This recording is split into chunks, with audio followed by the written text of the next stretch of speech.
the first moment I saw you, I knew I had to make you mine.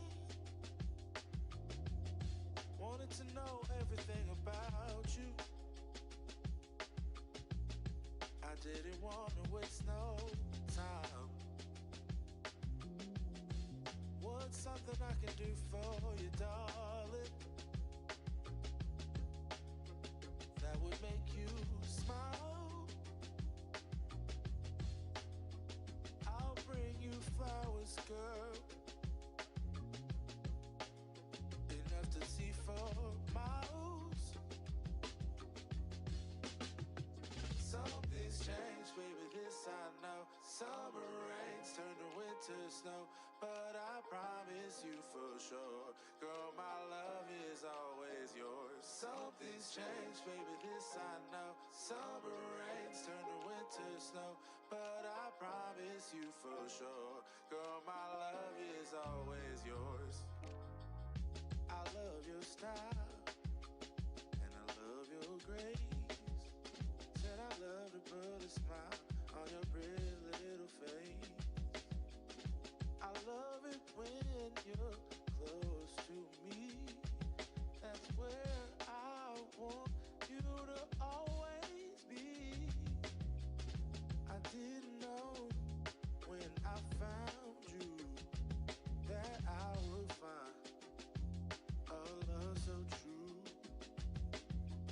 And you can see it in my eyes. That girl, you've got me hypnotized.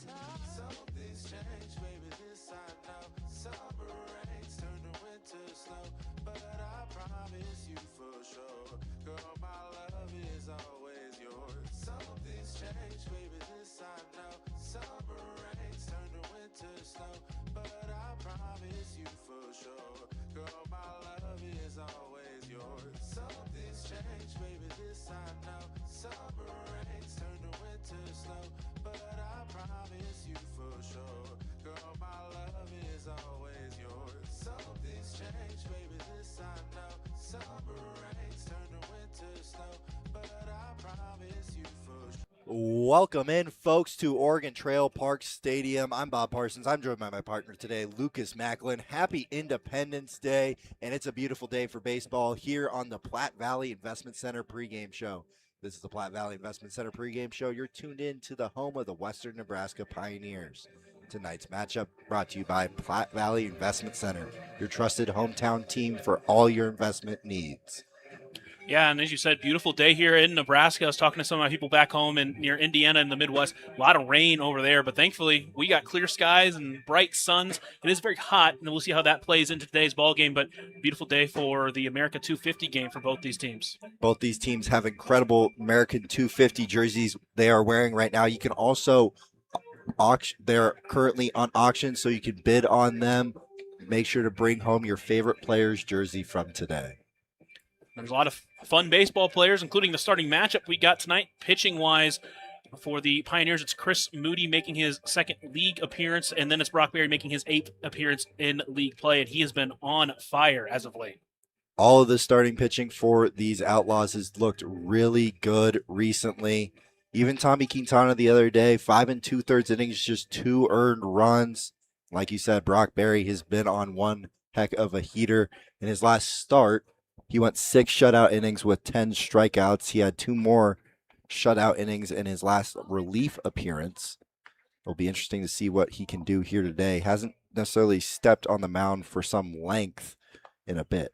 Yeah, and we'll see if that has any effect on him. But as you said, over his last 5 appearances, a 1.57 ERA, 41 strikeouts in 23 innings, and he's currently on a 16-inning scoreless streak. On the other side, you get Chris Moody, who's come fresh off a 5 1/3 scoreless game in that non-league game against the Fort Morgan 19U team, where he struck out 4 batters, walked just 2. And his first start of the season really dealt with a little bit more command issues than you expect from a guy like Chris Moody. Didn't get a lot of help from his defense, but he's a guy that's shown the ability to throw strikes, get outs, and hopefully for the Pioneers today can get a few outs for them. We are looking forward to tonight's matchup. We are live here from the Logos broadcast booth. Logos is your home for all your screen printing and embroidery needs. Shop the showroom or have something custom made at Logos, 1344 10th Street in Gering. We're going to be right back with that pre-game interview thanks to Scotts Bluff Screen Printing. See Shane and his crew at Scotts Bluff Screen Printing for all of your sports needs. We'll be right back here on KNEB and the Front Range League Network. Girl, my love is always yours.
Working KNEB. I'm Bob Parsons. I'm joined by my partner, Lucas Macklin. We're going to get those starting lineups to you right now, brought to you by University of Nebraska Medical Center College of Nursing. UNMC is preparing the next generation of nurses with hands-on training, expert faculty, and real-world experience, all close to home.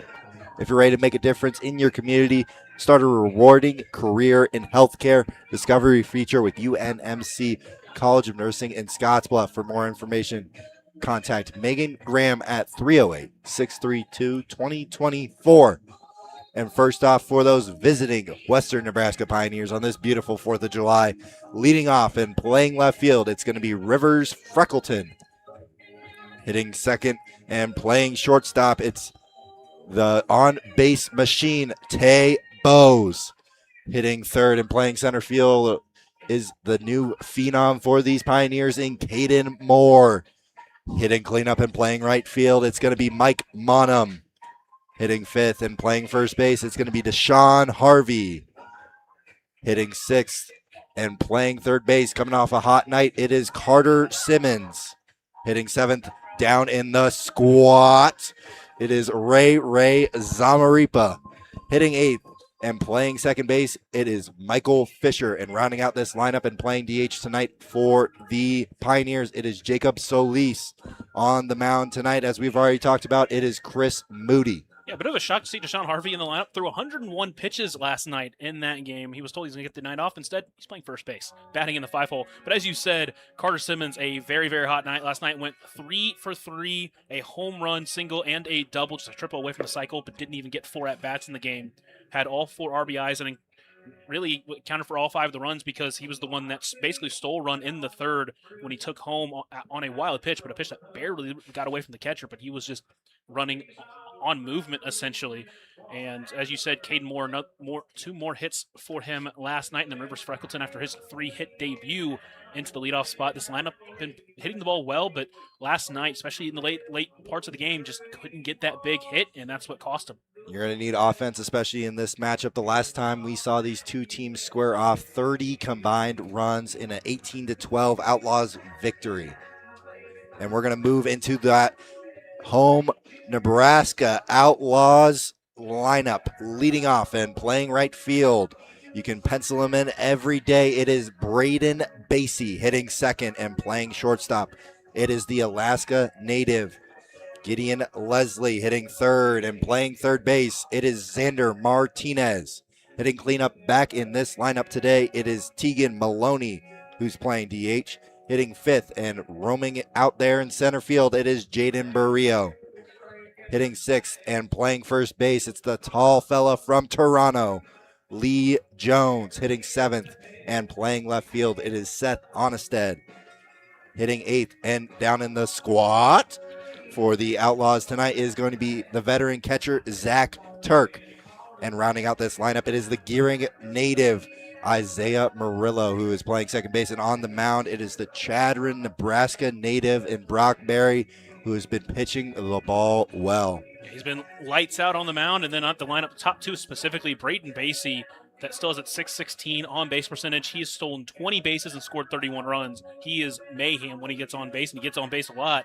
And then you've Gideon Leslie over his last 4 games, a .667 on base percentage. He's brought up to .418. Had that home run the last time these two teams played, and he's been really, really good. These two at the top of the lineup, very dangerous. And Tegan Maloney, last time he played, a double and a home run. So, again, this ever-dangerous lineup, and that's just the beginning of the lineup, and it doesn't really get that much easier when you go down. That's been the big thing for this lineup all year. Hitting Coach Grooney has talked about it so far this summer. It's just keeping those quality at-bats and quality at-bats with runners on base.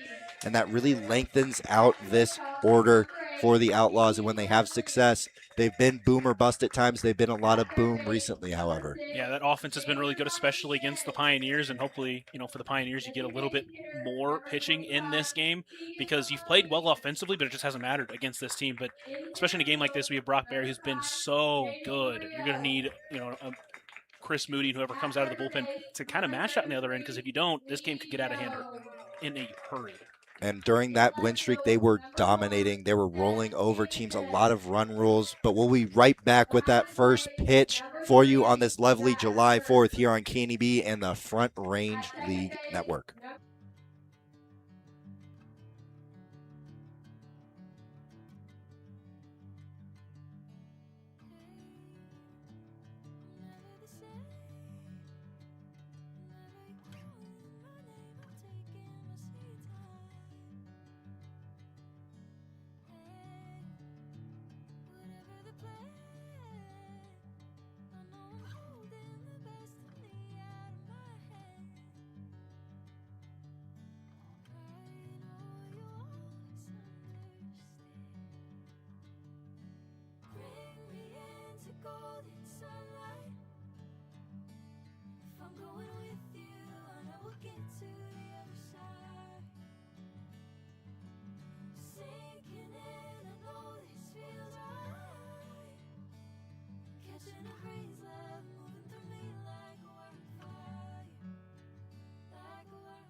Happy Saturday, but more importantly, happy 4th of July. It is our great country's 250th anniversary, and our game is about to get underway here.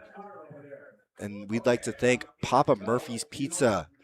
Our opening pitch tonight is brought to you by Papa Murphy's Pizza at 2801 Avenue B in Scottsbluff. It's love at 425 degrees. Don't forget to register for the Papa Murphy's Text Club for a sweet deal. And where would you rather be on 4th of July than here at Oregon Trail Park between the Outlaws and Pioneers? It's been a lot of fun baseball, but the Pioneers, or the Outlaws rather, have been on the winning side of a lot of ball games. The Pioneers, unfortunately, on the opposite side. They've lost 6 straight league games. They've been oh so close against the Wranglers last couple of times out, but they have not really been close against these Outlaws recently, and it really comes back down to the difference in pitching. And on the mound with Brock Berry, he's not going to walk you. You got to try to find hits, but he's also got such good movement on the off-speed pitch. It is really hard to find a way to get in on this guy.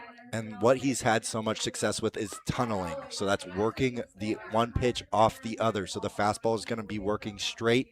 He's going to like that up and in, and the off-speed, he's going to like that low and away. So they're going to work off of each other, and the hitters are going to be very off balance if he's working well. And then you add in that changeup, and when it's good, it is also going in and low on those hitters, specifically against the right-handed hitters, trying to get them a little bit jammed up or get them out in front, just keep them off stride at all possible. We're going to take a quick standings check-in in the Front Range League. Sitting atop, especially after that 6-game win streak, it is the Nebraska Outlaws at 13-9. Just behind them, it is the Morgan County Wranglers, who have won back-to-back league games against both other teams. And then down at the bottom, it is the Western Nebraska Pioneers at 6-12. Yeah, and those last 2 games for the Wranglers are both one-run wins. Easily could have gone the other way in both of those, and we're looking at a completely different situation, but it is what it is. Right now, you got to try to find a win if you're the Pioneers, if you're the Outlaws. So you want to keep trying to extend that lead in the standings. And digging into that right-handed batter's box, it is going to be Rivers Freckleton in his second league game. out of Toronto, Ontario, but we'll see what Lee Jones actually thinks of his Toronto status. The first pitch to him lands for strike one.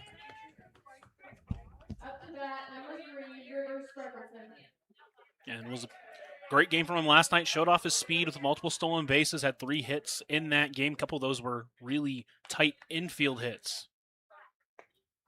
Second pitch misses low and in for ball one. Count's going to even. If he can get on the top of the lineup, similar to Basie, he's got plenty of speed, has a chance to try to make havoc on that base path. Berry delivers the 1-1.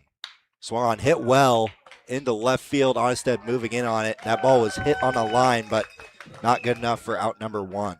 And that's how baseball goes. Probably the best ball he's hit so far as a Pioneer, and yet that one's the one that finds a glove. Berry did leave that one a little bit too over the heart of the plate. That'll be interesting to see in his one clanker of a start way back in Brush. He did give up 10 runs in just 3 innings, and that's what it was. Just his pitches were finding barrels. Yeah, those first 2 starts were a little bit, obviously, a much more high scoring than what he's been since then. Pioneer's going to get to him. It's going to be because he isn't finding those edges like he has been so far in these last 5 appearances. First pitch to Tay Bose misses wide for ball 1. And Bose has reached in every single game as a Pioneer. Last night took him until his final at-bat, but did draw a walk to keep that streak alive. Bit of a smaller frame, but he also is able to use that hit tool very well. The second pitch to him lands for strike 1. Count will even. Also not afraid to lay down a bunt, trying to get a hit as well. The infield is playing back for him, so if he's able to lay one in that long infield grass, he's likely to reach. The 1-1 swung on a miss on that off speed. And he's a guy that likes to attack the fastball when he can get it. Saw last night he got a couple of strikeouts on those off-speed pitches.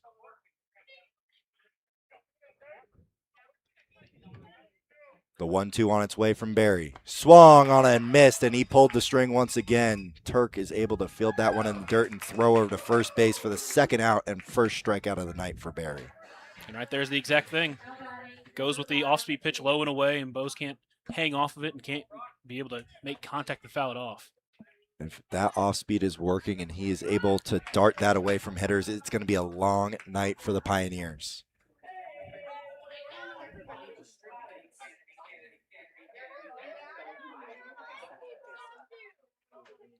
Looks like there was a little bit of a delay with the gate out there in that right field corner. We're going to let Basie get back into right field. It's going to be Caden Moore digging into that left-handed batter's box. First lefty Brock is going to face tonight. First pitch to Moore. He's going to square to bunt. Spikes a fastball. Gets the backstop, but no trouble. Nobody on. And Moore so far has shown pretty good power to both sides of the field, but he's been really good at hitting it opposite side of the field. That's where his 2 hits came last night. Berry's 1-0.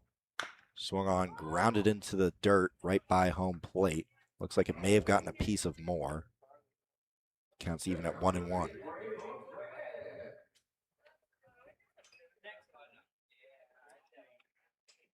Both teams wearing their America 250 jerseys. In my opinion, I happen to have possession of one of the Outlaws 250th anniversary jerseys, but both jerseys are beautiful. Make sure to bid on them at the auction. The 1-1 on its way. Swung on, grounded right side, out of play. Berry's ahead with 2 strikes once again. Let's see which direction he goes. Just threw the inside breaker to him. He's been able to catch up to that fastball, maybe try to throw in one of those changeups low and away, or go back to the fastball, or try to bury it in even deeper towards that back foot. Berry's 1-2. Tries to get that off-speed running in on him. Moore is able to foul it off down the left field line. I think that's one of the things that's so impressive about Berry is that he really can go any direction. So these batters at the plate, they're consistently just guessing. It's really tough to know which direction he's going to go at any given moment, any given at bat. I by no means was a good hitter myself, but I remember that being a real pain when, even if it wasn't really high velocity, is more fouls that off to the left side. It's everything is moving and it's all moving a different direction, and you have to be able to read the spin and the different spin of the pitches. So far, Moore doing a good job. He's able to foul off that off-speed pitch. He's keeping up with the fastball. It's good to see this from another young player here for the Pioneers. The 1-2 once again. Swung on, fouled to the backstop, and he's putting up a great at-bat here with 2 outs and nobody on here in the top of the first. And you'll love to see this because that means you're getting Barry's pitch count up, and you want to get that pitch count as high as possible, as early as possible. Those Outlaws have used a lot of bullpen so far. It sounds like Reisig is going to be the one going tomorrow. So I believe Alon Seepersod went yesterday in their exhibition game. So it should be interesting to see who they are able to go to today.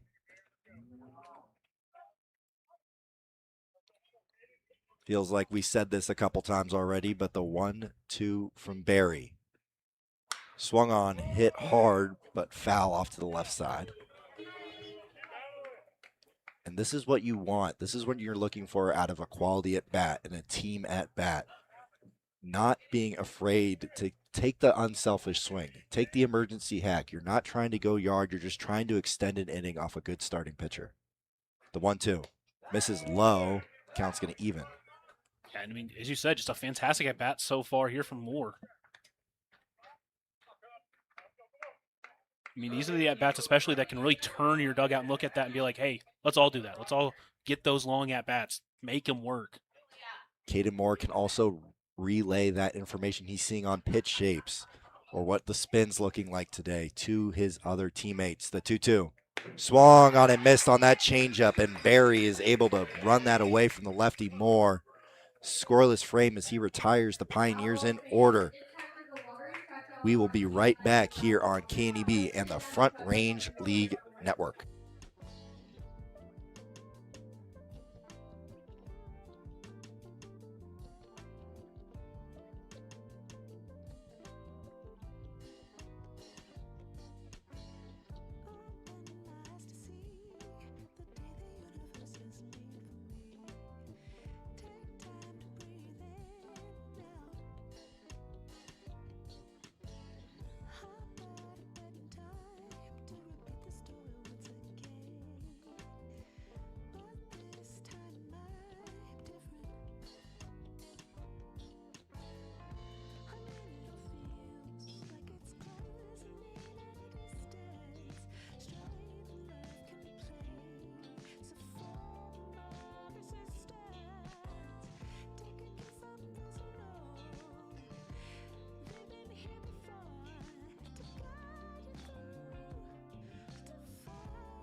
Welcome back in, folks, to KNEB and the Front Range League Network. I'm Bob Parsons. I'm joined by my partner, Lucas Macklin, and we are going to see Chris Moody in his second start of the year in Front Range League play. What are you looking for today out of Chris Moody?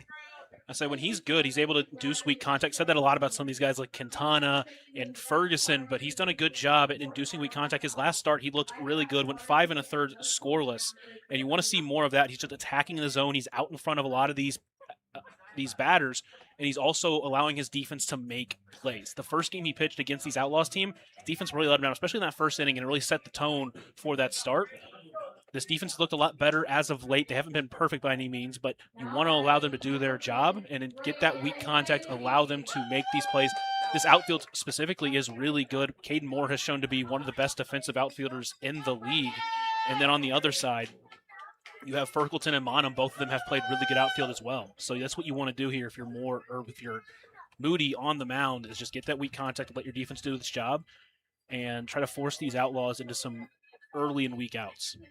And that's what the Outlaws have done so well so far. It's not necessarily hitting the long ball. It's been a death by 1,000 cuts. They're taking advantage of fatigued pitchers. They're taking advantage of the walks, the hit by pitches, the errors on the defense. That's how they're putting up all these runs. Yeah, and the last time these two teams faced off, it was the walks that was the big deficit for the Pioneers. So if you're Moody, you want to force him to get on base via the hit rather than the walk. And it's going to be tough here with the on-base machine and Braden Basie as he takes the first ball low in the dirt. Braden Basie, a .616 on base percentage so far. He's also hitting above 400. He has been the best hitter in the Front Range League so far this year. So that second pitch misses with the off-speed is now 2-0. He's also so good at the small things in baseball, the base running, the defense, the IQ. The 2-0. Taken low for ball 3. Not a bad miss, but just a great take by the guy at the plate. I'm not seeing a lot of bad misses so far from Moody here in this first at-bat. Just missed a little bit away with that off-speed. He could have also been trying to get a swing on that as well. That fastball just missed just low. The 3-0. Taken for a strike, the get-me-over curveball.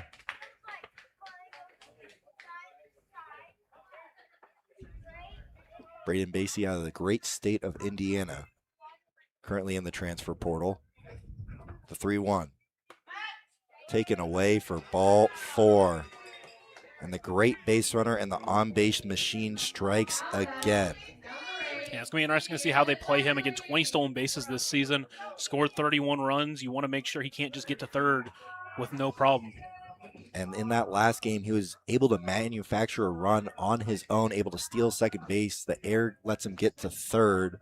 He's able to score on his own, getting to third with still nobody out on that second batter. So we'll see if he's on the run early here with Moody and Zamaripa behind the dish. Digging in is the Anchorage, Alaska native, Gideon Leslie. First pitch to Leslie, misses low and in for ball 1. Also a different first baseman over there at first. Usually it's Marquez Man Smith, but instead it's Deshaun Harvey. So we'll see how that affects those throwovers. I believe that is because Man is coming out of the bullpen today. He should be. So just giving him rest before he comes in. Leslie swinging a hot bat for these Outlaws. The 1-0 to him. Misses up and in. Leading out of the way of that one for ball 2. And Ray's going to go have a talk with his pitcher after 6 balls and just 1 strike. Yeah, you really just need to kind of settle down. Again, he's got good stuff. Just needs to not overwork it. Not try to over pitch here. Just make sure you throw in strikes, make them earn it. Basie would not be surprised to see him run here and test Zamaripa's arm. Zamaripa still dealing a little bit with that hand injury.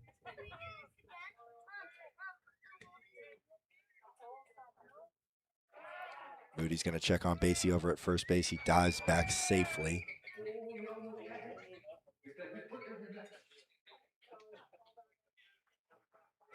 Leslie has not just been getting on base and getting hits, but getting hard contact and extra base hits. Basie's going to take off for second. Leslie swung on and missed. The throw from Zamaripa is going to get into center field. Basie's going to take off for third. The throw from Moore is not in time. And like we talked about, Basie manufacturing runs for these Outlaws. He does it again right there. Yeah, and once again, the outfield playing dangerous, Moore expecting that ball to come to him faster. He kind of sits on it.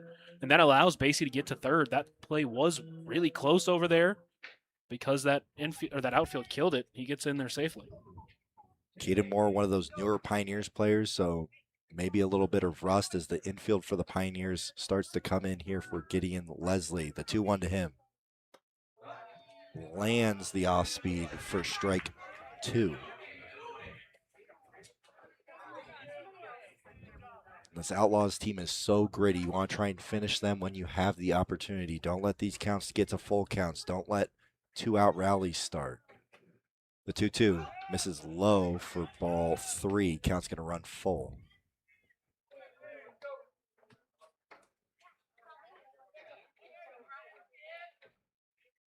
Gideon Leslie is going to tie those shoes with those bright pink gloves that he's got on.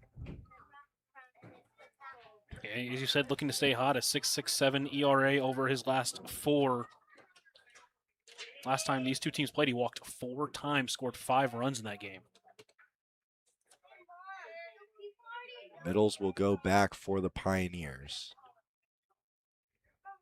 The full count misses low and away for ball 4, and both leadoff men reach via the walk. And this is not what you want to see, but at this point, you can't do anything about those two batters. You got to reset, refocus, got to find your way into the zone somehow, some way. Again, was really good. He was able to find the zone early and often against that 19U squad in Fort Morgan. And California love playing for the California kid and Xander Martinez, and out comes head coach Eric Toller. And while he's talking to him, we're going to talk to you about one of our great partners in Wells Fargo. For more than 125 years, Wells Fargo Advisors has created wealth management and investment strategies aimed at achieving our clients' personal financial goals. Call Ryan Windhorse at 308-632-7561. Together, we'll go far. Yeah, and you got to assume he's going out there talking about potential strategies on this potential stolen base from Leslie. See if they want to try to throw it down, maybe make a timing play. You also just want to make sure your pitcher's back in the zone. Again, you kind of want him to go a little bit longer than what he did that first start. So you'd like to see him try to lock in, get some strikes here, get some outs early. And after coming off a bit of an ankle injury, Xander Martinez has climbed into the double digits for RBIs. He's another guy at the top of this order that consistently puts up good at-bats out of UW Platteville.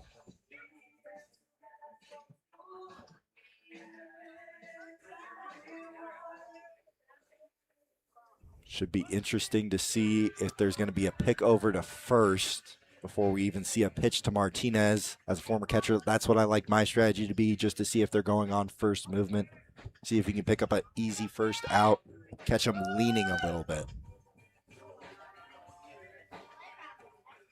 Martinez digs into that right-handed batter's box.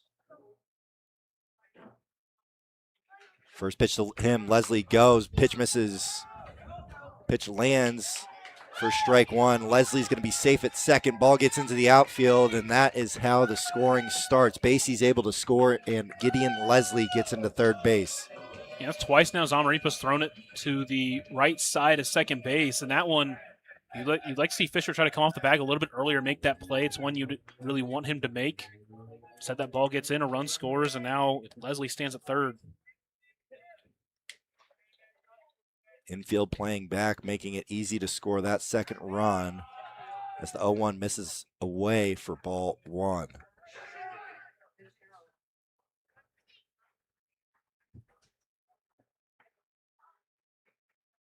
Moody trying to work around those two leadoff walks. The 1-1. Swung on, hit well, but foul out of play. Martinez just pulling his hands in on that one and pulling that one foul.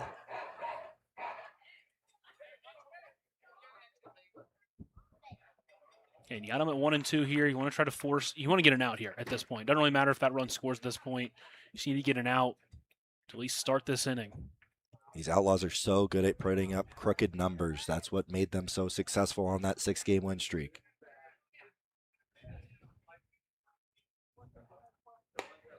The 1-2 misses away for ball 2. And this is the big thing for the Pioneers last night. It's what kept them in the game. They were able to avoid those big innings. Rangos had a couple of opportunities, but they weren't able to come up with the big inning. Pioneers stayed in it, even if they did come out with the loss. The 2-2 misses low and away for ball 3, and it's back-to-back full counts for Chris Moody. You really don't want to lose them here. Gideon Leslie over at third base. Braden Basie already scored. That West Coast scoreboard reads 1-0 in the Outlaws' favor here in the bottom of the first. Moody gets the sign. Delivers the payoff. Swung on, hit hard through that 6 hole, and a line drive RBI single for Xander Martinez. That's what happens when you walk a couple batters and you get to 3 balls. You got to make sure you throw a strike, and Martinez was sitting dead red on that one. And he got good contact. First hit of the game, second run of the game for the Outlaws.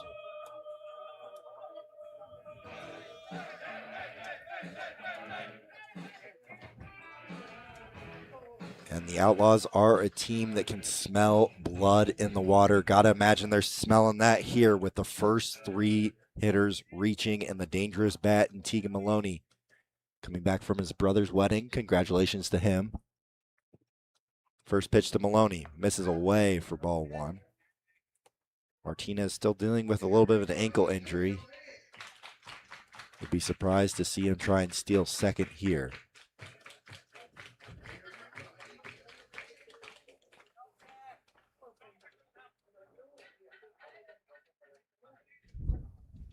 The 1-0 lands for strike 1. Tegan Maloney tied for that league in home runs so far this summer. It's him, Christian McKernan, and Ty Ramsey. Ty Ramsey, who has left the Front Range League. As that pitch misses up and away for ball 2. Bit of a big miss there from Chris Moody.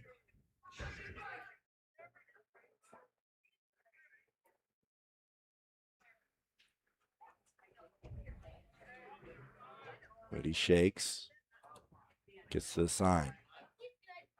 Martinez at first, still nobody out. He's going to check over on Martinez at first.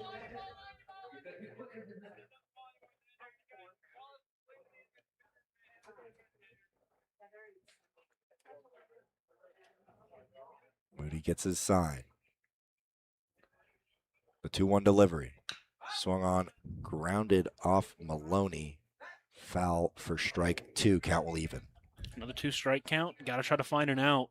I've been saying he has gotten a couple double plays. Has Moody a chance to potentially get one of those here if he can get one of those ground balls up the middle.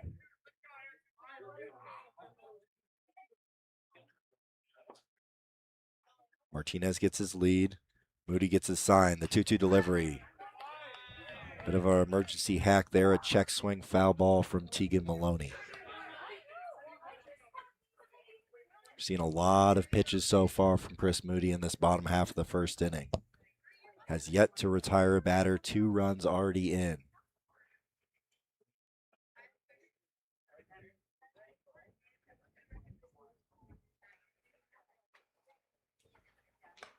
So that pitch misses low and away for ball 3. So far, these Outlaws doing a good job at just laying off those pitches outside the zone. Haven't really seen them take a bad swing yet this game. And a big payoff on its way. 3 straight full counts for Chris Moody. The payoff misses away for ball 4, and he loses another one. The first 4 have reached here for the Outlaws, and that brings up the RBI king of the Front Range League. Still looking for RBI number 20. Got to imagine that stands on second base in the form of Xander Martinez if he can find some outfield grass. Big opportunity here to try to break this one open early. Jaden Barrio out of East Vale, California, just outside of Los Angeles. First pitch to him, swung on and missed for strike 1. Yeah, I like that attempt from Barrio. First pitch hunting on a guy who's walked 3. You expect a pitch to be in there, and it was. He just couldn't quite get to it.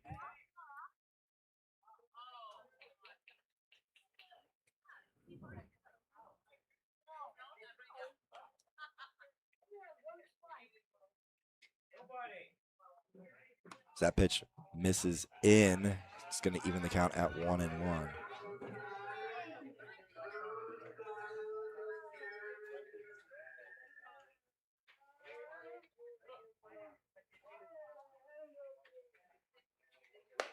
So that pitch is swung on and missed. That pitch at the top of the zone for strike 2, and another 2-strike count here for Chris Moody. You just got to find some kind of put-away pitch here, whether it's a soft grounder or a strikeout or a fly, just anything right here. You got to find a way to get an out. Runners on first and second, the 1-2. Lands on the inner half of the plate for strike 3, and Barrio is unhappy with the call. but that is how they get the first out of this inning. Yeah, I don't mind the pitch just because it's a really good place for a 1-2 count. Looked like it may have been a little bit inside, but it's a 50-50 spot. That's why when you're at the plate, especially in the front range league, you got to be protecting on pitches like that. That's one thing that James Grunfelder, the hitting coach, preaches, is not putting the game in the umpire's hands. It's not going their favor there. And in steps the big fella, Lee Jones, out of Toronto, Canada.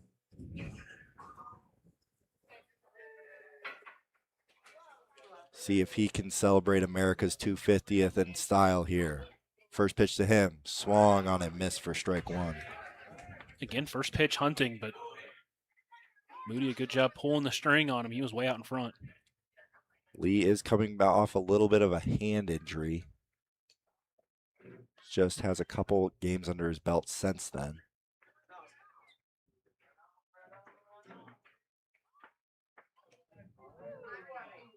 The 0-1. Swung on and missed. Martinez is going to take off for third. The throw is high and not in time. Martinez slides in safely. I mean, that's obvious. You just need a better throw from your catcher. Better throw gets him. Martinez did not have a great jump on that, but is able to get in time and now makes it real easy for Lee Jones to get him in.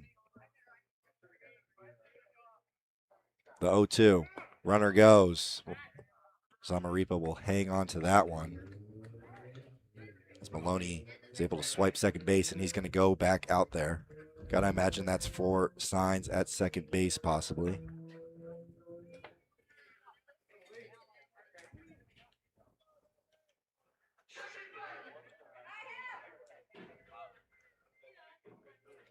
Moody ahead with 2 strikes once again here.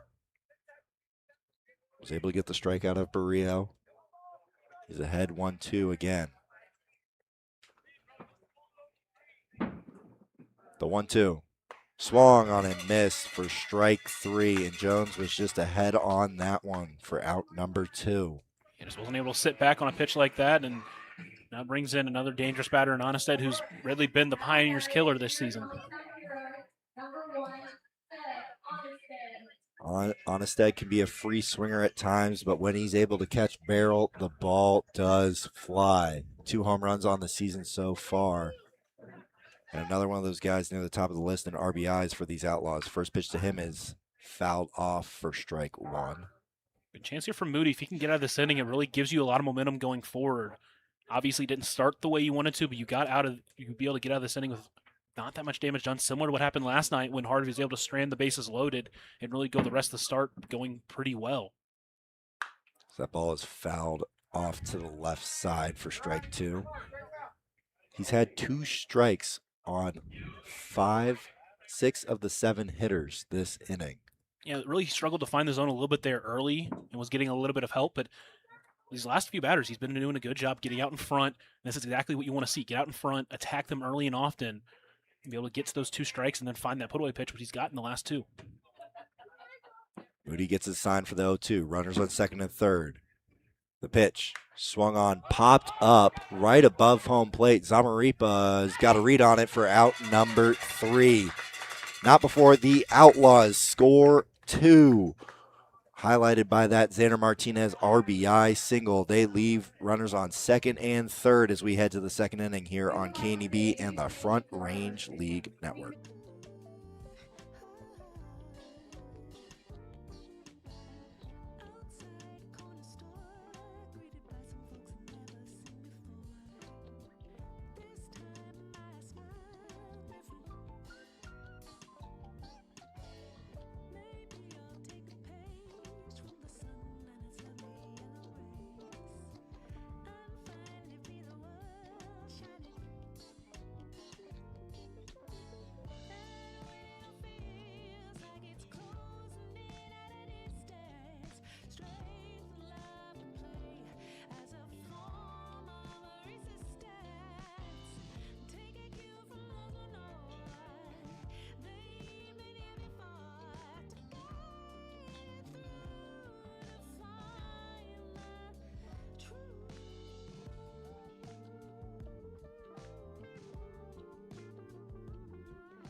Welcome back in, folks, to the Front Range League Network in KNEB. I am Bob Parsons, joined by my partner, Lucas Macklin. And where else would you want to be on the 4th of July than calling a baseball game? Honestly, it's a great feeling. It's the first time I've gotten to call a game on the 4th of July. It's an exciting feeling here at the ballpark. Got a good crowd here, and hopefully we've got a good game. Looked like it could have been a lot worse in that first inning, but Chris Moody locked in, got 3 straight outs, and it's only a 2-run game for this Pioneers team that's been hitting the ball pretty well. Last year on the 4th of July, I was also at a baseball game in a little bit of a different role.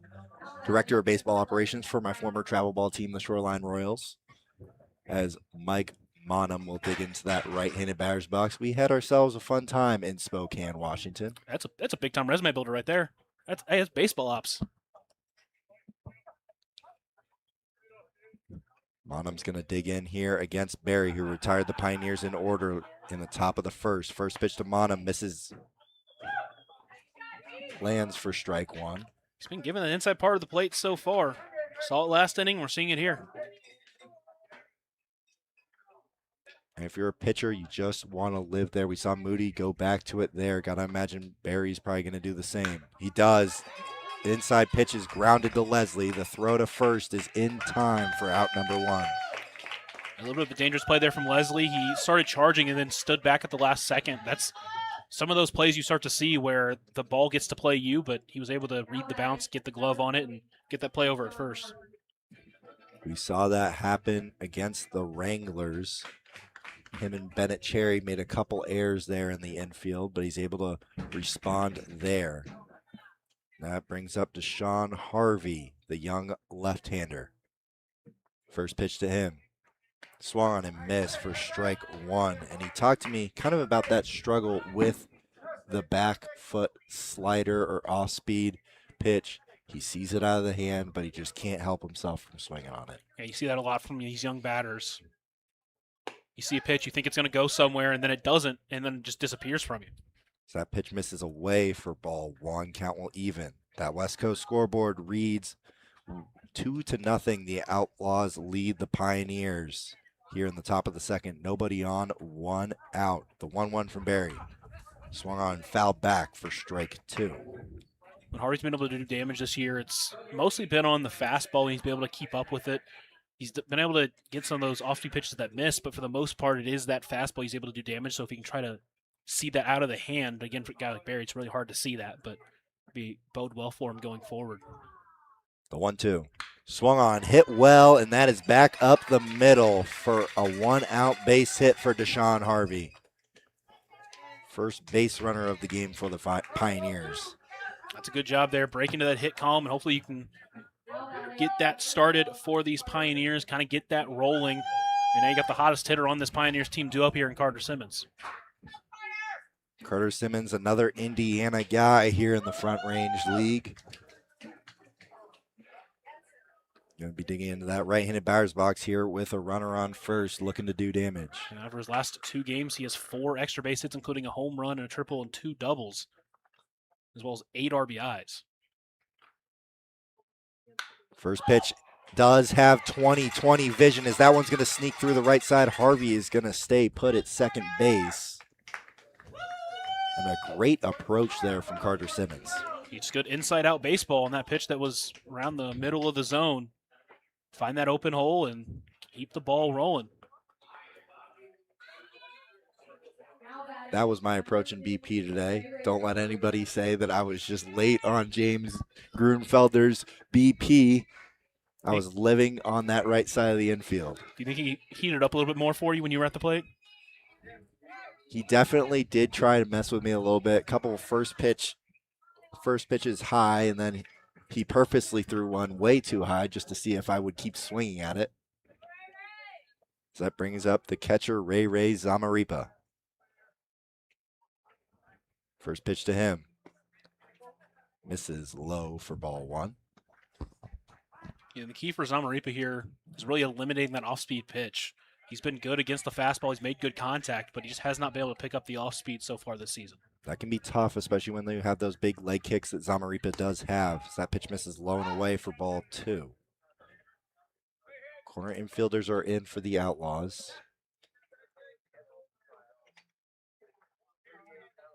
In your typical bunt situation here for the Pioneers offense. And Ray does have some experience with bunting so far this summer. Experience of getting on while he was bunting.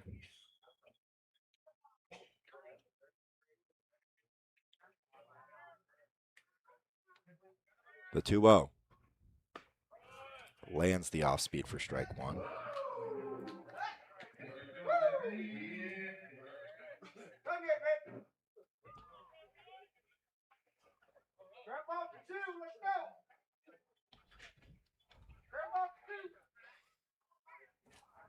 Seems like Turk calls time there.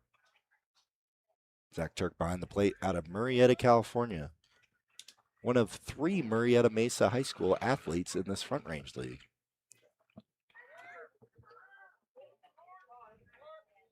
The 3-1. Misses.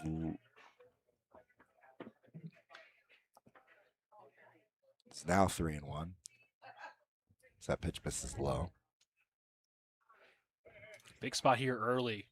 Pioneers the chance to try to strike back against Barry. It's been tough this season, but you got an opportunity. The 3-1. Swung on, grounded. Is that to have 20-20? It does. That's going to get into left field. Harvey will be held at third. I don't know if I like that decision from Toller. Again, you only have 1 out. I get it, but big opportunity to score. You got good speed. You want to test that arm. We've seen great throws from Seth Onnested so far this summer. But definitely a cautious hold. Also, with how much that outfield kills the ball. But it's 3 straight singles now for the Pioneers with 1 out and the bases juiced for Michael Fisher. He's hitting from the right side here.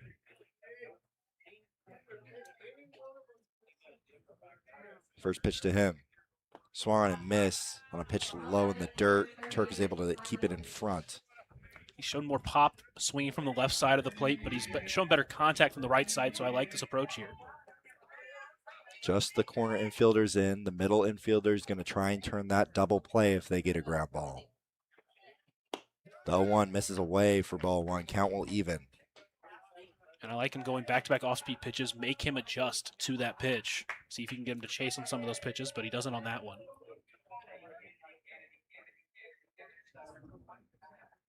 Barry just getting a little bit unlucky with this Pioneers contact. Bases loaded, the 1-1. Swung on and missed for strike 2.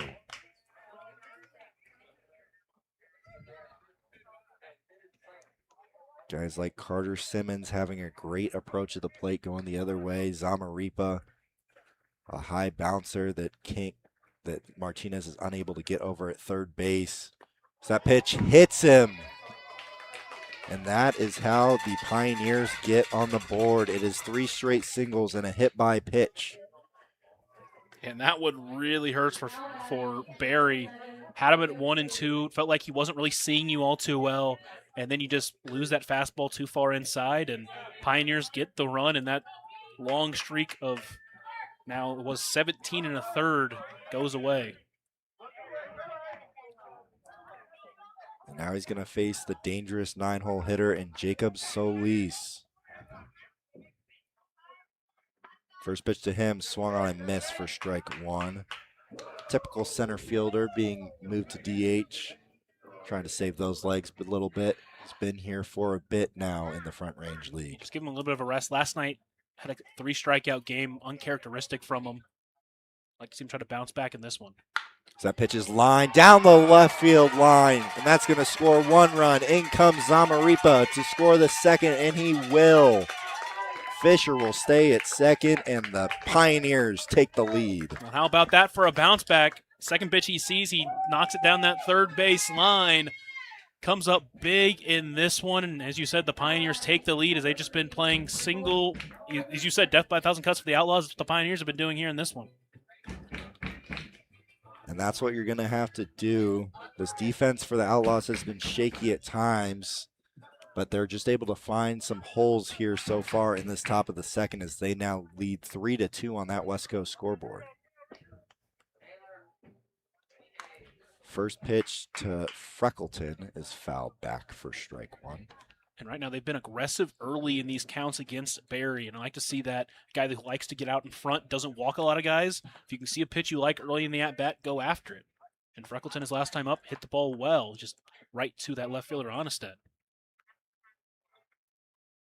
The 0-1 misses away. Great stop up back there by Turk. That one was in the other's batter's box. Might have been behind a left-handed hitter.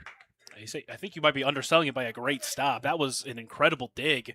Made it look effortless, too. Zach Turk has been an on-base machine and a great defensive backstop for these Outlaws. As that pitch is lined back up the middle. Fisher will come around to score. And when you talk about a baseball having 20/20 vision, that one had it. I mean, I think that might have hit 3 gloves on that play. I mean, that was just missed the glove of Barry. It just missed the glove of both middle infielders, Leslie and Murillo. Just found its way through, and the Pioneers just keep finding those holes in the offense. And that is now 6 straight hitters to have reached. Have yet to see an extra base hit and just 1 free pass on that RBI hit by pitch. And as of late, that's actually been kind of uncharacteristic of these Pioneers. They've been hitting the long ball, have been finding gaps, but here they're just finding single, and if it works, it works. That's going to bring up Tay Bose, another Pioneer with a great hit tool, struck out his last time. He's going to have runners at the corners here with still just 1 out. And I know, in the situation you've been hitting the ball well, I wouldn't mind seeing him try to lay down a bunt down the third base line. He's got a good bunt tool. Large hole on that right side as well. First pitch to Bose misses away for ball 1. That's what I've seen from Barry this inning is those misses aren't as competitive as we're typically seeing. So when he's been in the zone, it hasn't been in a bad spot necessarily, but good enough that they're getting contact in fair territory and finding those holes. The 1-0, runner goes. Bose flies it out to right center field. Basie is under it. This could work for a sac fly. Basie fires home, and that's going to keep Solis at third base for the second out. Yeah, strong throw from Basie. You've seen that arm work well. And a good read there from Solis, knowing he's not going to beat that throw. He just stays back at third, and you keep the inning alive here for Caden Moore. I like Turk's approach back there as well. It isn't always easy as a catcher. Knowing that he's not going to be coming down that line, he's able to back up and down the left field line a little bit, able to grab that one and keep that one in front instead of trying to stay in front of a bag and try and field the short hop. I agree. The last hitter who is yet to hit this inning is up to the plate, and Caden Moore as Barry checks on Freckleton at first. Freckleton stole 3 bags last night. We'll see if he wants to try to take off here and put 2 runners in scoring position.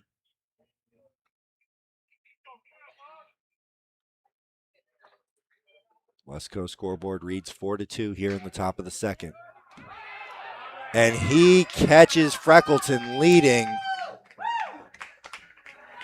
for out number 3. Brock Berry is able to pick off Rivers Freckleton after he gives up 4 here in the top of the second. Pioneers lead the Outlaws 4-2 as we head to the bottom of the second here on KNEB and the Front Range League Network.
Welcome back, folks, and the scoreboard is flipped. We've seen the Outlaws be gritty and scrappy all year offensively and responding to teams, putting together good at-bats and hitting well with 2 outs. Well, we see it again here as they now trail 4-2. Well, you just kind of said what the Pioneers had been doing, just single off of Barry. Fought back, gave their pitcher Moody a lead, and he looked really good. Got the final 3 guys of the inning. He kept an inning from really escalating out of control, which is what we've seen a few times this year from the Pioneers. And now he's working with a lead here against this team. He's got the bottom lineup 2 up. We'll see if he can try to work some quick outs and get that offense back out there. Because what you want to do as a pitcher, if you can work a quick 1-2-3 inning after your offense has been just scorching, that is great for him. Get those bats right back up and get them hot. Try to get them to score some more runs. And it's not going to be an easy bottom of the order today for the Outlaws. This is going to be Zach Turk leading off this inning, who's sporting a .417 on base. Isaiah Murillo, not much worse than him, sporting a .404. They're just trying to turn that lineup card over for that top of the order, where Moody did not retire any of the first 4 hitters. Yeah, he really struggled a little bit with command to start that inning, but like I said, to finish off the inning, he was finding the zone more, getting out in front of those batters, and even with didn't get the strikeout on us, but he had him at 0-2. He's able to get that pop out behind the catcher. First pitch to Zach Turk. It's grounded softly to the shortstop Bose. He fields, throws to first, and Harvey is able to stay on the bag. A great play by the young first baseman for out number 1. Yeah, you've seen Man Smith make some great plays over there, but Harvey showing his length. The 6'2" incoming freshman used all of that frame to keep that foot on the bag. It's going to bring up the Gering native in Isaiah Murillo.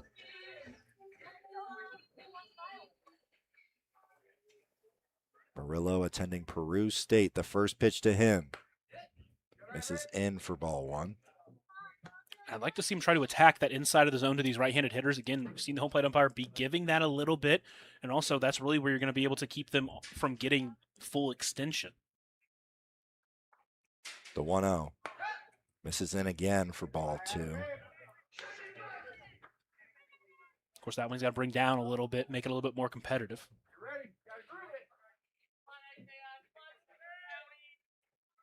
Isaiah hitting .282 on the summer as he takes the first strike of this at-bat on the curveball.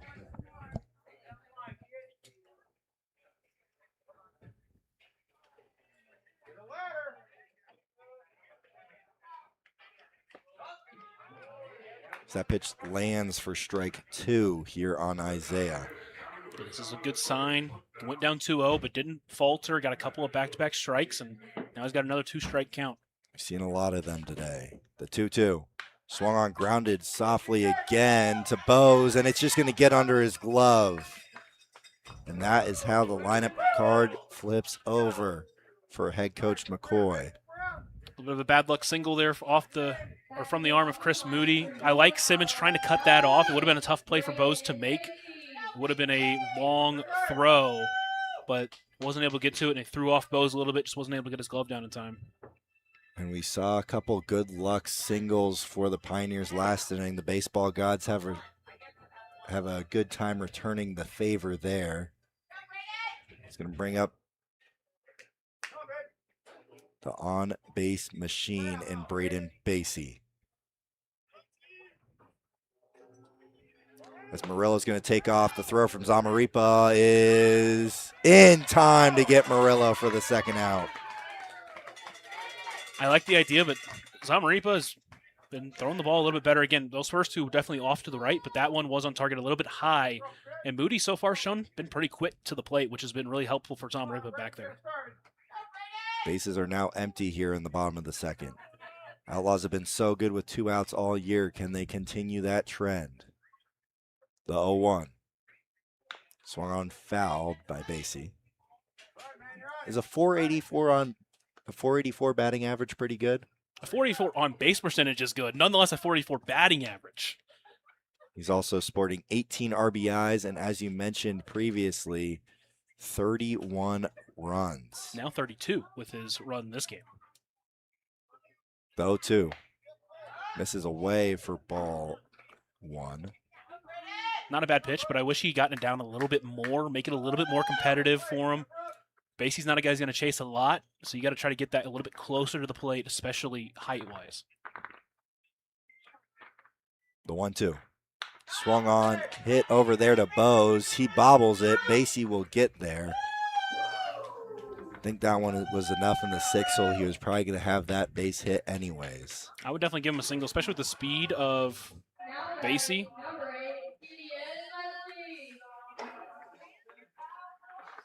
I'll mark it up as a single. Either way, 2 hits in this inning. Neither of them have left the infield so far. And, of course, with Basie, the stolen base king in the Front Range League, we'll see what he does here.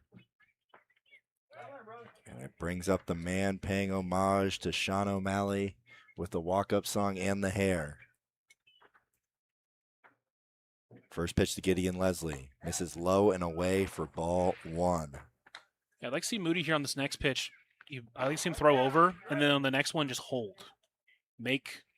I would try to make Leslie call time and see if you can get Basie leaning a little bit.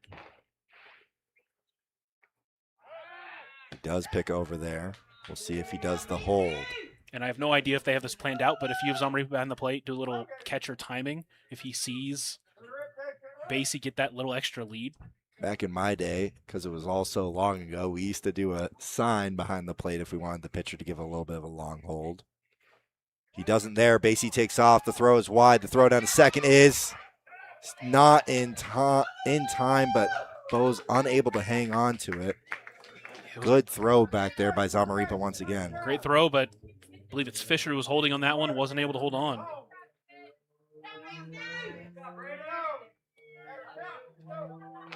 And it is now 2-0 here on Gideon Leslie. We'll see if Basie wants to try to take third. You already got 2 outs in this inning. You're already probably going to score in a single anyways. That being said, if you do try to steal, you can potentially get a wild throw. That ball is spiked in. Zamaripa does a good job back there by keeping it in front. It is now 3-0 on Gideon Leslie.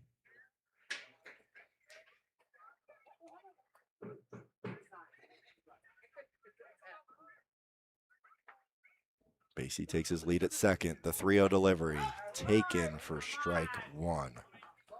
And Leslie has shown home run power in that last game against between these two teams. You don't want to groove one here, but you do have a base open. That being said, the guy on deck is the one guy who's gotten the ball to the outfield for this Outlaws offense. Leslie has been finding barrels in this hot streak. Can he find another one here and continue that 2-out scoring trend? The 3-1. Taken for ball 4. A close big league take there from Gideon Leslie. I'm just not going to say anything. You saying that you're not going to say anything says something. No, I didn't say anything. And that's going to bring up the Modesto kid, bumping to Tupac. I will just say that Zamaripa is back behind the plate asking where that missed. Now runners on first and second with 2 outs as Xander Martinez digs in. First pitch to him. Taken for ball 1, and these have been a lot of close misses here in this inning for Moody. He hasn't been that far off the plate. A lot of competitive misses, but again, these Outlaws doing a good job not chasing so far in this one.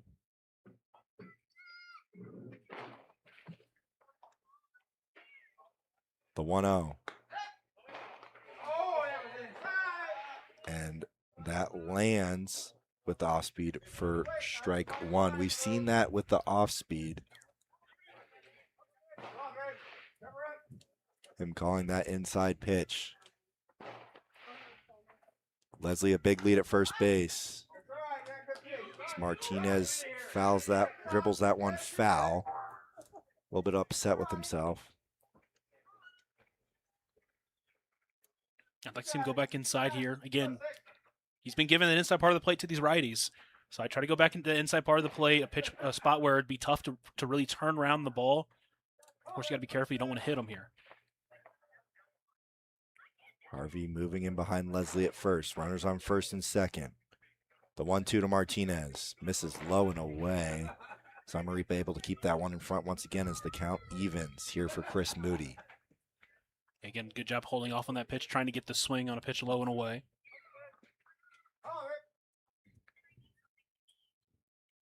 Big hole in that right side of the infield. The 2-2. Taken for ball 3.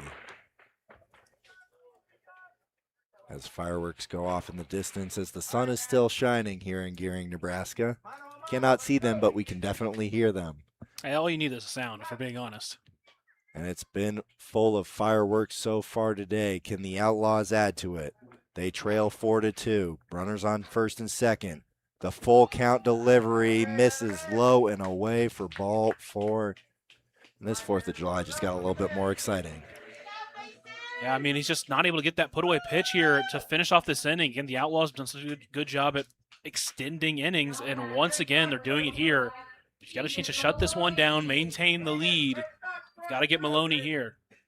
And the guy with, I would say, the home run king of the Front Range League so far, given the lack of at-bats he has as compared to the other two. 3 home runs on the season for Maloney. Bases loaded. The first delivery from Moody misses away for ball 1. It just feels like this top of the lineup, for whatever reason, he's not able to find the zone on.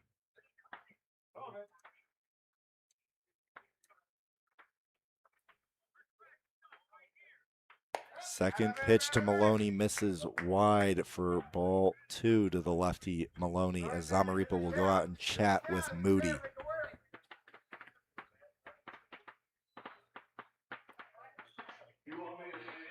The at-bat disparity, at least between his other teammate with 3 home runs this season and Christian McKernan, is 27 at-bats for Maloney to Christian McKernan's 46.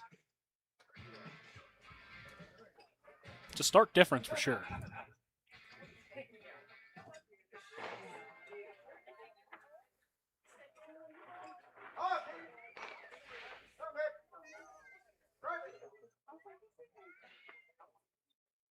Ty Ramsey with 47 at-bats as well, as that pitch misses up and in. And that's going to run the count 3-0. There's nowhere to put Maloney.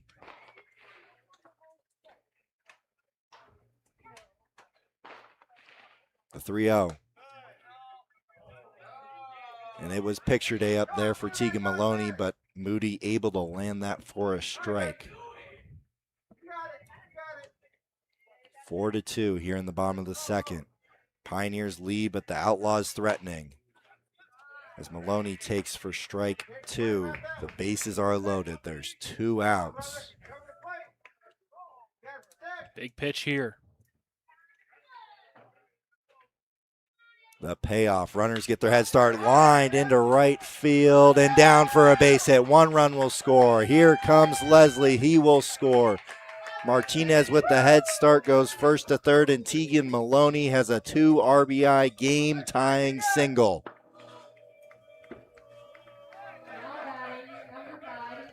And the Outlaws do it once again with 2 outs. And you look back at this whole inning, could have ended on that basey stolen base. Instead, the inning has continued and a chance to spiral out of control if he can't get him out here. First pitch to the RBI King is taken for a strike. Tegan Maloney is not doing too shabby himself on those RBIs, as he will climb ahead and into third place as Barrio grounds that back to Moody for out number 3, but not before the Outlaws tie this one up on that Tegan Maloney RBI single with 2 outs. We are all knotted up at 4 here as we head to the third here on KNB and the Front Range League Network.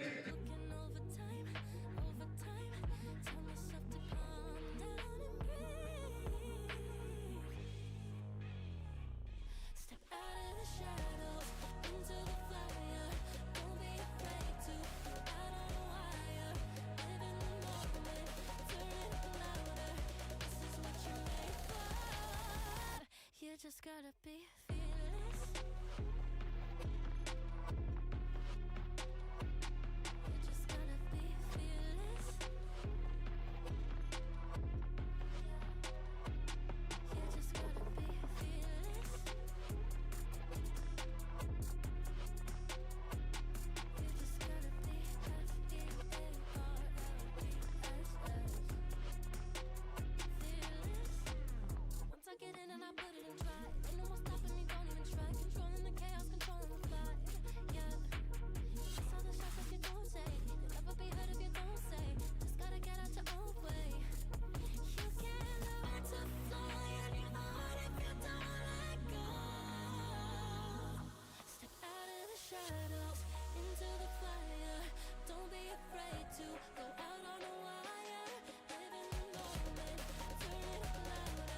Welcome back in, folks, to the Front Range League Network and KNEB. I'm Bob Parsons. I'm joined by my partner, Lucas Macklin.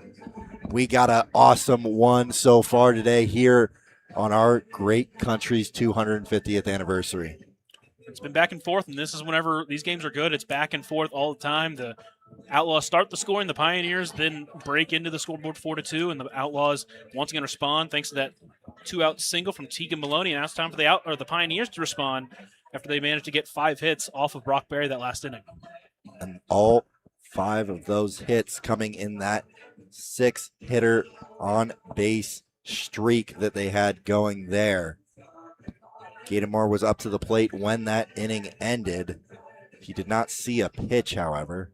He was the only hitter not to technically register an at-bat in that last inning. We did see a lot of pitches in that first AB against Berry, so we'll see if he can try to turn that in and try to lead off with a hit or a walk or some way finding his way on base. First pitch to Moore. Misses in for ball 1.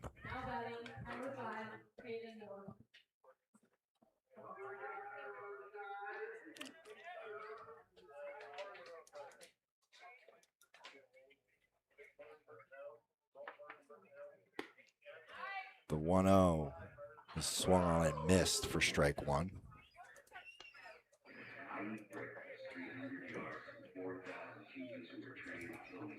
And it hasn't been necessarily bad starts optically for either of these starters necessarily. And not a ton of barrels. In fact, only 2 balls have gotten to the outfield off of Moody. So that pitch is swung on and missed for strike 2.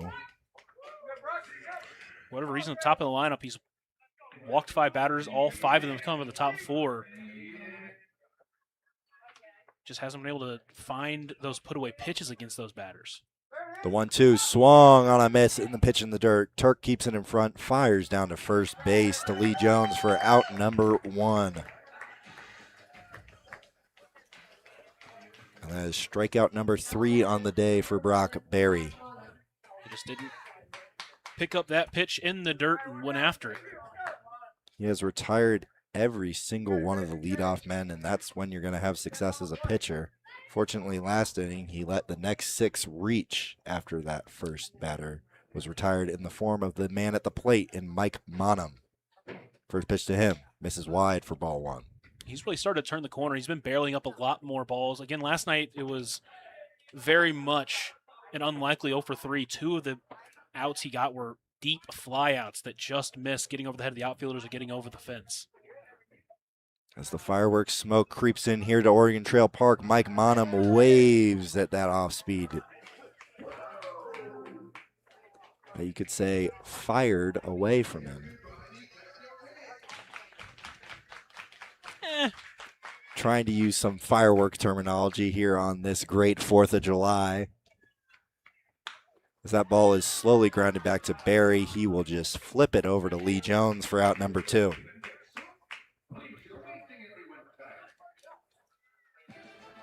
It just didn't really pick up the off-speed pitch on either of those 2 off-speeds.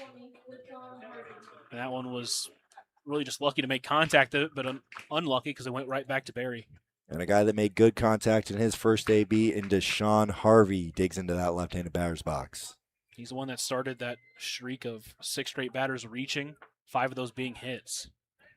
With 2 outs now, he steps to the plate and he swings at a pitch that was a back foot breaking ball. He's seen a lot of those this summer.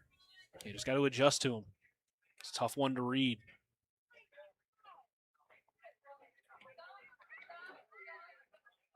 The 0-1 to Harvey. Swung on and missed. On a pitch away. Got to imagine Brock Berry can pretty much do whatever he wants at this point with a swing and a pitch on a off-speed in and a swing and a miss on a changeup away. Yeah, it really has him guessing fully on this one. The 0-2. It's the back foot breaker. Harvey does not bite. Turk was set up in on that one. He's able to keep that one in front. When you have a guy thinking like this, could try to blow the fastball by him because he might just be a little bit too behind on it. The 1-2. Swung on and jam shot out into center. Barrios not going to get there. And Harvey is 2 for 2. He tried to blow it past him, but Harvey is able to muscle it out there. Yeah, I mean, that is just an unlucky hit given up by Barry with 2 outs because that one, I mean, that's just finding the Bermuda Triangle, the middle infield and the center fielder. We've seen a lot of that today from these Pioneers. They must have done some good deeds for the baseball gods last evening. So they've just been finding holes in this Outlaws defense so far today. In steps the hottest bat for these Pioneers in Carter Simmons. First pitch to him. Taken away for ball 1. He had a great approach in his last at-bat. Yeah, it was just first pitch hunting after that fastball, and he was able to muscle it out to right field. An inside-out swing.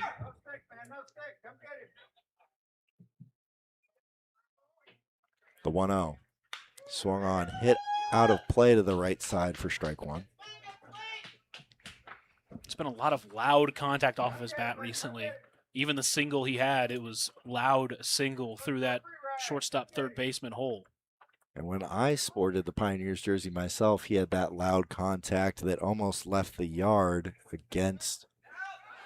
And he's got Lee Jones applied the tag, but could not hang on. Looked like Barry had Deshaun Harvey out on the initial call, but Lee Jones unable to squeeze it there. And this always mental game. Gotta imagine if that's gonna possibly play a role as Harvey will take off. Turk fires down to second base, and that is in time. Both catchers showing off their arms today as Zach Turk catches Deshaun Harvey stealing on that one, as that will end the top of the third inning. We are still knotted up at 4 between the Pioneers and the Outlaws here on KNEB and the Front Range League Network.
Welcome back in, folks, to the Front Range League, as it's going to be Lee Jones, Seth Onnested, and Zach Turk squaring off against Chris Moody in his third inning of work here, as we are all knotted up at 4 on that West Coast scoreboard.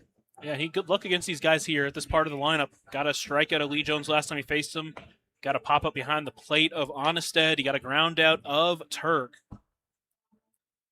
Really, when he's gotten into trouble, it's just been missing pitches. He's walked 5 batters, and that's been the thing. That's been the killer on him. So if he can just force these guys into some weak contact, make them swing the bat, he's looked good so far. Only 2 balls have gotten outside the infield on him. And when you're talking about loud contact, these first 2 hitters are full of it in the form of Lee Jones and Seth Onnested. Yeah, we'll see how they adjust here in their second at bat. First time, both of them looked really off stride, especially against Moody on the mound. We'll see if Lee Jones specifically is able to hold back a little bit and try to get that big frame into the ball.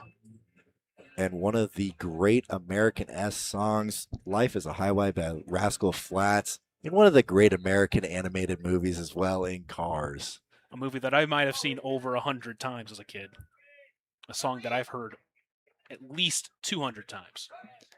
However, it is the Canadian taking ball 1 from Chris Moody. I have to say, I've probably matched those statistics. Car's a great classic that I can throw on whenever I need a pick-me-up. The 1-0. Swung on, hit well, out to right field. That will be down. Pardon me, out. Mike Monum, what a play. Laying out full extension.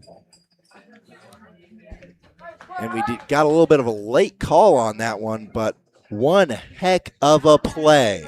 Yeah, it was a tough play. He fully laid out for it, takes an extra base hit away. And another one of those that Lee Jones just doesn't get the full barrel on. It stays in the park, and Monum able to go out there and make a fantastic catch. First pitch to Onnested. That one is hit well, but pardon me, off the end of the bat from Onnested. But that one is able to get down for a bloop base hit. So once again, Moody just avoiding those barrels enough from these Outlaws hitters. Yeah, doing a good job, but unfortunately for him, similar to what we saw from Harvey last inning, just finds that middle of that center field where the shortstop and center fielder are not able to get it. And if there's a center fielder that's going to be able to get it, it is Caden Moore. We've seen both of those sweet swings from both of those guys get especially Pioneers pitching into trouble. Fortunately for Chris Moody, he's able to avoid barrels. Not even really that loud of contact from Lee Jones. Mike Monum able to make the great grab. So that pitch lands for strike one on Zach Turk. Again, this is what you want to see from him. Get out in front of these batters, get these strikes. I mean, I can only say it so many times. It's when he's gotten in trouble is when he's behind these batters. The 0-1 misses away for ball one. Yeah, it looks like the zone for the home plate umpire is a little bit shifted towards the left because that outside part of the plate just not getting the strike calls for Moody so far. And if you're a hitter or a catcher or a pitcher, you have to adjust to that at that point. You can't be surprised because it's been pretty consistent. As that pitch misses away, and Onnested is gunned down by Zamaripa. That's two for him on the day, and that is the second out of the inning. Zach Turk did take ball two right there. Yeah, both these catchers right now are doing really well.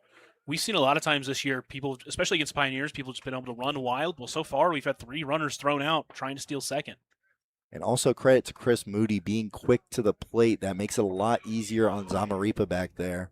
As a former catcher, a little bit of bias, but I believe most stolen bases come on the part of the pitcher, not as much on the catcher. The 2-1 to Zach Turk.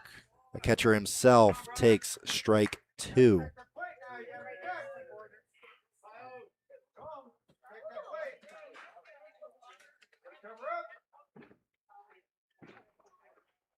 Bottom of the third here, now with 2 outs. Zach Turk takes an off speed that Chris Moody thought was out number 3. Again, it's on that outside part of the plate that hasn't really been given a lot tonight.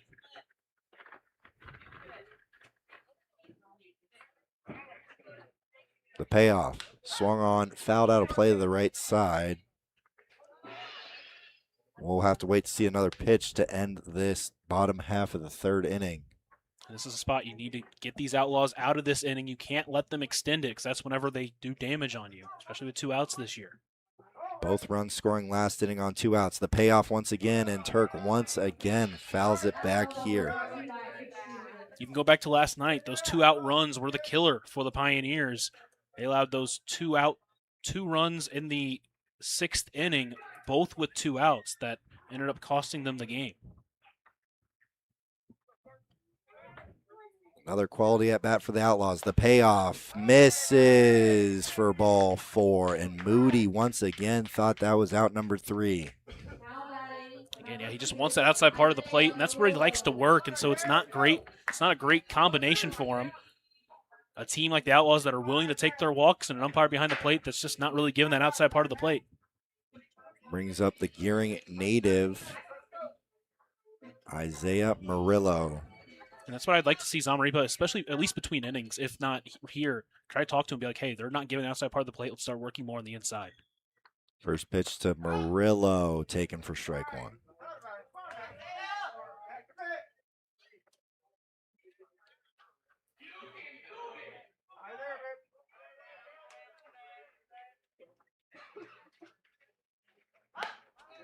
The 0-1 misses up and in for ball one. Count will even.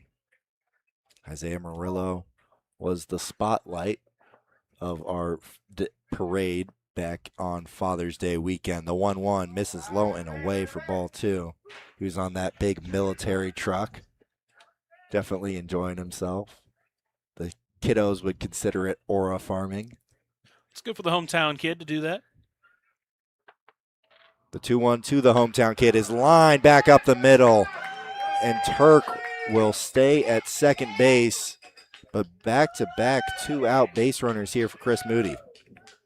Yeah, and right here, I mean, this is exactly what I've been talking about. You had two outs, and you had back-to-back runners reach. Got to find an out here. Can't let this inning continue. And if you're trying to get an out, this is the last guy you want to be facing in the form of the leadoff hitter in Braden Basie.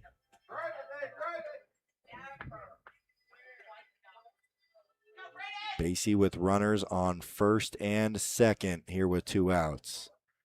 Moody's delivery is taken for strike one on the off speed.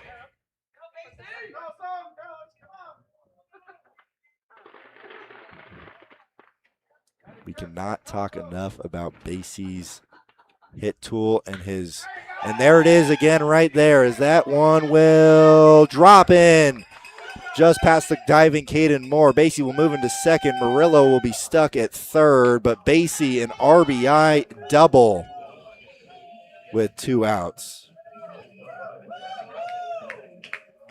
And there's another one where the outfielder in Caden Moore looks like he just misread it just a little bit off the bat. I think he thought it was going to be coming a little bit further, but Basie got that maybe a little bit more off the end of the bat than what Moore expected, and so it dropped right in front of him. Couldn't make the late adjustment, and that one drops in and a run scores. But at this point, you have to find an out. You can't let this inning spiral out of control. You already have lost the lead. You've got to keep it within striking distance. First pitch to Leslie is grounded foul off to the right side for strike one. And once again, the Outlaws threatening with two outs. Runners on second and third. They now lead 5-4.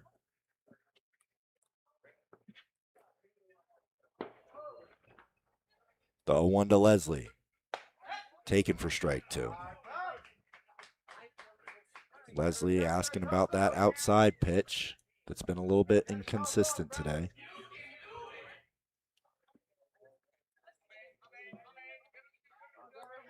Chris Moody once again in a two-strike count in his favor. He sets, he delivers. That pitch is taken outside for ball one.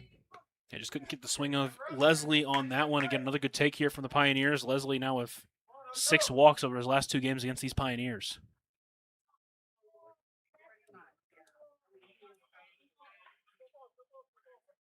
Moody steps off. Zamaripa is going to go out and talk to him. It's possible Basie has picked that sign down at second base. Yeah, sometimes you just got to change it up a little bit, just mix it up, even if just slightly. Leslie's swinging a hot bat. He's hoping to create more fireworks for this heavy offensive day so far. That West Coast scoreboard reads 5-4, and we are just in the bottom of the third. Leslie's got runners on second and third. 2 outs. The 1-2 delivery misses up and in. Leslie ducking down for ball 2. Hey, Leslie luckily didn't hit the bat. He left his bat up there and almost made contact with it.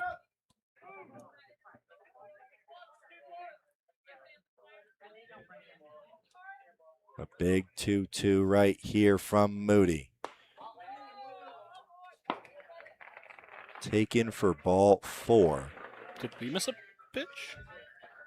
I have 2-2 as well.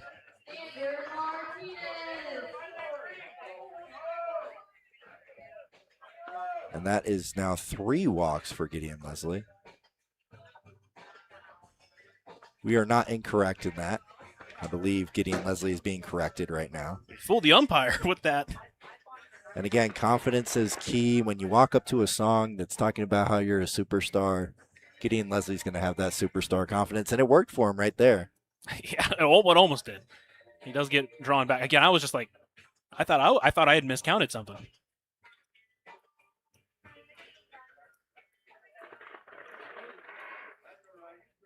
Zach McCoy is going to ask about that one.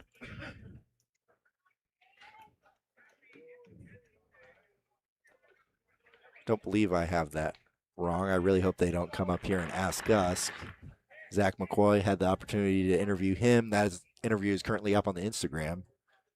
I mean, I had 2 and 2. You had 2 and 2. Gabe had 2 and 2. The umpire clearly had 2 and 2. He just didn't check. Me and Zach McCoy, based off that video, have been hitting the gym a lot.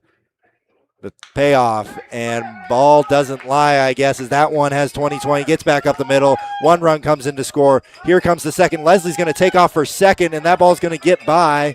He will stay put at second base, but a hustle double on that fielder's choice. Yeah, I mean, that's just a play where you're Harvey. You got to, when you cut it off, you got to be immediately looking at second. He wasn't.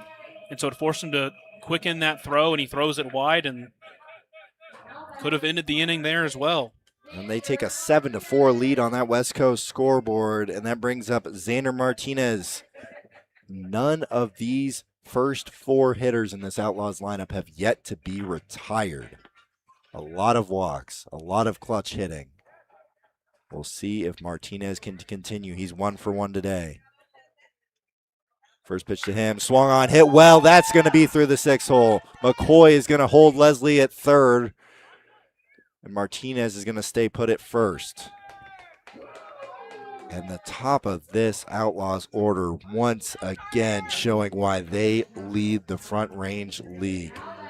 Well, now it's the 3rd time through the lineup, and all 3 of these hitters with hits. They've seen them twice now. It seems like they've made the adjustment. And you'd like Moody to try to at least get out of this inning if he can.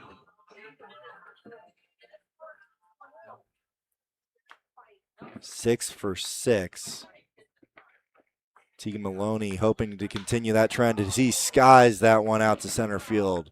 Moore moving over on it. He is under it for out number 3, but not before the Outlaws keep their 2-out magic going. They score 3 with 2 outs here in the bottom of the 3rd. They lead 7-4 on that West Coast scoreboard. We are heading to the 4th inning here on the Front Range League Network and KNEB.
Welcome back in, folks, to the Front Range League Network and KNEB. I'm Bob Parsons, joined by my partner, Lucas Macklin, and we have a beautiful day here on our country's 250th anniversary.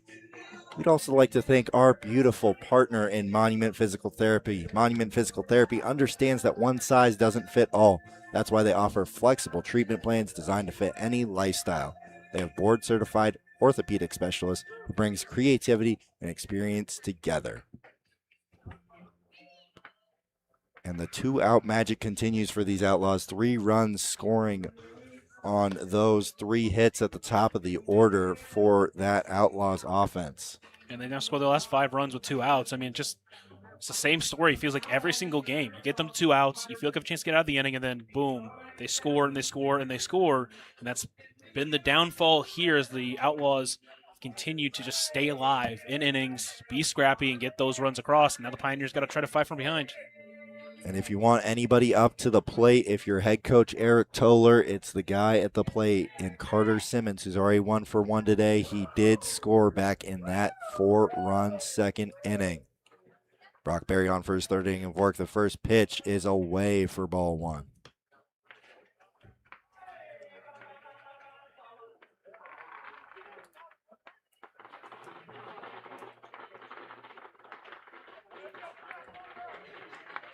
The 1-0.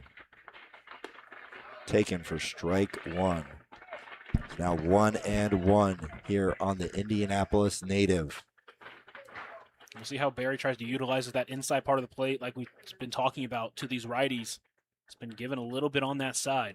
The 1-1 swung on and missed on that off speed for strike 2. And Barry is in a favorable position early here, up 1-2 on Carter Simmons. And he's yet to throw him a fastball in this AB after he singled off the fastball his last time up. The 1-2 delivery. Taken high for ball 2. And that's exactly where you want to throw the fastball. Up above the zone, try to see if you can get that chase. He doesn't here, but now it sets up a low pitch below the zone if he wants to go there. Barry gets his sign. The 2-2 delivery. Swung on and pulls that off-speed foul. That one just getting a little bit too much to the zone.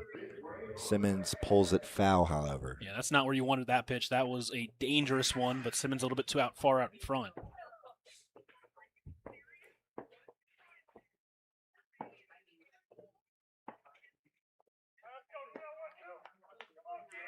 The 2-2. Swung on, grounded foul down that right field line. We'll do the 2-2 once again here.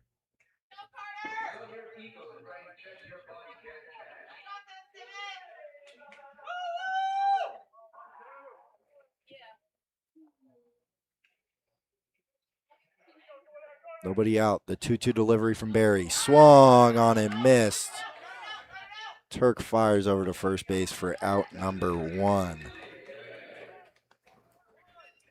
That's now 4 strikeouts on the day for Brock Berry. And 3 of them have required throws down to first, which is just a sign of how much that ball is dropping out of the zone. Zach Turk doing a good job of keeping those off speeds in the dirt in front. And obviously, having a catcher like that behind the plate is huge when you're a pitcher on the mound, knowing that you're able to throw those and dig those down below the zone, and you can trust your catcher back there. He's going to be able to block it. Another catcher having a great day, digs into that right-handed batter's box. He takes high for ball 1 in the form of Ray Zamaripa. He's doing a good job. First couple of throws down to second were wide, but then he kind of readjusted. The last couple, he's been able to make those throws down and get those outs. The 1-0. Taken for strike 1.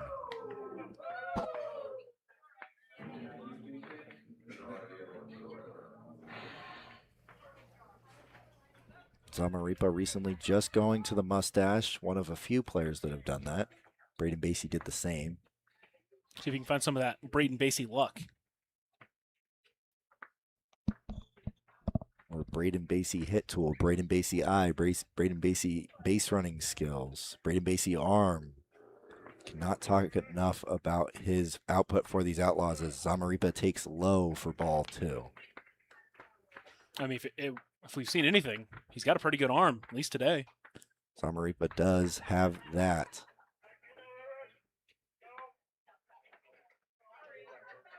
The 2-1. Swung on, hit well, over to Leslie at short. He's able to snag it, throw over to first. Lee Jones is unable to dig it out. And Zamaripa will be aboard. That was a great play, almost all the way off of for Leslie. I mean, it was a great read on that snag. Then he makes the throw over to first, but throws it low in the dirt, and Jones over there not able to snag it. Pioneers looking to respond here. Leslie unfortunately gets charged with the throwing error. It's almost a bad luck error with how well he played that ball, but it is in fact a throwing error. First pitch to Michael Fisher. Zach Turk once again doing a great job back there, keeping that in front and keeping Zamaripa at first base. And now Fisher swinging from the left side.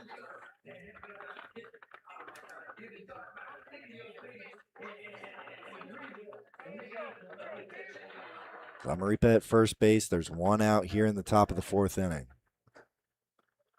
The 1-0 to Michael Fisher. Low again. Another great block back there by Zach Turk. It just feels like at times during this game, his fastball just hasn't really been located that well. Seen a couple of those buried in the dirt so far in this AB. No pun intended.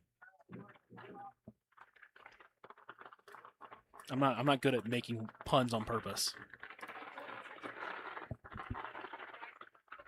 Just a couple Big Ten college grads up here in the one college grad, one future hopeful college grad, as Jones is able to do that one himself on the slow ground ball over to him. Indiana grad yourself, current Minnesota student in myself. I mean, I was gonna make a joke. Just assume you're gonna graduate. You can call yourself just a future Big Ten graduate, unless you get picked up by, SEC school to potentially fill in as catcher for them. That is quite a funny joke after watching my BP earlier today. Topped out at 65 on the mound the other day. You can work on that. First pitch to Solis, misses low. Once again, Turk is able to keep that one in front. And now back to the game. Solis, big opportunity here, trying to get some 2-out magic of their own. He already has a 2 RBI single in this game. Chance to try to add to that.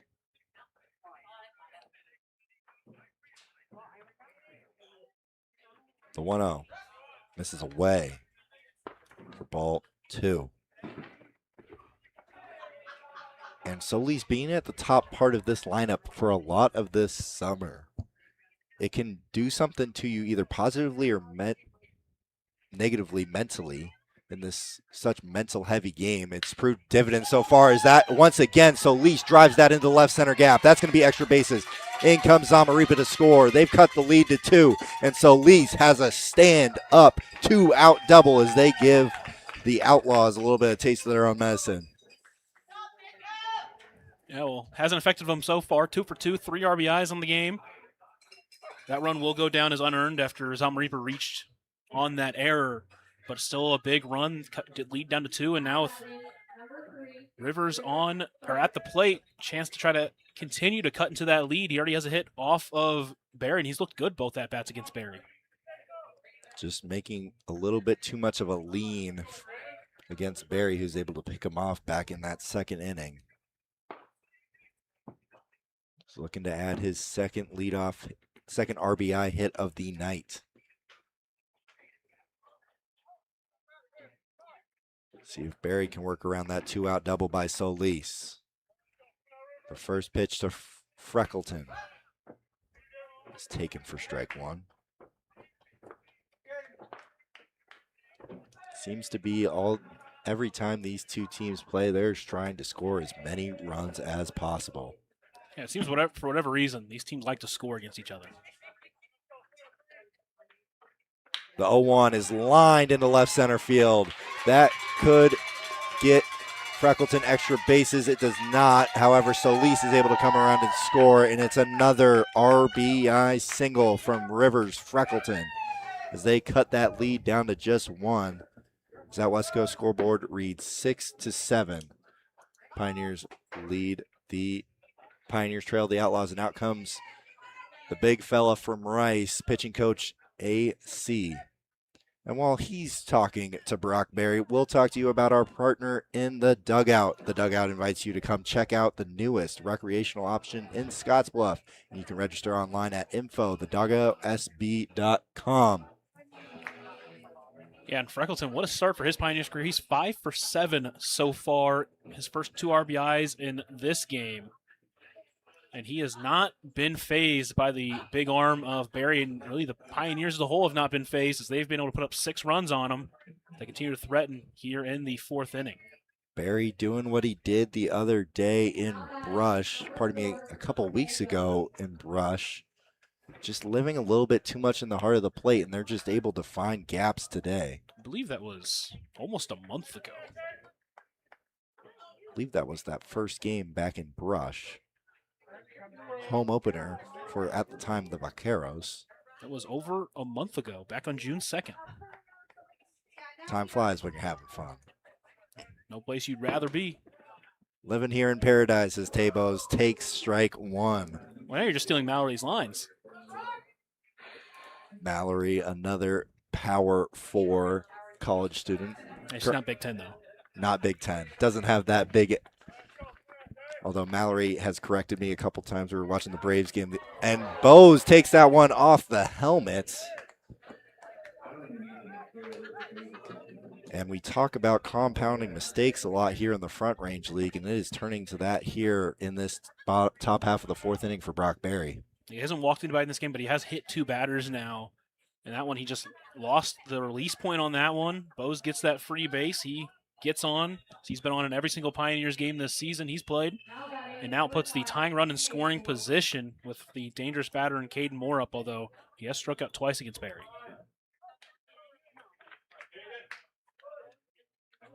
2 runs already in this inning. Runners on first and second. First pitch to Moore is taken for a strike. Berry still seeking that elusive third out in this top half of the fourth inning. Like you said, Pioneers giving the Outlaws a little bit taste of their own medicine. So that pitch is fouled off to the left side for strike 2. He's got Moore right where he wants him for the 3rd time tonight. You've got to imagine he's going to throw that breaker, try to go maybe back foot. Brock Berry, you do not want to leave that over the heart of the plate, though. He's done that already a couple times this inning. That's led to those 2 runs. The 0-2 to Moore. Spikes it, and both runners will move up. That pitch making it about 55 feet. Zach Turk, who's played an incredible backstop tonight, just had no chance on that one. Yeah, he just completely lost the feel on that one. Now it puts 2 runners in scoring position for Moore at the plate. Moore has been a really good 2-strike hitter this season. See if he can try to get a big at-bat here for the Pioneers.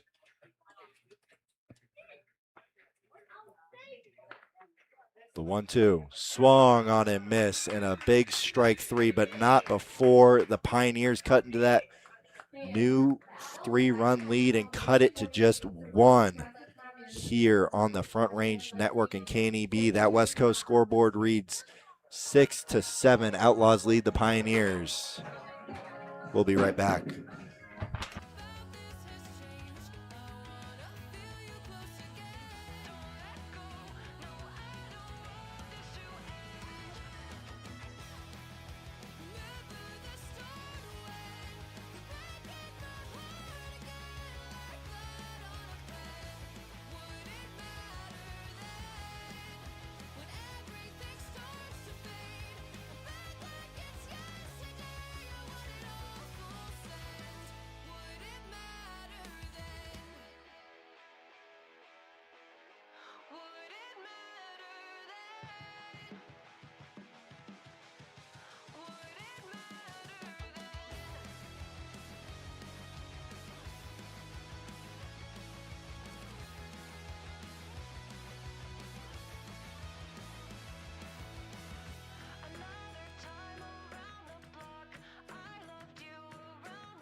Welcome back in, folks, to KNEB and the Front Range League Network. We got a new pitcher here for the Western Nebraska Pioneers in the form of Cameron Meyer. Now making his first appearance in the Front Range League, just got here today. Will probably end up being an Outlaw, but he's pitching tonight for the Pioneers, the junior over at Western Nebraska Community College. He's pitched a couple of seasons over there. He's appeared in 12 games as a whole. He's pitched 18 1/3 innings. During that time, he's only walked 4, but he's only struck out 7. So another one of these guys is going to pitch to contact. He's not going to walk too many batters, ideally, but he will do a good job limiting the walks, and he'll do a good job of getting weak contact if things go his way. He's going to be facing Barrio, Jones, and Onnested in this bottom half of the fourth. They're looking to respond, trying to add back onto that lead that was very fresh at the time, but already gets cut into by those Pioneers who've been quite pesky today. They're doing a good job hitting. I mean, they've been getting the big hits in this game, unlike they wish they couldn't do late in that game against the Wranglers. It's been good to see, and now you got to hope that Meyer on the mound is able to hold this Outlaws team scoreless. They've scored in each inning so far. Jaden Barrio 0 for 2 so far today. First pitch to him misses high for ball 1.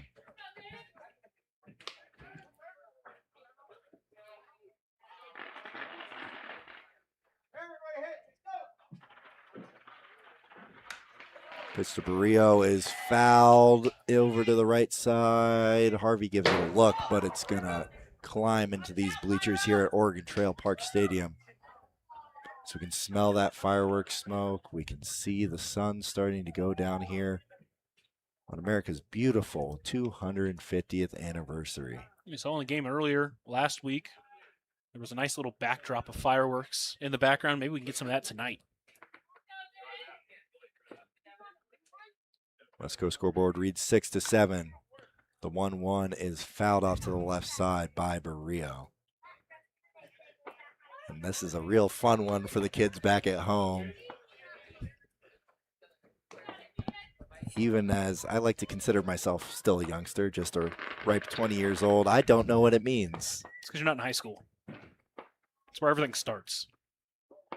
The 1-2 to Barrio. Swung on, skied in the infield. Harvey's going to move over on it and make the grab.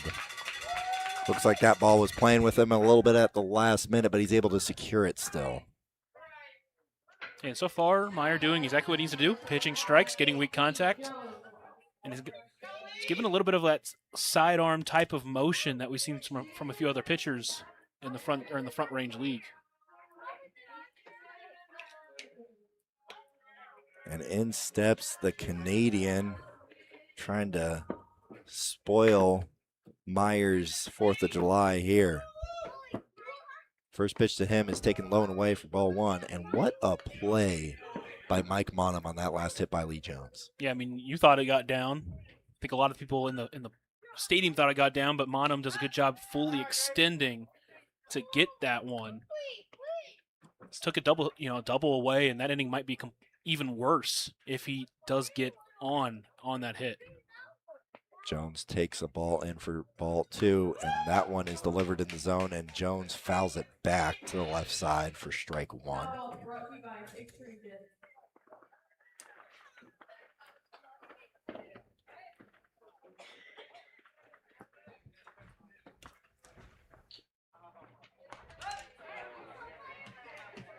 That ball is taken for strike 2 here on Lee Jones.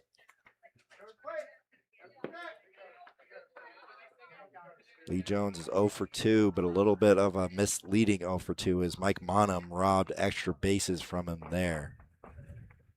As Jones is going to pop that one up. Got jammed a little bit. Bose has a read on it, and he is under it for out number 2. Good start from Meyer, exactly as advertised. 2 pop-ups, 2 get a ton of weak contact. See how he does against here. So see how he does here against Onnested. He got that bloop singles last time up, but was caught stealing.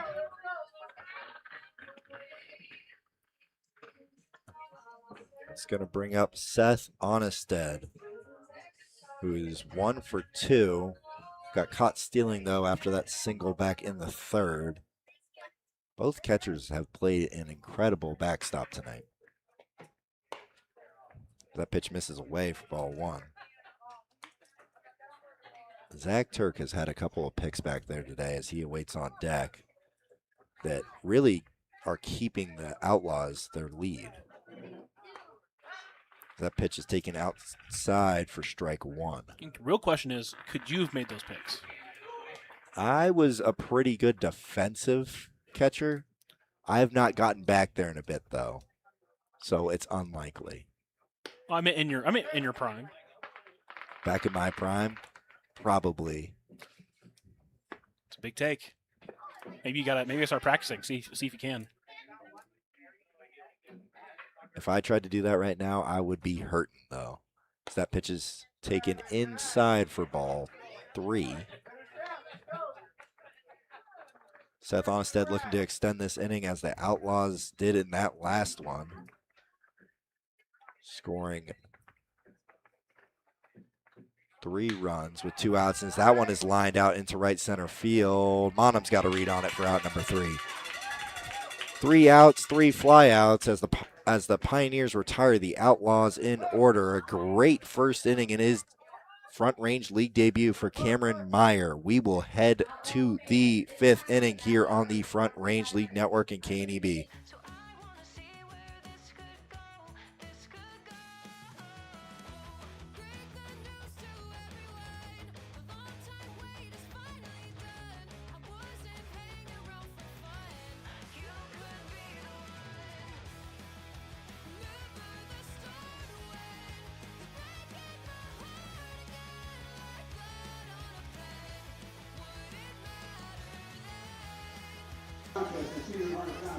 They're going to start here at first base. Our beloved granddaughter Bella is over there at third base. You guys have to go touch second base, go over to Bella before he touches third base, and you win $1 million. There's a legal thing here. There's no $1 million. Okay? So, you guys got to right here. It's not legal. This is America, not Sweden. It's not legal unless you start here. Are you guys ready? You know what to do. Go that way. And he's going to instruct. Oh, we need your shoes. Hey, go. What are you waiting for? Go. Go. Come on, go. Welcome back in, folks, to the Front Range League Network and KNEB. I'm Bob Parsons. I'm joined by my partner, Lucas Macklin, and we have a great one for you today as the Pioneers trail the Outlaws 6-7. It's been close back and forth. Meyer out there with a scoreless inning. Chance for the Pioneers to tie or take the lead here in this inning. See if they can try to get to Barry a little bit more. Brock Barry on for his 5th inning of work here. Defense hasn't necessarily helped him out tonight, although those 6 runs, 5 of them being earned. In that first start here in the Front Range League, Barry did go 5 innings, giving up 5 runs. And since those first 2 starts, he has been quite stellar up until tonight. Yeah, entered with a 1.57 over his last 5 appearances. It struck out 41 in 23 innings. So far through 4 innings, he's only struck out 5, hasn't walked anybody, but has hit a couple of batters, which is uncharacteristic for him.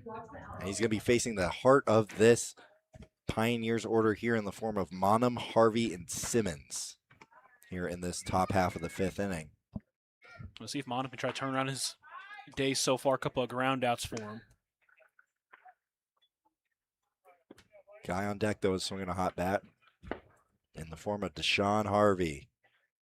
First pitch to Monum. A little bit of an ugly swing there on the off-speed, low and away for strike 1. He's just not able to pick up that off-speed pitch so far here against Barry.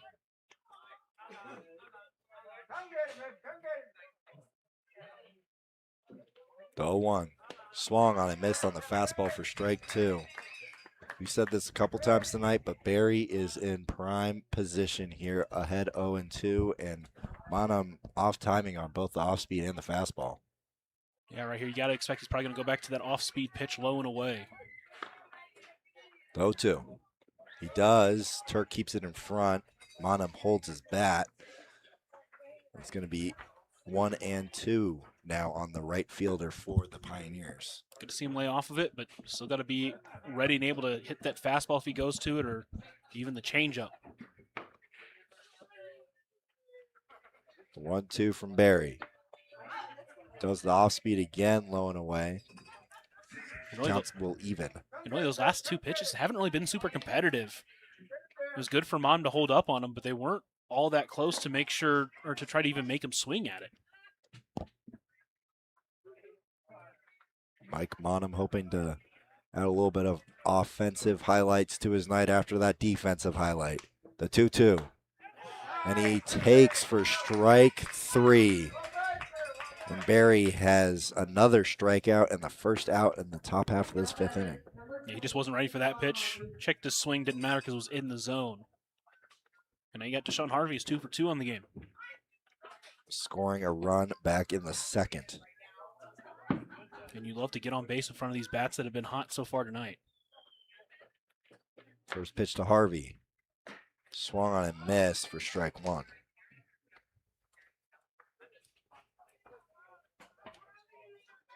Like to see Deshaun Harvey get back into his hitting ways.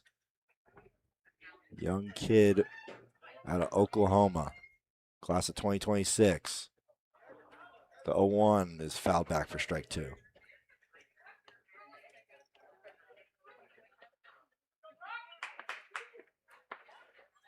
So we see some fireworks go off behind that center field fence. Jaden Barrio out there in center. What a beautiful day for baseball. What a beautiful day for America's birthday. The 0-2 to Harvey. Swung on and missed on that high fastball. And Brock Berry starts this top half of the fifth inning with back-to-back strikeouts. He's really had him all over the place in that one. Couple off speed, then blew the fastball up above the zone. And again, when you got a guy like got a guy at 0-2, blowing the fastball above the zone is always a good pitch, and he got Harvey to swing at that one. And he's got 7 strikeouts in this 6-7 game here. Outlaws still lead by 1 here in the top half of the fifth inning. 2 outs as Carter Simmons digs into that right-handed batter's box.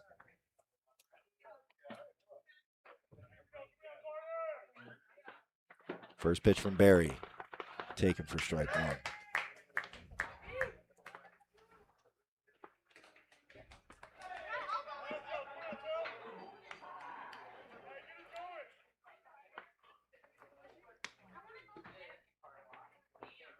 Barry's 0-1 delivery, taken low. Good stop back there once again by Zach Turk.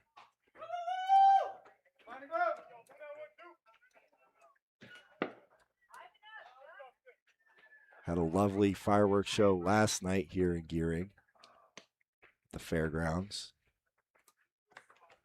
The 1-1 to Simmons is taken outside for ball 2. Get a chance to go? Did not, although I did see the line of people leaving. I didn't even see that. I got home at like 1 o'clock in the morning last night. The 2-1 to the hot bat of Simmons. Swung on and missed, and that off speed was just heading away from him there. It's now 2-2 here on Carter Simmons. Barry looking for his 3rd strikeout. Pardon me, 4th strikeout on just as many batters.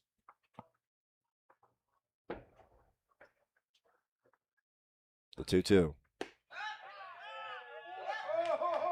Taken low, checks his swing, did not go either, so that is ball 3 and the count will run full.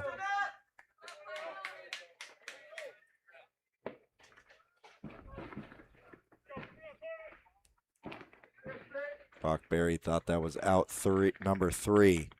He's looking for strikeout number 8 here. The payoff, 2 outs. Swung on line back up the middle. And the Pioneers are in business here with 2 outs with Carter Simmons lining that one right back where it came from. And now they're trying to create a 2-out rally of their own. Saw the Outlaws a couple of times. You know, Moody on the mound thinks he has strike 3. Instead, it ends up going away. They continue the inning, and then they end up with a big inning. Now the Pioneers trying to do the same here with Zamaripa at the plate. Zamaripa has been aboard twice, one of them on an air. He did hit the ball well in that at bat, but it was a better play by Leslie to keep it in front of him. Has scored both times as well. He's looking to knock in a run here with Carter Simmons at first base and 2 outs. The delivery from Barry, taken for strike 1.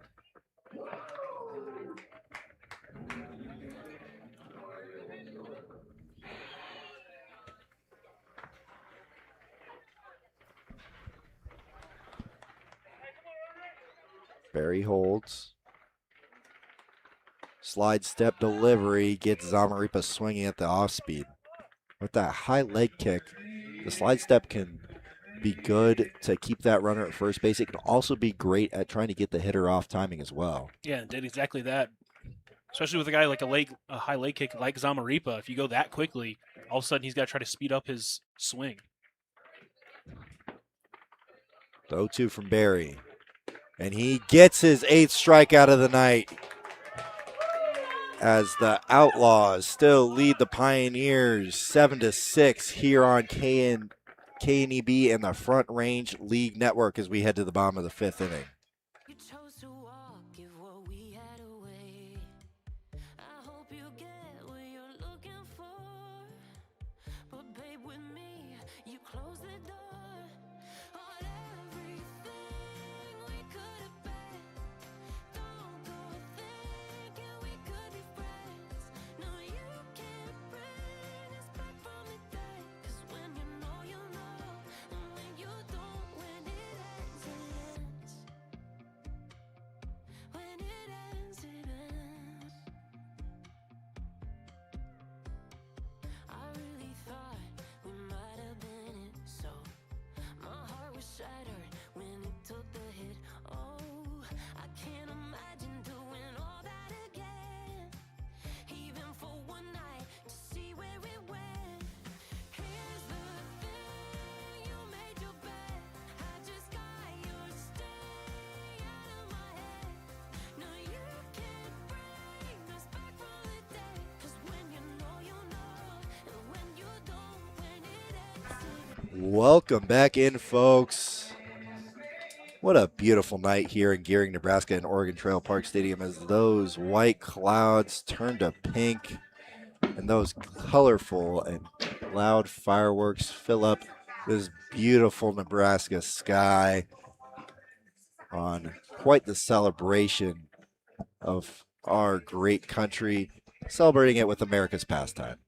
Yeah, no place you'd rather be, and what a game we've got going. Back and forth, it's 7-6, and got a close one, and hopefully it stays this way with Meyer, who's looked good so far after his first inning of work. It's going to be Meyer facing Turk, Murillo, and Basie.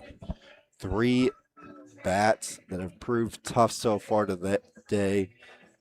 Between the 3 of them, they've reached 6 times. Yeah, and Turk and Murillo were the ones that started that 2-out rally in the 3rd, and would eventually be capped off by that Gideon Leslie 2 RBI single. Right now, that stands as the difference in this game as the Outlaws lead 7-6. The Murrieta, California native out of Coalinga College, who's been playing an incredible defensive catcher tonight, is looking to add some offensive performance after that full count walk back in the 3rd.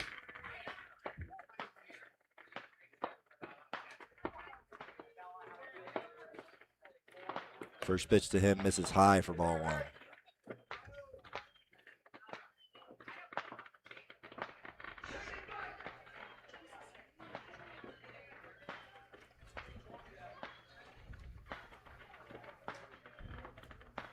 That pitch is lined back up the middle. Zach Turk gives a little bit of a bat flip. We've seen what he can do with his eyes at the plate. He shows it off with the stick there with a lead-off single. It is nothing too crazy, just a little flick of it. Just be like, hey, I got a hit there. I can hit the ball too. I can walk. I've got 12 of them a season, but I can hit the ball too. Another great catcher by the name of Johnny Pareda does that as well. You think he took inspiration? It is possible. First pitch to Murillo is swung and missed on that off speed for strike 1. I've talked to Turk a little bit. He really likes what he's doing defensively. He would have liked to see more hits. He's able to get one there. He's still sporting a .417 on base coming into tonight as Murillo takes strike 2. We've drawn 12 walks in 13 games. That OBP is usually going to stay pretty high.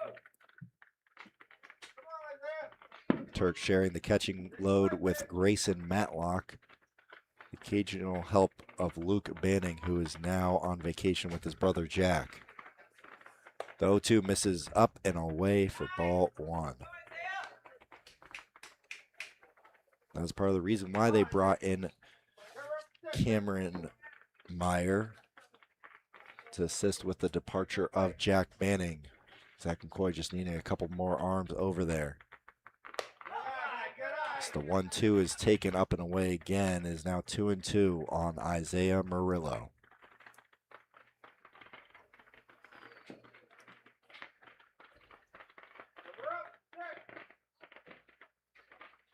Graduate of Gering High School, trying to show a little hometown pride here. The 2-2 misses up again, and the count will run full. You had him at 0-2 and just missed 3 straight pitches. Hasn't really been particularly close either.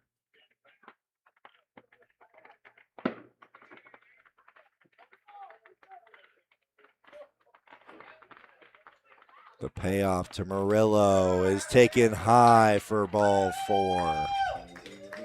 And the first 2 men reach once again at this bottom of the order, and they are doing their job. Set at the top of this lineup that has been very dangerous so far, have reached in 11 of 12 ABs tonight. And one man that has yet to be retired in the form of Braden Basie. They also have all 6 RBIs at the top of this order. Indiana's finest up to the plate. One of them also in the booth with me. He's got runners on first and second. The first pitch to him misses away for ball 1. Basie out of Franklin, Indiana.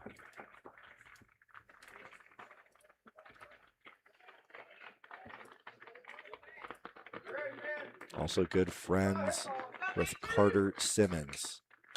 So that pitch is fouled off to the right side for strike 1.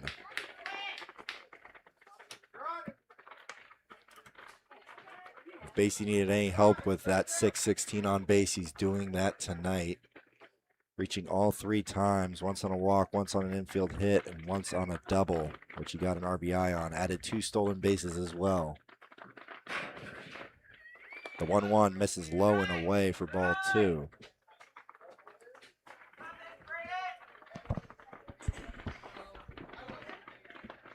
Like to try to find a ground ball here. Get at least 1 out, potentially 2 if you can.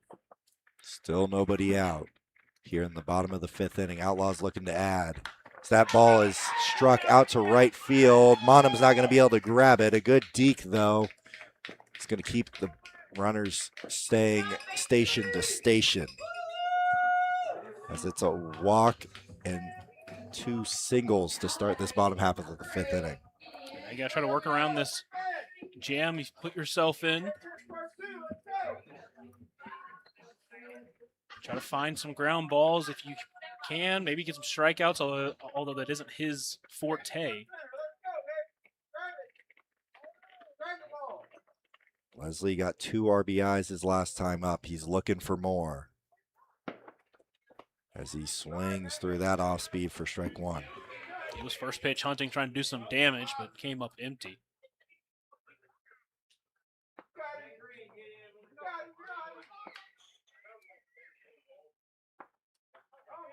Gideon Leslie out of Anchorage, Alaska, attending Highland College next year. Second pitch to him lands for strike 2. Another batter at 0-2. He had Murillo at 0-2 before he lost him.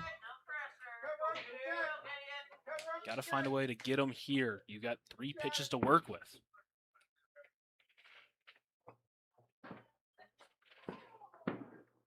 The 0-2 takes for ball 1.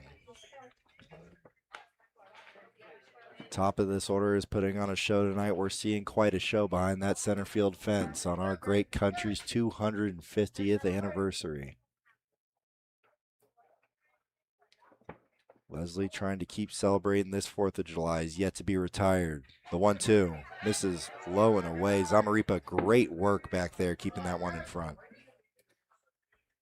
Really feels like he's kind of grown as a catcher this summer. He's worked a lot behind the plate. He's done a good job last few games keeping that ball in front of him, keeping these runners at bay, and also doing a lot better of a job gunning these runners down. Having your right hand healed up will also help with that throwing out of runners. He's also worked as a pretty competent pitcher, too. So the 2-2 misses away, and the count will run full. A big full count here. He's got nowhere to put Leslie. And once again, went from 0-2 to 3-2. There were a couple of competitive pitches, but didn't get a swing or the call. Got to find a strike here somehow, some way. The payoff.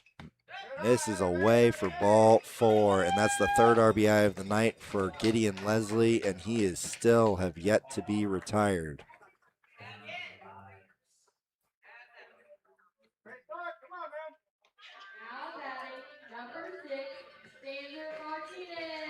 Zach Turk giving Martinez a little bit of a scouting report here on Meyer, new to the Front Range League, at least this summer. He's played the last couple of summers for those Pioneers.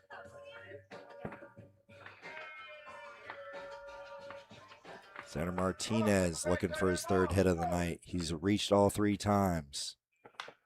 He lines that one foul out of play to the right side.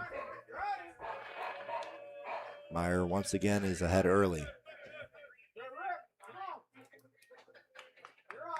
Xander Martinez very close with head coach McCoy. Both out of the same high school in Modesto, California. McCoy's the one that recruited him up to Platteville. As that pitch misses away for ball 1, is now 1-1 here on Martinez. Martinez recently celebrated his 20th birthday as well.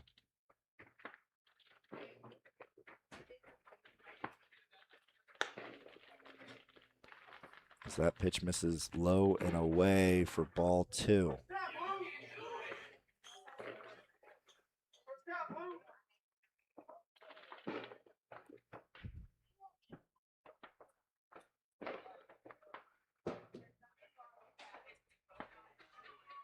The 2-1 to Martinez is taken for strike 2. Another 2-strike count. Got to find something.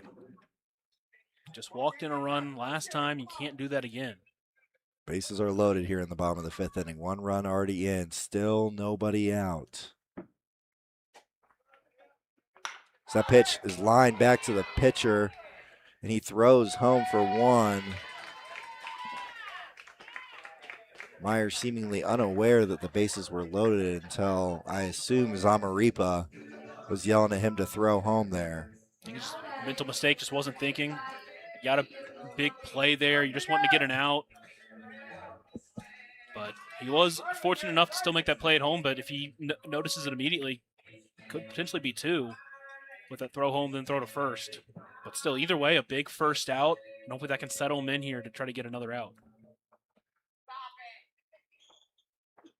The only other man in these first 4 to be retired tonight is Tegan Maloney. He's up to the plate now with the bases loaded. He skies that one off to the left side. They could be playable. It's out of play for strike 1.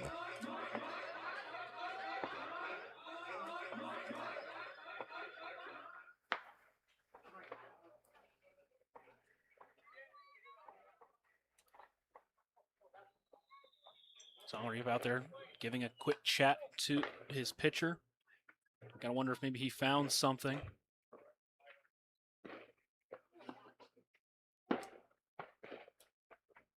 Tegan Maloney out of Roswell, New Mexico. 0-1.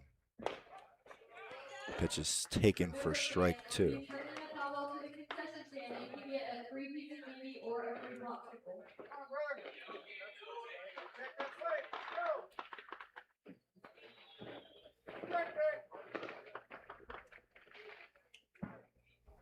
The 0-2 to Maloney. Taken for strike 3. And it's back-to-back outs here for Cameron Meyer.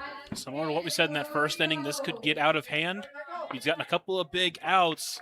If he can get this last out straight on those bases loaded, that would be a huge momentum boost for his team, but it's not easy with the RBI king at the plate. And that ball is skied off to the left side. Could be playable, and it's also going to drop. Currently now tied for that RBI lead in the Front Range League. None other than Braden Basie. He's looking to add another trophy to his shelf from this Front Range League. If he just find the way to get some power, he might win the Triple Crown.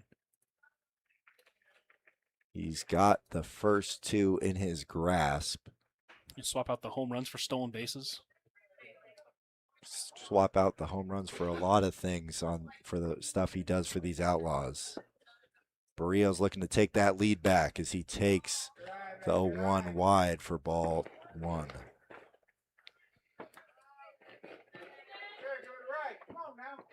They've done so well with 2 outs all year. They've done so well with 2 outs today. 2 outs, bases loaded. The 1-1 from Meyer. Barrios skies it again. This one looks to be playable. Bo's moving over on it. He's under it for out number 3 in foul territory as fireworks go off here in Gering. Meyer limits the fireworks in this one. Just 1 run crosses for the Outlaws. They lead 8-6 as we head to the 6th inning here on KNEB and the Front Range League Network.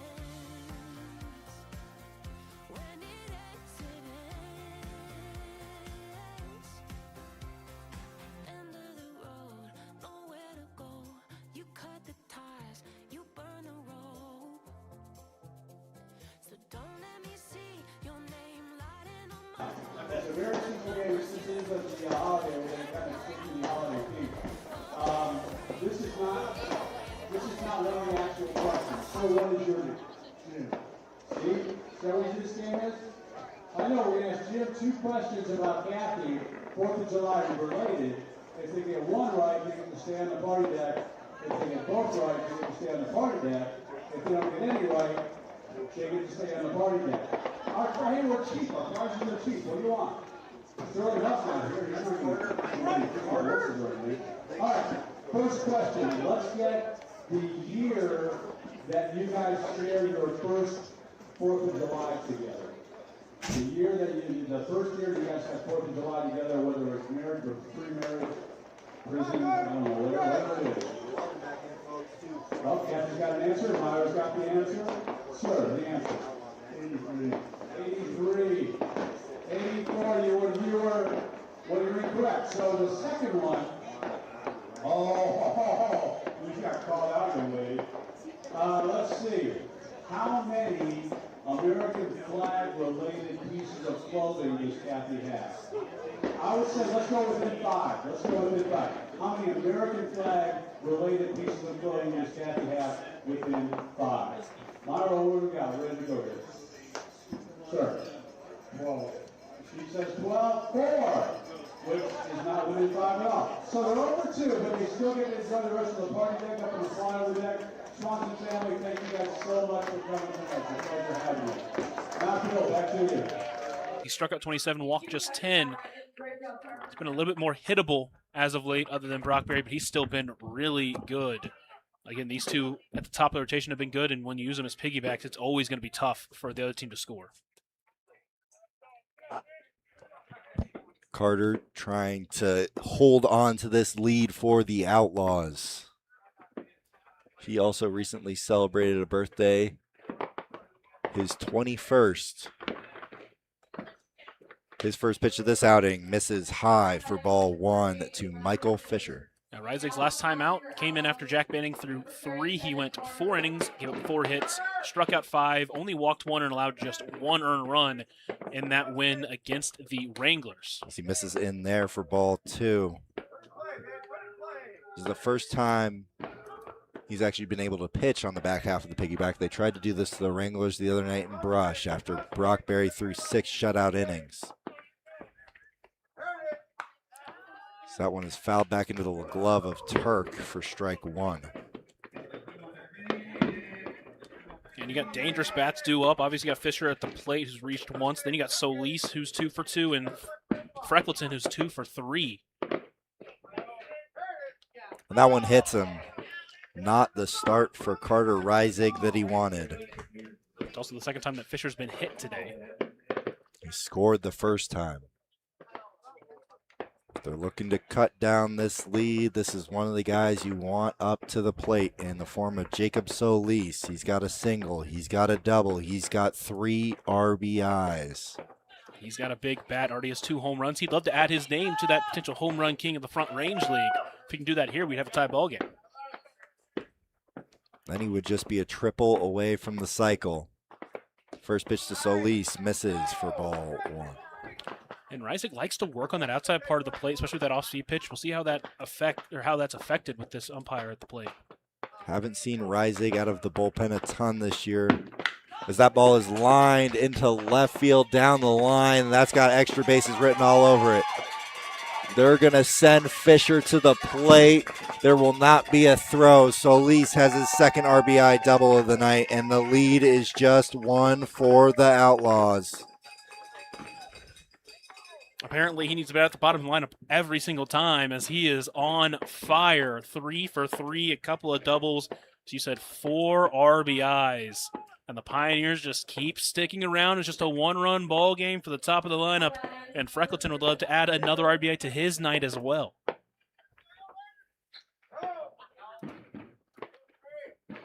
Freckleton's got 2 RBIs. He's got 2 singles. Young kid from Toronto, Canada would love another chance. That pitch lands on the inner half of the zone for strike 1. He is currently 5 for 7 as a Pioneer.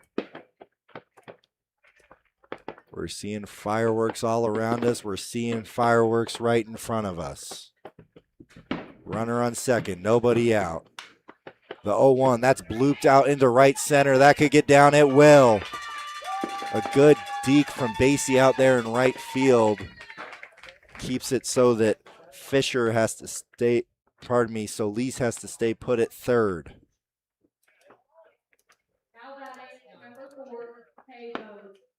Doesn't get any easier, though, because Tay Bose is due up, and he's been excellent all season as well.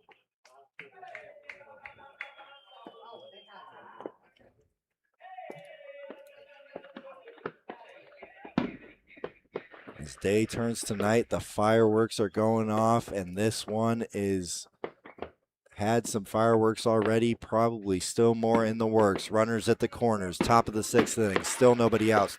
Bose squares the bunt, pulls it back for ball 1. I'm surprised he kind of squared up as a sack bunt. He's been really good at drag bunting this year.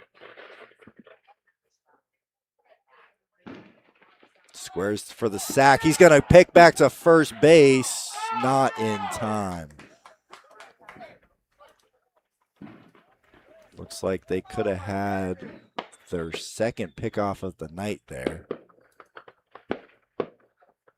Sounds like there's a little bit of disagreement from that Outlaws dugout. Well, looks like the Pioneers wanted a balk. I think that's what they were wanting.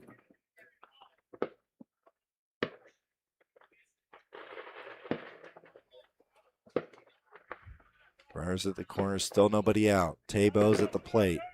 The 1-0 on its way. He squares once again. He lays it down. A beautiful bunt down that first base line. It's going to be a tough play at first. They will not make it.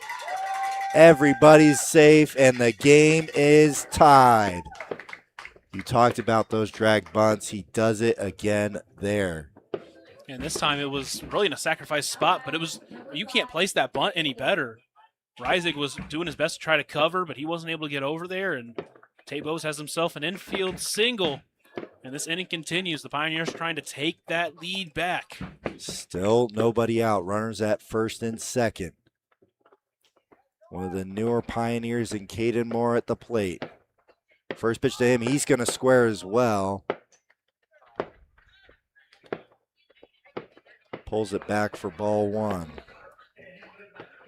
Martinez a hard break on that. Gotta imagine Rivers, Freckleton possibly could have taken third there. Squares once again, pulls it back for ball 2. It is now 2-0 here on Caden Moore. This is more of a prototypical sacrifice bunt situation for Moore.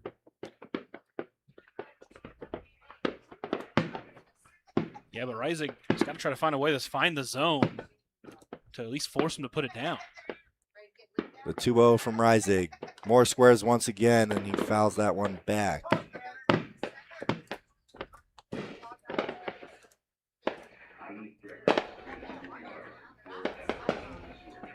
Reisig trying to get himself out of his jam with the game still tied. Nobody out. Runners on first and second. Caden Moore at the plate. He leads in the count 2-1. He squares once again, pulls it back. That's ball 3. Rising on the mound, you got to force him to put this down. You cannot walk him when he's trying to sack bunt.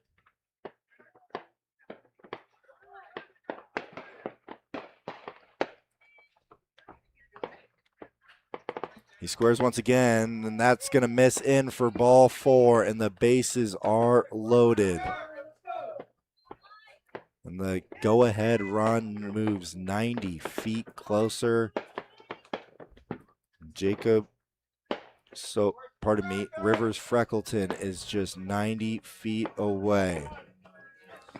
And while pitching coach AC is talking to Carter, we're going to talk to you about Russell's Automotive. Russell's Automotive, your family-owned go-to for all your quality automotive repair needs. We also like to thank Hurstead Monument. Hurstead Monument Company, serving the Valley for over 100 years. We are so thankful for all of our partners. Got him. Say quick convo there. You got to assume it's just to try to settle him down. Just feels like he's been a little bit more inaccurate than what you've wanted. Some of those have been bad luck breaks for him. Just got to reset. Got to get some outs here. Again, it's one of those things where you can't look backwards. You've got to look forward. At this point, you've got to find a way to get 3 outs and ideally not let this inning spiral out of control. Mike Bonham's hoping to change his favors tonight as he is 0 for 3 so far. Bases loaded, still nobody out, and that misses in, almost hit Bonham. He would have had an RBI if he would have just kept the elbow in there a little bit longer.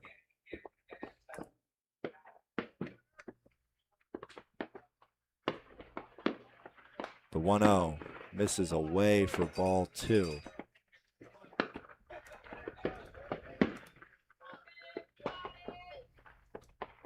We are all knotted up at 8 here in the top of the 6th inning.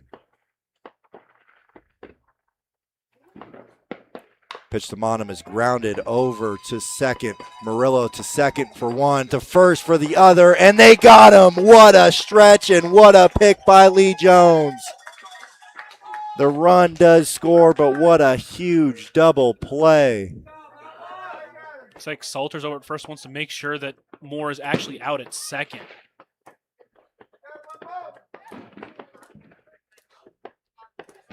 What a great turn by this Outlaws infield. Looks like they will talk about it. Either way, the Pioneers have taken the lead. It is 9-8 Pioneers.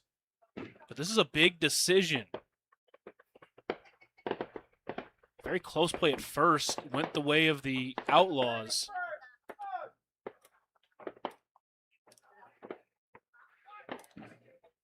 But if you needed a play, that was it. So they rule him out. So there are now 2 outs in the inning. Bose standing over on third base. Freckleton scores. Pioneers take the lead 9-8 here in the top of the 6th inning. And you'd love to add on here. Harvey has hit Reisig well so far this year. So that first pitch misses up and away for ball 1. He has homered off of him all the way back the first time he saw him.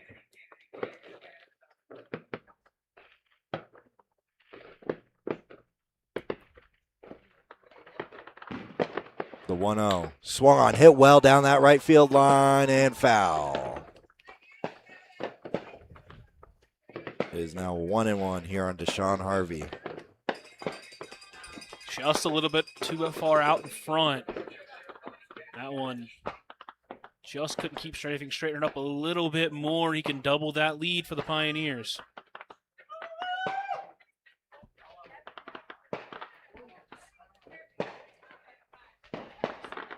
The 1-1 from Reisig. Swung on and missed for strike 2.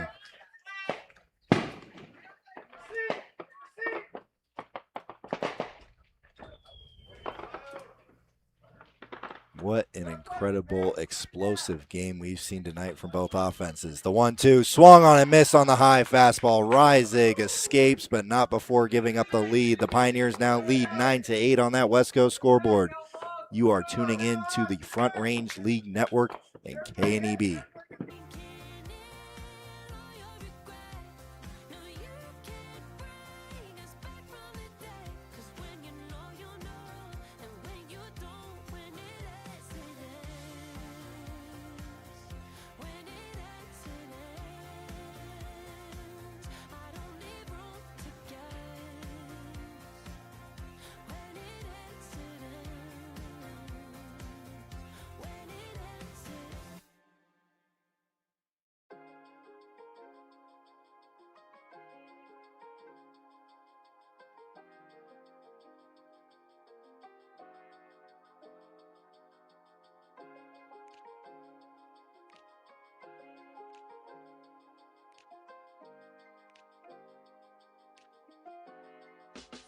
first moment I saw you, I knew I had to make you mine. Wanted to know everything about you. I didn't want to waste no. Welcome back into the Front Range League Network and KNEB. I'm Bob Parsons. I'm joined by my partner, Lucas Macklin. And what a beautiful night for baseball. We got a great show going on over that center to right field fence here in Gering, Nebraska at Oregon Trail Park Stadium. The Pioneers take the lead 9-8 in that top half of the sixth inning off of Carter Reisig. Should be interesting to see if the Outlaws can respond. It's going to be Lee Jones, Seth Onnested, and Zach Turk. Now see if he can try to get some quick outs. Meyer can. You want to try to hold that lead, try to throw him as many innings as you can.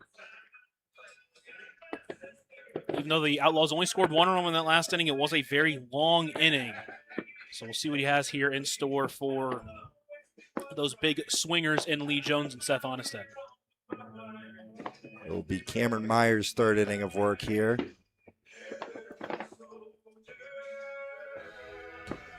The Canadian hoping to spoil America's birthday here. After his professional baseball team, they did not get to celebrate the 4th of July today, losing 11-0 as Lee Jones takes that for strike one. I was confused where you were going there because I'm so World Cup minded. I was like, the Canadian baseball team play today? You said that a couple of times too, and it's every single time it's confused me. That ball is taken high for ball one. No, the Blue Jays lost today. Yeah, I got that now. Yeah, I got that. And it's always a good day when the Blue Jays lose a baseball game. Got a couple Canadians on this field right now that disagree. The 1-1 to Jones. And that one is lined right back where it came from for a leadoff single for Lee Jones. Almost feels like a finally for him. He's been swinging the bat all day. He's just been mishitting it a little bit so far. That one he got barreled up. And he kept it low and he kept it in the outfield.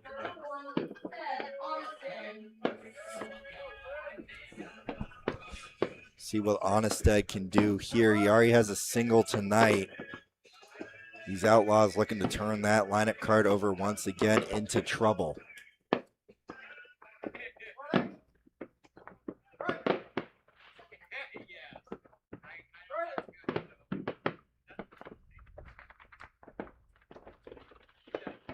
First pitch to Onnested, taken high for ball one.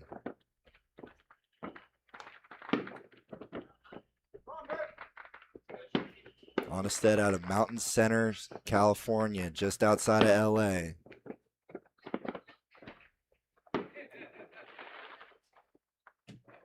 So that pitch is fouled back for strike one. Sounds like the entirety of the both Gering and Scottsbluff celebrating it tonight.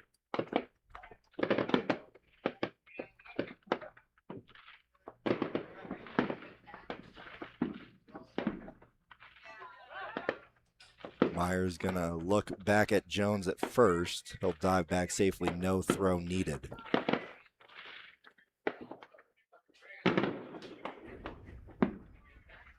The 1-1 is taken for strike two. I'll just fix my mark. Here we are in the bottom of the sixth inning. Lee Jones hit a leadoff single. Seth Onnested looking to take that lead back or at least tie it. He has the power to do both. So he takes a quick time here with two strikes. Trying to reset. Almost feels like these two are trying to set the bottom of the lineup. That's been excellent. Both of them reached their last two ABs. The 1-2 misses is now even on Onnested.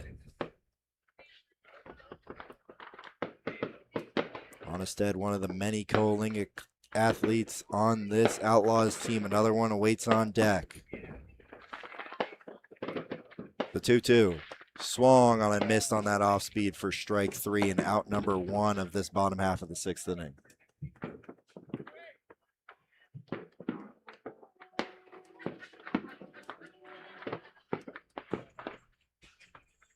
It's going to be Zach Turk,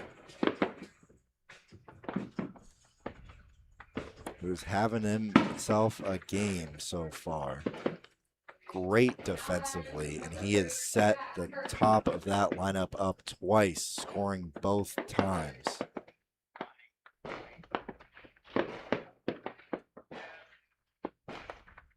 First pitch to him is taken for strike one. And having these bats at the bottom of your lineup, especially for a lineup like the Outlaws that is so dangerous at the top, is huge. It really feels like the difference between this offense is when that bottom of the lineup is clicking. When it is, this Outlaws team is scoring a lot of runs. When it isn't, they're usually going down a lot quieter. So that pitch is taken for strike two on Zach Turk.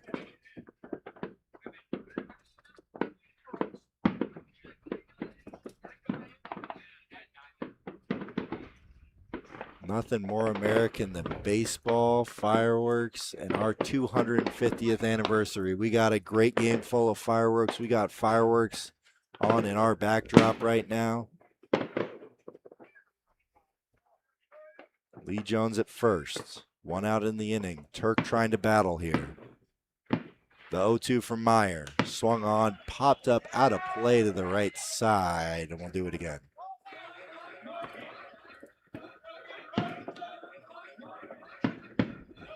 That walk back in the third inning, such a great at-bat from Turk.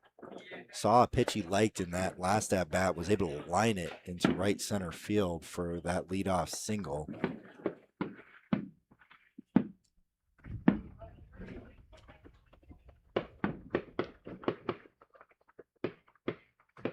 The 0-2 misses high for ball one. This is when the Outlaws are so good. Pitcher's starting to get a little tired. It's 3 innings for Meyer.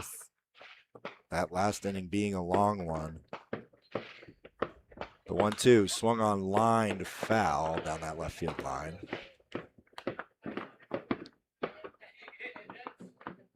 And even though the count's 1-2, there's one out in the inning.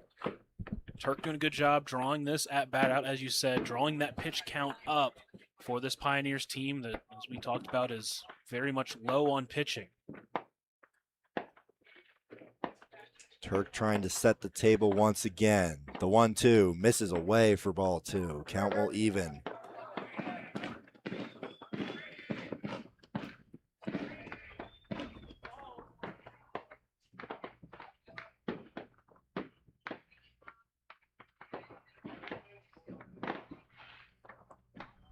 Turk trying to keep this AB alive. Another quality at bat from the Outlaws catcher. The 2-2 misses away and the count will run full.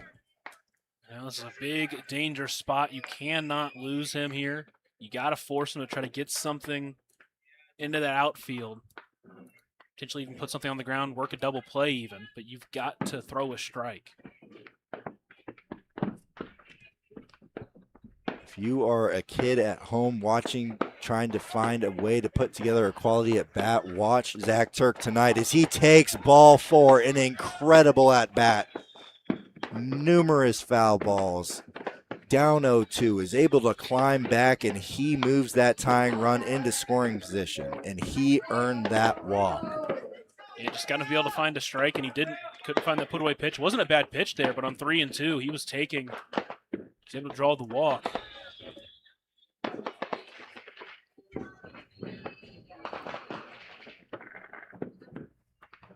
Murillo hoping to add some fireworks of his own in his hometown of Gering as he looks at strike one.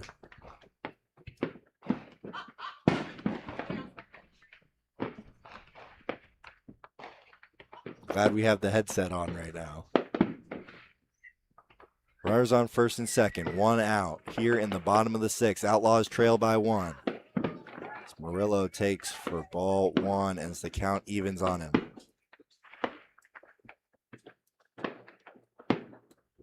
Murillo, one of those two bats at the bottom of the order, being so good at setting the table tonight. He is yet to be retired tonight. As he looks at strike two. He's 1 for 2 after 2 for 2 with a walk. I have it as an error on my sheet, but scorekeeper Gabe has it as a hit. That ball that got under Tabos' glove back in the second.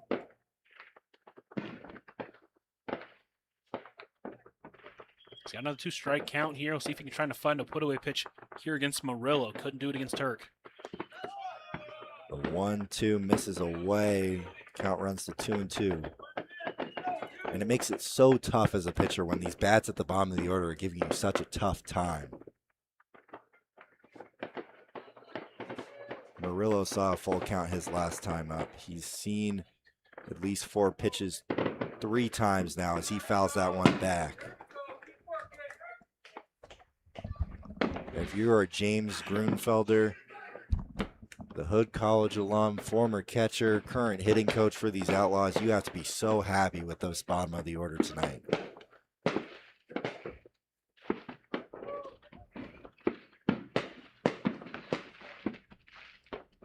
The 2-2 taken up and in, and the count runs full once again.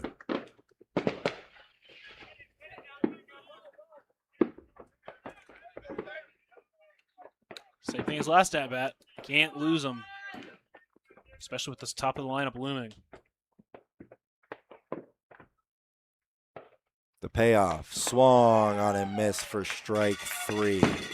Myers able to spoil the battle by Murillo for the second out of the inning. That is a huge out, but lineup does turn over, and Braden Basie is up, and officially he is 2 for 3 on the day, reached on that error back in the second, but the last 2 at-bats, double and a single. Only 1 RBI chance to tie this ball game up if he can find some outfield grass. Braden Basie, one of a couple Outlaws that has yet to be retired as he looks at ball 1.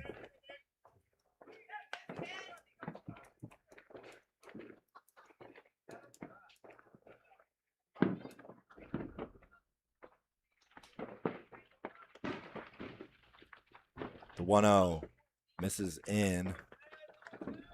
Almost got a piece of Basie. That would have been the 13th hit by pitch against Basie this year. As he lines that one right back to where it came from. They're going to send Lee Jones home. The throw to the plate by Moore is dropped by Zamaripa. And they have Turk in a rundown. They do not make the throw down to second base. They had him dead to rights out between second and third. They decide not to make the throw. And this game is tied. Yeah, I don't know why he didn't throw that, but it was a great throw from Caden Moore, by the way, on the dot. And Zamaripa just couldn't glove it, and a run scores on that single from Braden Basie. And another one of the Outlaws that is yet to be retired today is Gideon Leslie. He's 1 for 1 with 3 RBIs, 3 walks. First pitch to him misses up and away for ball 1. Zach Turk might not necessarily have the same stat line at the top of these guys or at the top of this Outlaws order, but he has been so important tonight.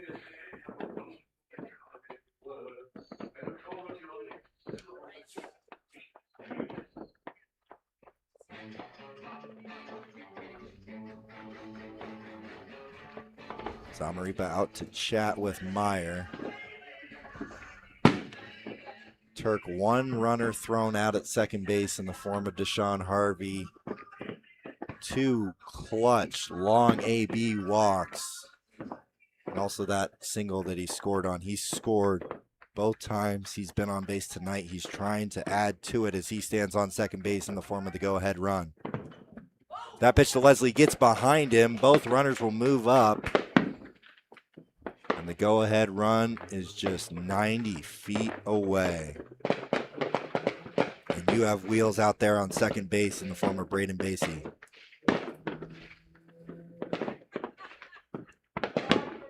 Now with a single, not only would you put your team on top, could potentially put them up by 2. With that single, also might add, he now takes the lead with 20 RBIs in the Front Range League. The 2-0 swung on and missed.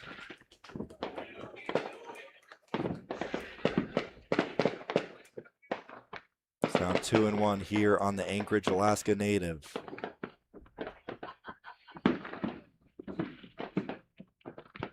Hoping to add to his already excellent night at the plate. The pitch misses up and away for ball 3. They do have first base open. Deshaun Harvey out to possibly give a little bit of, he's going to head back to first base. Looked like he might go to talk to Meyer, try and help him reset here as the game is tied. Runners in scoring position, both at second and third. Gideon Lisley still has not been retired tonight. The 3-1 to him is swung on, fouled out of play to the right side, and the count will go full. It is the 4th time he's seen a full count tonight. That's what good batters do. They see full counts. The other at bat, he was 3-1. A big payoff pitch awaits as Leslie calls time. He said a base open, but you really don't want to face Martinez either. I'd like to get out of this inning right here. As that pitch is swung on and missed for a big strike 3. And the Outlaws are unable to capitalize with 2 outs, but they do tie this one up at 9. We head to the top of the 7th inning here on the Front Range League Network and on KNEB. What's something I can do for you, darling? That would make you smile. I'll bring you flowers, girl.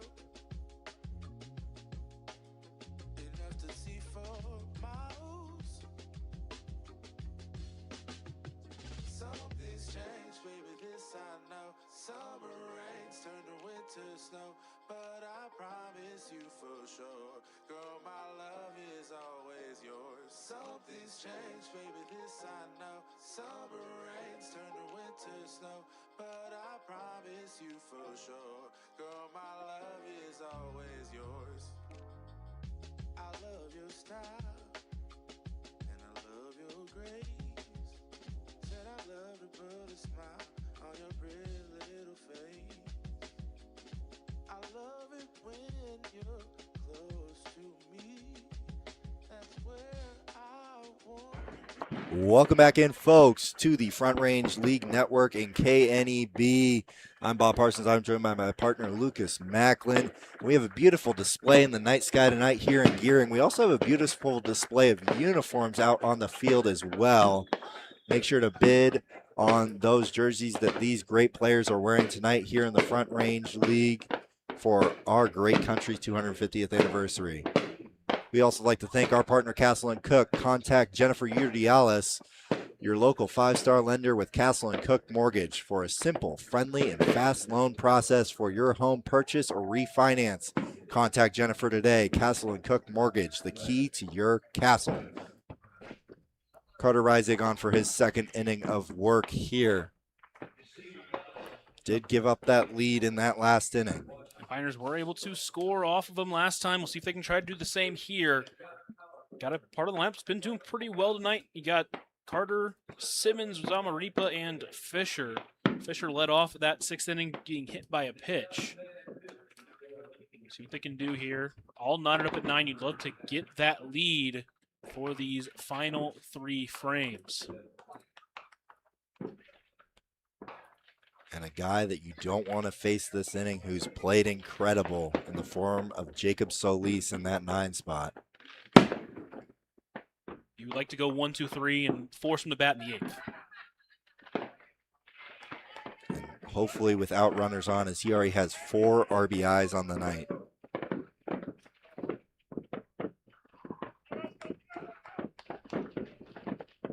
The first pitch in the 7th goes behind Simmons' head for ball 1. Just feels like he doesn't have that release point as of now. It's been a little bit all over the place. 7 batters coming to the plate last inning. 2 of them on free passes. That pitch lands for strike 1.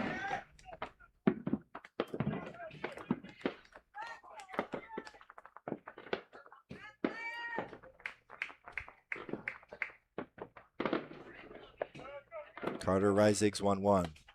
This is away for ball 2. Pardon me, strike 2. Hadn't given that outside part of the plate all night. Decided to give it there. This would be a big first out to get for Reisig. So that pitch is taken for strike 3.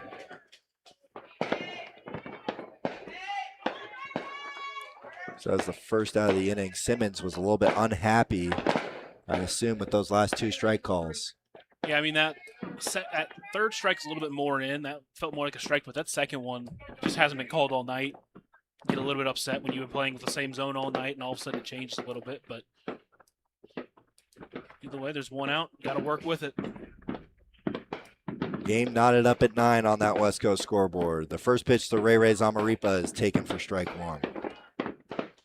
Zamaripa has reached twice, once on an air, scoring both times he was on base. The 0-1 swung on and missed for strike 2. Just a little late on that fastball.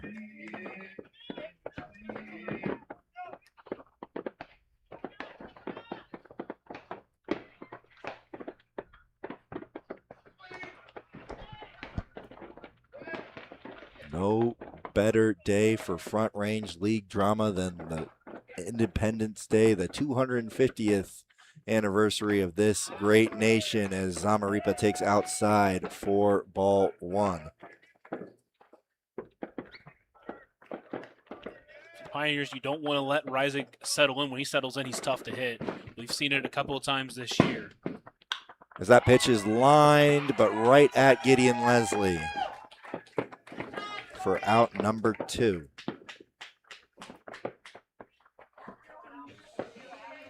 It's going to bring up Michael Fisher.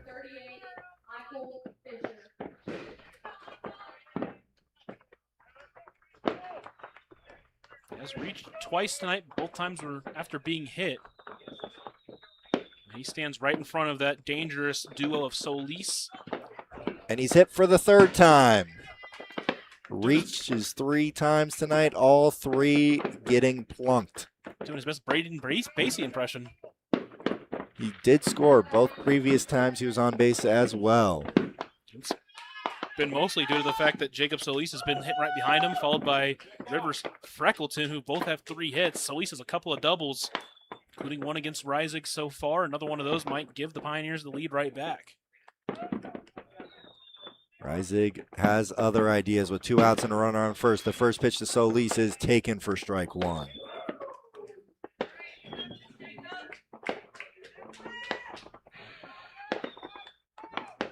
Spent a lot of time with Reisig over these past couple days. We were celebrating on our day off yesterday on the 3rd.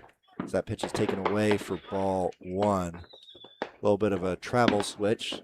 Me and Reisig did not get the message early enough about the 7 a.m. bus departure. Can't exactly blame you when you don't plan to leave at 7 a.m. The 1-1. That pitch misses away for ball 2. Spending your summer days about as much as you would like them out at the lake yesterday, out at the pool, the Gering City pool earlier this week.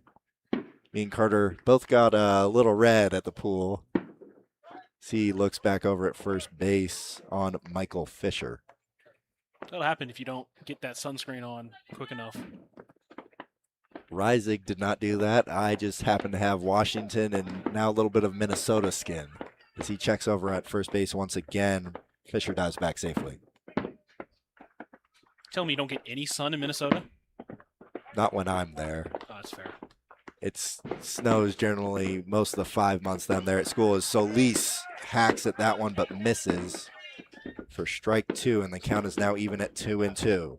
He was trying to do some big time damage on that. Now he's got to shorten up, try to keep this inning alive. First time he's had a 2-strike count tonight. And he takes the off-speed for strike 3 and a big strikeout from Carter Reisig to hold on to that lead for that tie game for the Outlaws. We head to the bottom of the 7th inning. It's time to stretch here at Oregon Trail Park here on KNEB and the Front Range League Network.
Welcome back into Oregon Trail Park. We head to the bottom of the 7th as the new pitcher on the mound for the Pioneers is Man Smith.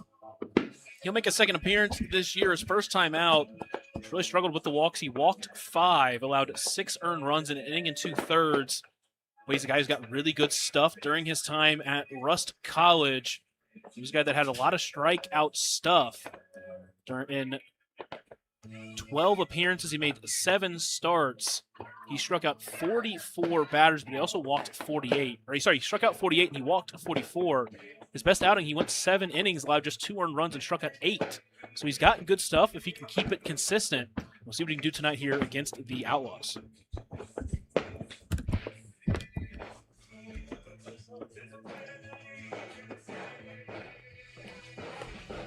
We'll have a tough part of the lineup due up, though. Xander Martinez, Tegan Maloney, and Jaden Barrio, the 3 to meet him here. We'll face the lefty Tegan Maloney. See what he does here. Martinez and Maloney both got out there last time. So did Barrio. Barrio, one of the few Outlaws still searching for his first hit in this game.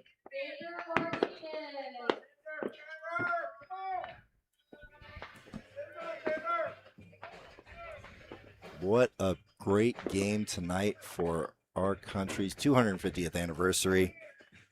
We got some pretty sweet 250th patches on those jerseys. Make sure, if you have a favorite player, to bid on them for our auction. They are quite sweet, I will say. You sound biased. I happen to own one of them. So that pitch misses up for ball 1. That's what happens when you're supposed to play a game in them, and then the sky just starts to open up with golf ball-sized hail.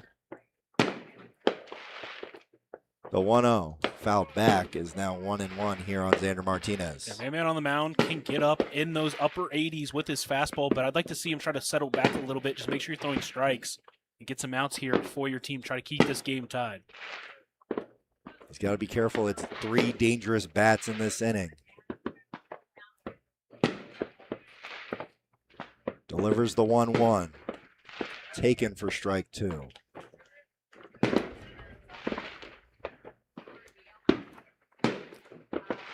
I think we might be hearing fireworks in our ears for the next couple days. Probably a good chance. The 1-2 to Martinez is taken upstairs for ball 2. It's big if you're Man Smith here to try and get that first out. Establish yourself in the game. These Outlaws are really good at stacking good ABs.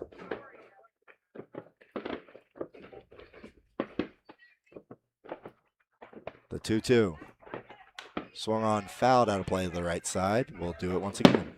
So far, he's got good movement on that off speed. He's got pretty good control. Tried to find the back door in that one, but Martinez wasn't fooled, able to foul it off.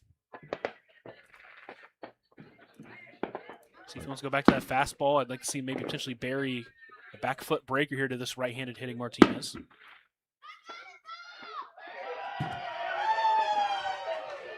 And the 2-2 misses high for ball 3. Yeah, he just lost it on that one, and now he's got a full count. He's got to come at him.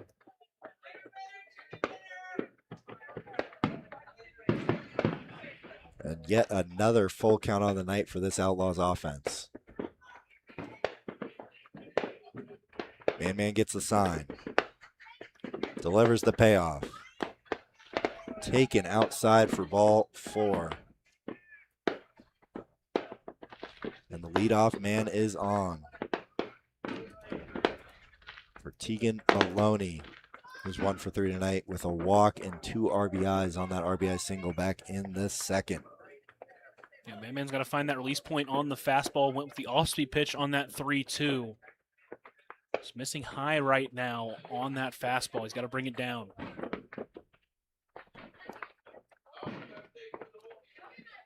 It's going to be a lefty-lefty matchup here for Maloney.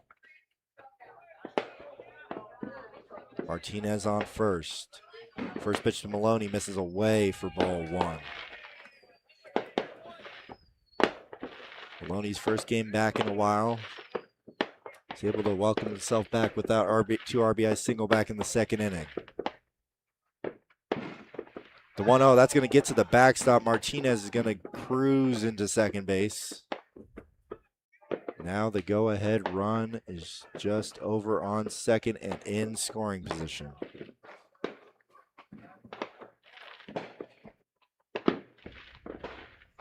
Ray Zamaripa is out to have a chat with Man.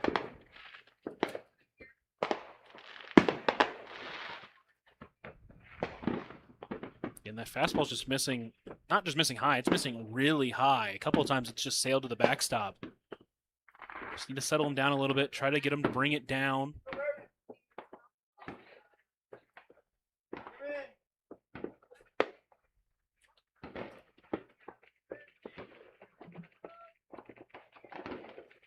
Two-0 to Maloney. Misses wide again for ball 3.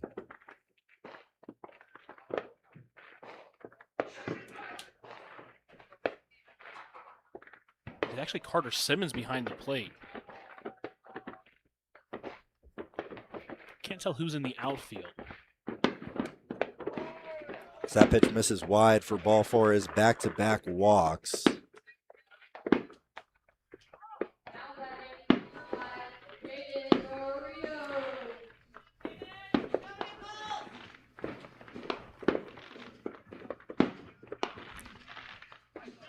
Can't quite tell who's in left.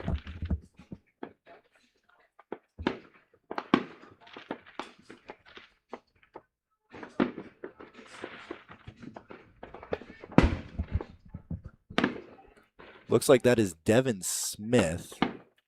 James, pardon. And they're going to bring him into pitch. I think they're just breaking him out. I don't know why he was out there. Solis goes back out there. Maybe Mother Nature calls there. Potentially. It's Freckleton playing second. He played a really good second base last night. And Fisher moves over to third with Solis into left. So they do kill the DH.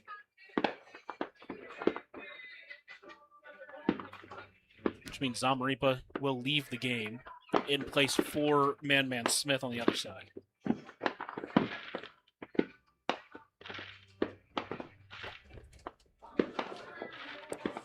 Head coach Toller just trying to clear up any confusion there with a couple of switches.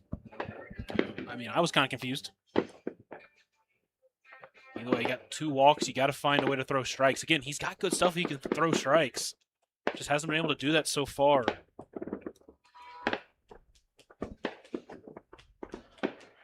Tough guy up with Jaden Barrio, too. So that pitch misses away for ball 1.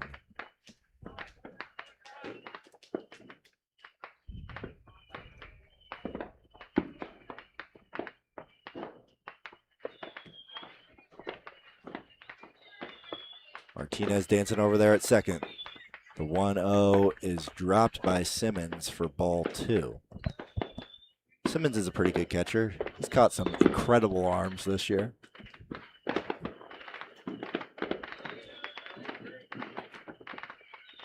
Oh yeah, that's right. He caught you, huh?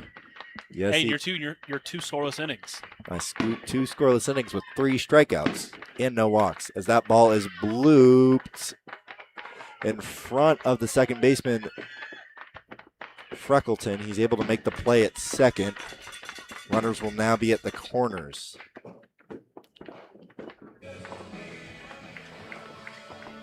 Looked like that ball was knuckling a little bit on him. Maybe he was trying to get that double play ball there. I think he might have let that drop, but at the same time, I think that it should have probably been an infield fly.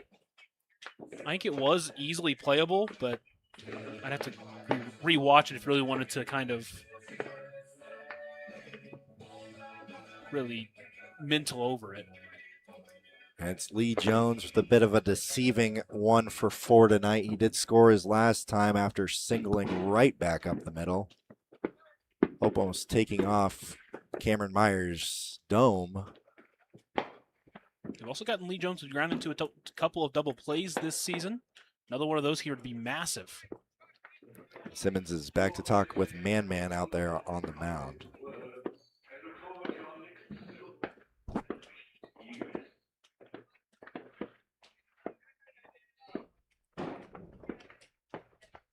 Head coach Eric Toller said that they would just leave the field if they were up after 7. That will not be the case tonight.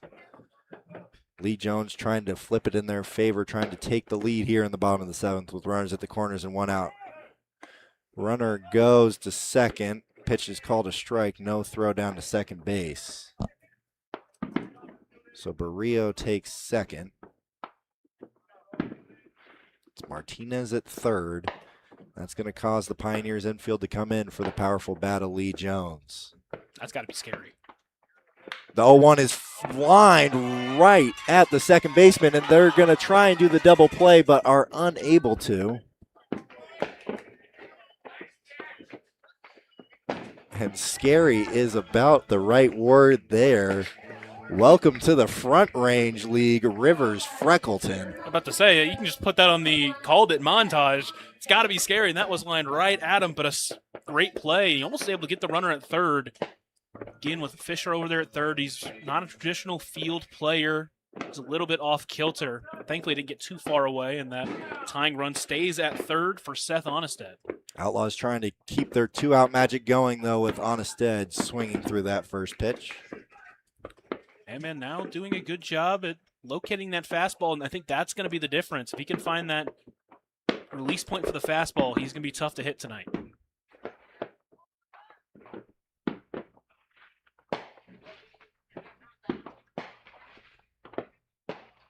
So that pitch is swung on and missed once again from Onnested. He is down 0-2. He's going to have to fight to keep this inning going. This is a big at-bat. If he can keep this game tied, that would be huge for the Pioneers. 0-2. Misses up and away, trying to get a swing there from Onnested for ball 1. You also got to believe it's going to be a huge confidence boost if he can work out of this jam. Outlaws have left something to be desired tonight on the offensive side. A lot of base runners left on base as Onnested swings at that pitch in the dirt. Simmons applies the tag, and that is out number 3. Man Smith pulls a bit of a Houdini act on the Outlaws offense as this game is still knotted at 9 as we head to the 8th here on KNEB and the Front Range League Network.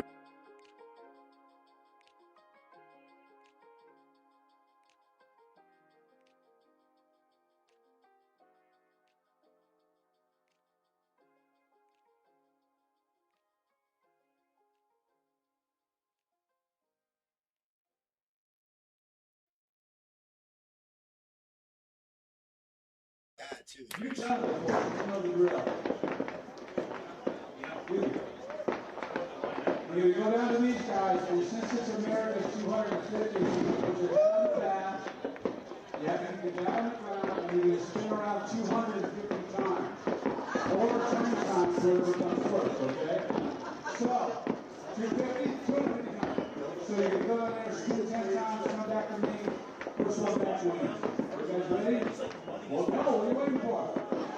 Now remember, this is American rule, this is not Swedish rule. This is, oh, hey, hold it, there you go, keep the bat on the ground, head on the bat. Our guys are down to 10. Look. 6, 5, 6, 4, 7, 32. Oh, no, this way. You don't want to come this way. You got him. All right. Very nice job, guys. That way. Thank you so much. Now, Phil, back to you. Thank you, Chuck, and great job with our contestants. And they'll be called on to do the same here as Reisig back out there for his third inning of work. Giving up 3 in that first inning. That big double play has really changed it. He got the strikeout and then went 1, 2, 3, 4. Did hit a batter there. Now he's at the top of the lineup, due up with Rivers, Freckleton, who's 3 for 4. Bo's got a bunt hit off of him and Moore walked. So we'll see what he can do this time against this top of the lineup.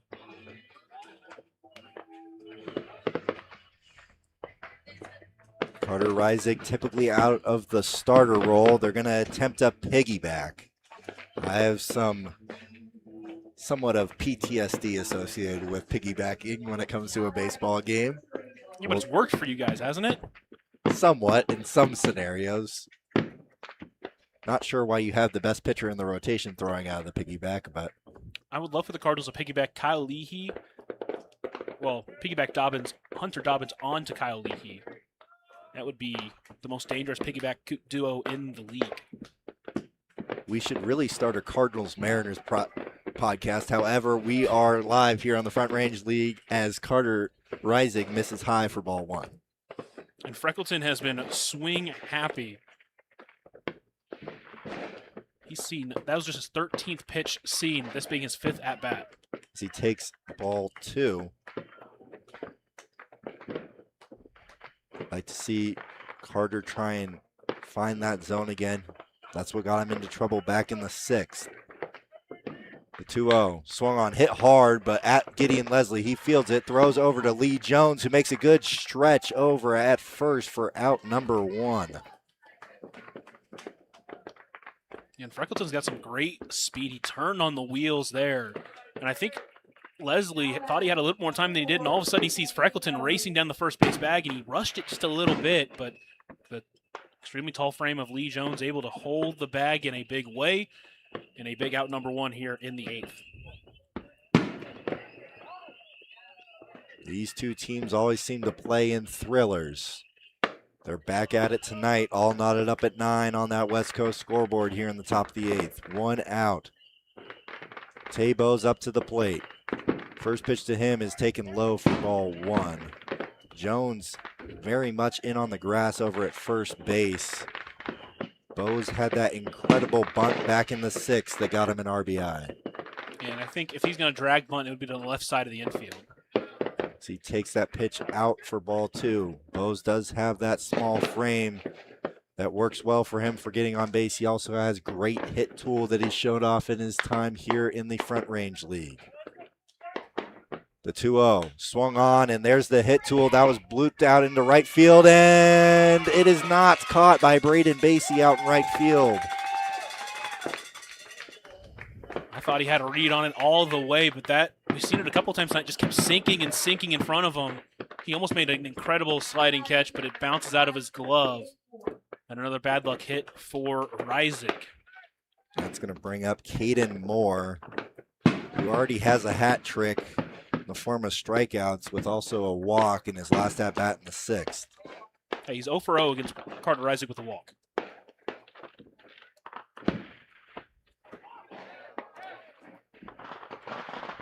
Bose did get caught trying to steal second in the final inning of last night's game.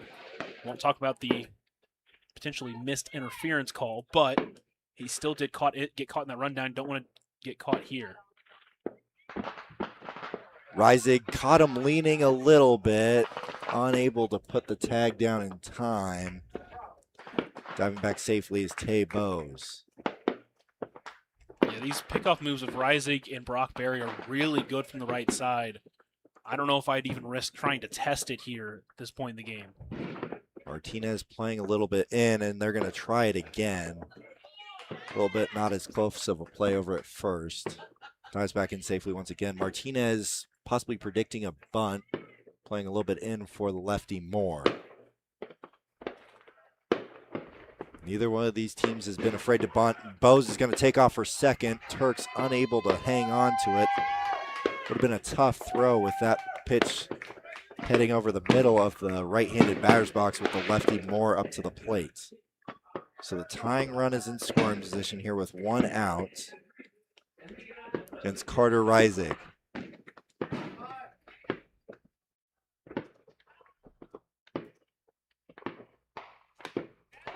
Second pitch to Moore is swung on and missed for strike 1. Count evens. Yeah, just probably got to shorten up that swing a little bit. He's very much late on that one.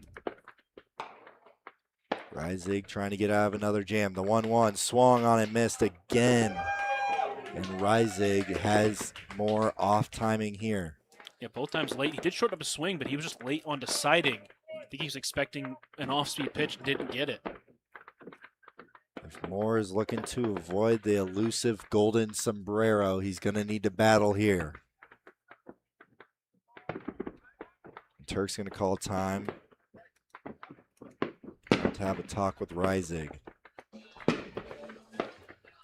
While Turk is talking to Reisig, we'd like to thank Floyd's Truck Center. Floyd's Truck Center, your commercial farm and feed truck center representing Freightliner, Western Star, and Harsh at 322 South Beltline Highway East in Scottsbluff. Big pitch here. You want to get this big second out. You got him at 2 strikes. Don't want to lose him. Bose dancing over there on second. And that pitch is going to get to the backstop. Count is now 2-2 here on Caden Moore, and the go-ahead run is just 90 feet away.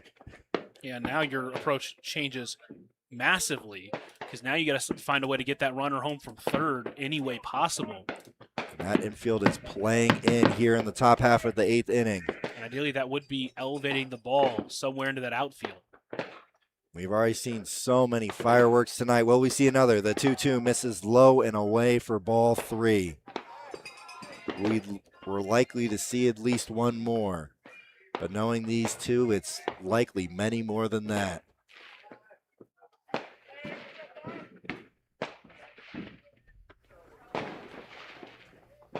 The payoff.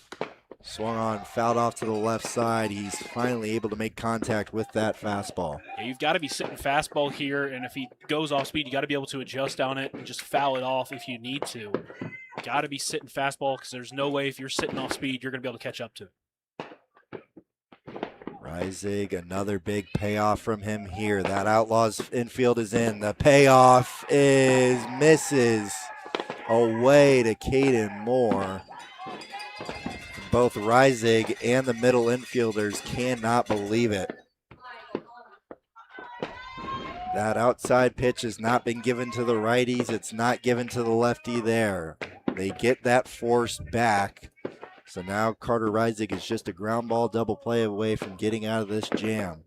He's going to have to face Mike Monham first, though. He did get Monham 2 ground into that double play. Since then, he's basically been lights out. And Moore's going to take off for second, a little bit of hit and run, and that ball's going to get down, and the Pioneers will take the lead. With the steal on for Moore, they're able to get, and the runner is out at second base. Mike Monham trying to stretch that single into a heads-up double. He is unable to. The Pioneers do take the lead. Moore's able to go first to third with him stealing on that pitch.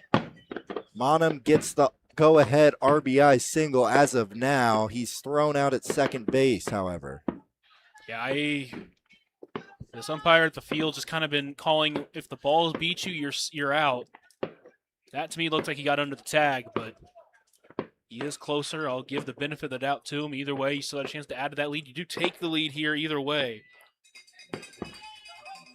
I don't exactly mind the aggressive base running, but that could come back to haunt him depending on how the rest of this inning goes. The rest of this game goes, really.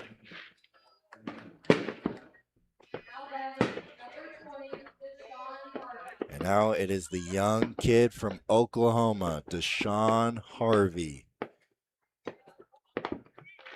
He got the best of Brock Berry, going for 2 for 3. He's 0 for 1 against Reisig with a strikeout, and that pitch misses away for ball 1.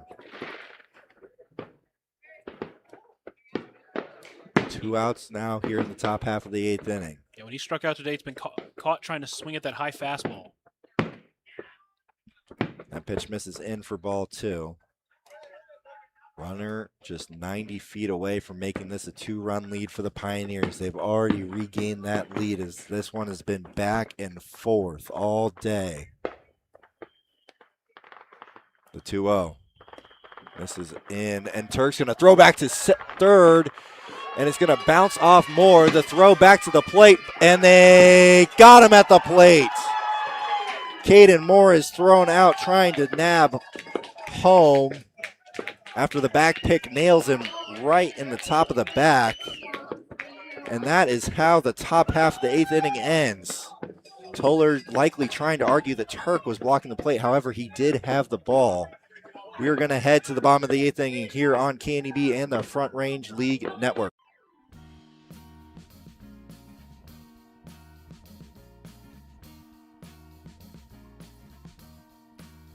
I am waiting for a bus at the end of the night, under street lamp, red face flamed by the light. I'm going away. I'm going away. I'm going away. And the sun gonna shine on a brand new day.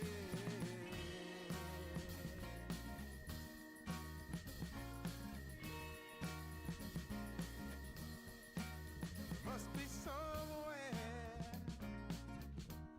welcome me into the fold. Blooming flowers. Yes.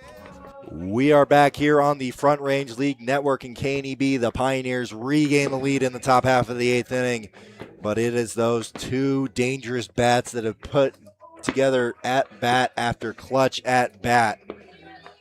Over that break, manager for the Pioneers, Eric Toller, did get ejected from this game, trying to argue that Zach Turk was blocking home plate. Yeah, it's just one of those things. You're standing up for your team. I don't mind the decision to send him in that spot, especially with 2 outs and his speed. It's definitely worth it. Took a good throw there from Leslie to make the play, and he did make that really good throw. Either way, Pioneers have the lead. You've got a chance to win this ball game. Man Smith looked really good in that last inning. As you said, the bottom 2 of this lineup have been really good at getting on base. Both of them have reached 3 of their 4 at-bats, and you love to shut them down. So that way, Braden Basie comes to plate, there's no one on, and he's batting with 2 outs. As you said earlier, he might be trying to take that home run king crown now, trying to take home that triple crown for this home Front Range League, as he holds both the crown for batting average and now RBIs. We saw some more fireworks last inning. We got fireworks going on behind the entire fence line here at Oregon Trail Park, and I assume behind us here in the press box. Trying to get that lead back is this gritty, scrappy, undying Outlaws offense. First pitch to Zach Turk, misses low for ball 1.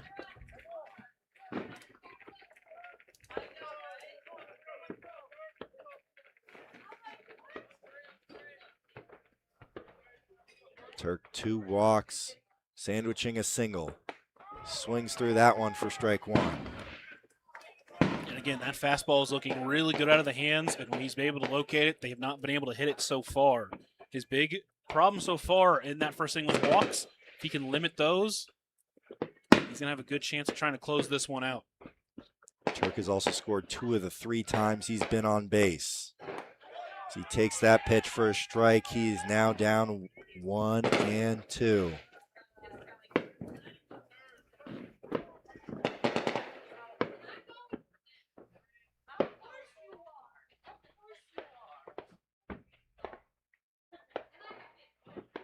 Man fires. Turk bloops that one in front of Freckleton. He's able to hold on to it for out number 1. I mean, I think he caught it, and the home plate umpire agrees with me, but I don't know why he doesn't at least throw that to first because he still makes the play either way. Zach McCoy out to question that call. Like I said, I think he caught it, but I'm still confused on why he didn't make that throw to first at the very least. Now batting, number 2, Isaiah Carrillo. Now it is the Gering native trying to add to his hometown fireworks here. Outlaws down 10-9 on that West Coast scoreboard here in the bottom of the 8th inning. 1 out, nobody on. First pitch to Murillo, lands for strike 1. And all the RBIs for the Outlaws so far have come from that top 4 in the lineup. You don't want anybody on when they come to the plate. Murillo reached on an air, hit a single, and walked. Takes that pitch low, count evens. I believe officially he's 2 for 3. I know your scorebook might not agree, but that scorebook is what counts. That is correct. I apologize to Isaiah. Like to call him a friend now. Known him for about a month. See, he fouls that one off to the right side. I mean, if you want, you can argue, take a hit away from your friend. I'm just going to switch my scorebook. Hit a little bit of an eraser here. That's why we use pencils. That's why we use actual scorebooks. That's true. A little bit old-fashioned here tonight in the Logos broadcast booth. I gotta imagine, I think most broadcasters probably still use books. And Murillo looks at strike 3. He's gone down via the strikeout the last 2 times he's been up, and Man Smith has done exactly what you were talking about in getting those first 2 batters to be retired. I mean, obviously this is big for tonight, but this is going to be big going forward because of how good he can be, how much of a weapon he can be for this Pioneers team. You hope that he can use this going forward.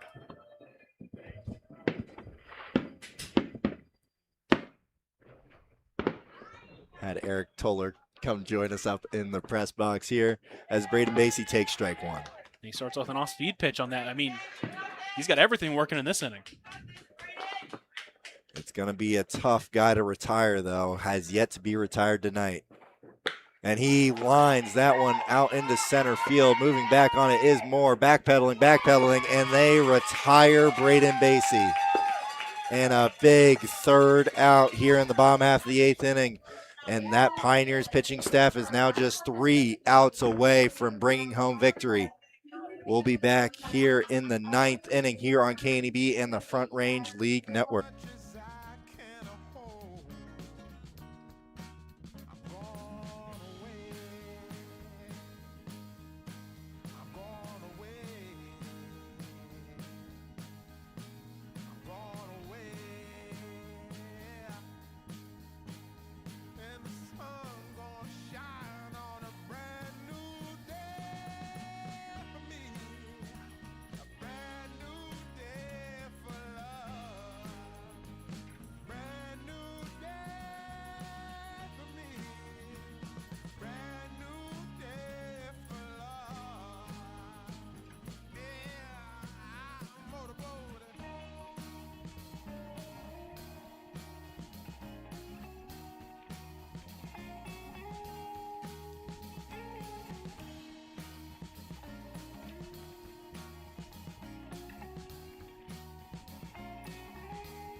Welcome back in, folks, to KNEB and the Front Range League Network. Carter Reisig trying to hold down those Pioneers bats for one more inning here. We'd also like to thank our partner, Ryan's Welding, selling PJ Texas trailers in a wide variety of sizes, as well as offering full-service welding shop.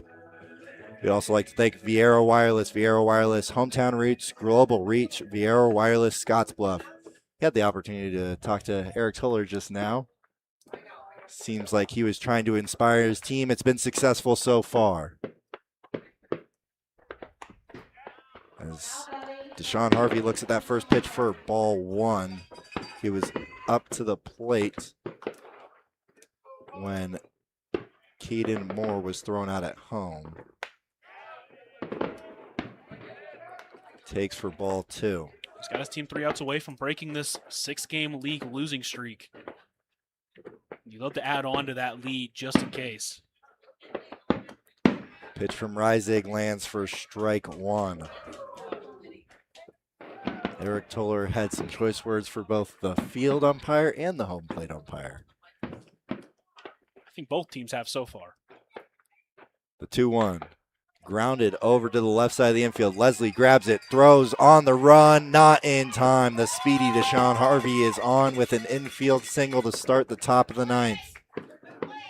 Yeah, and Leslie just, that ball stuck in his glove just a little bit extra half second, and that's what caused Harvey to reach. She said the speed kills, and now you got a leadoff base runner in front of Carter Simmons, who's been dangerous tonight, but so far 0 for 1 against Reisig, against his fellow Carter. Spelled differently. Still the same name, but yeah, you're right, spelled differently. Tomato, tomato. We don't say tomato, though. It's the 4th of July. As that, he tries to get the base runner over at first, is unsuccessful as Harvey dives back in safely. He's going to try it again after Harvey had just gotten a step off the bag. Just trying to catch him lacking. Wasn't to be on that one. First pitch to Simmons is lined out into center field. Barria moving back on it. He's not going to get to it. That's up against the wall. Harvey's getting waved home. Here comes Simmons into third base, and he will have an RBI triple. And he is fired up.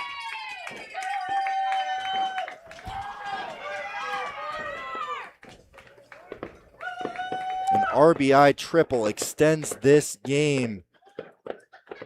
And extends that lead to 11-9. And what a way to stay hot. Carter Simmons has now got 3 hits on the game. He's now got 5 extra base hits over his last 3. And a huge RBI there. It extends the lead. Now a chance to add even more with Man up to the plate. First chance for him today. Oh, that's actually going to be Jordan Fitzpatrick who steps in.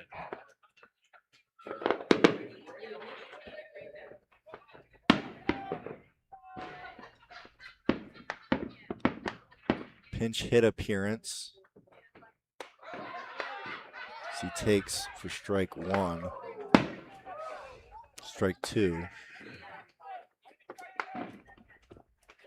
Infield is playing in for the Outlaws. It's going to be pretty easy for the man that hit a grand slam in his last appearance against the Pioneers as he goes down swinging for a big first out in this inning. Need to find a way to get that run home from third. Try a chance to make that lead even bigger because you know those Outlaws are not going to go down without a fight. First pitch to Michael Fisher, who's hitting from the left side. It's taken for ball 1. He's faced Reisig twice. He's been hit twice. Infield still playing in with just 1 out here in the top of the 9th. And that checks his swing. Ball's going to get by Turk, and the run will score. The lead is now 3 for the Pioneers.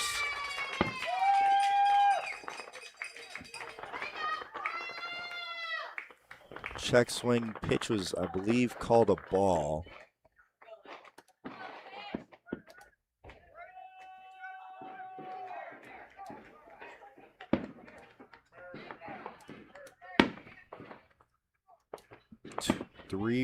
Two runs in this inning. The lead is 3 on that West Coast scoreboard as Fisher swings through that one for strike 1.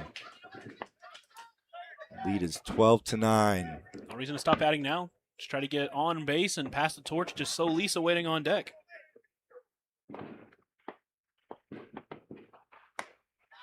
That pitch is taken for strike 2. Although if there's any team in this Front Range League that is prone to putting up crooked numbers and team that does not want to go down without a fight, is these Outlaws. The 2-2. taken for ball 3. Count will run full. Yeah, sometimes it's strike, sometimes it's not. That's why they're called 50-50 calls on that outside part of the plate. Really hope this umpiring staff is not watching our live stream back later today. The payoff taken for ball 4. I kind of hope they are. Just to get a watch, you know, to criticize yourself. Always trying to get better. And a man who's having himself a night so far. 3 for 4, 2 extra base hits, 4 RBIs for Jacob Solis out of this 9 slot. You know, to add to that day, a couple of doubles, 4 RBIs. He scored 2 runs. Like I said, you'd love to add to that 3-run lead.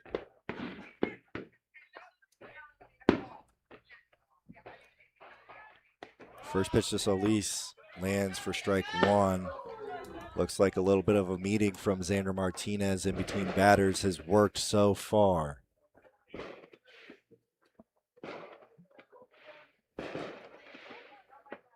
The 0-1. This is away, maybe a little bit of a cross-up between Turk and Reisig there. It looks like they weren't on the same page, but credit to Turk, he was still able to keep that in front of him, keep that runner at first.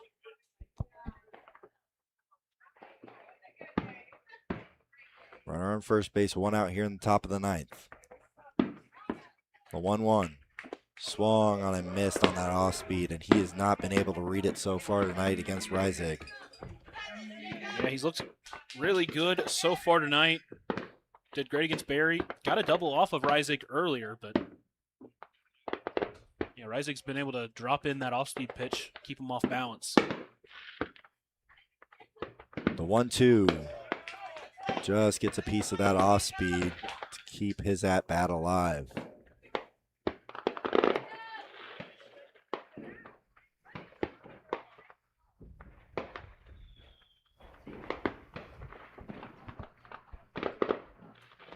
And that pitch is going to get by Turk as it is ball 2. Fisher's going to move into second.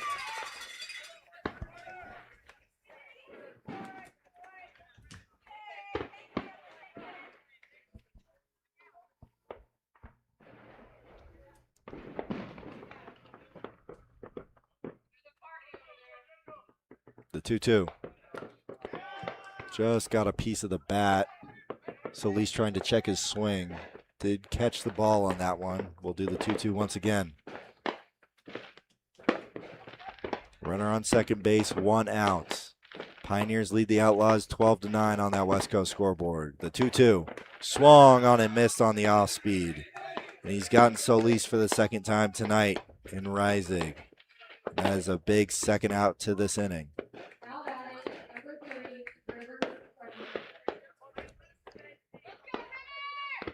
And it's going to be Rivers Freckleton coming to the plate, hoping to continue a hot night of 3 singles and a 3 for 5 night. He's also got 2 RBIs.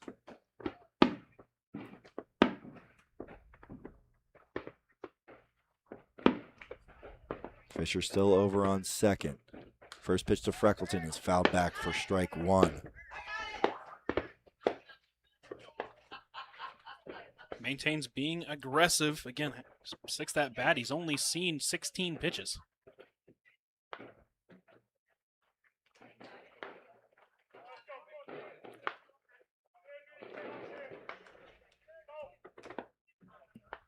The 0-1.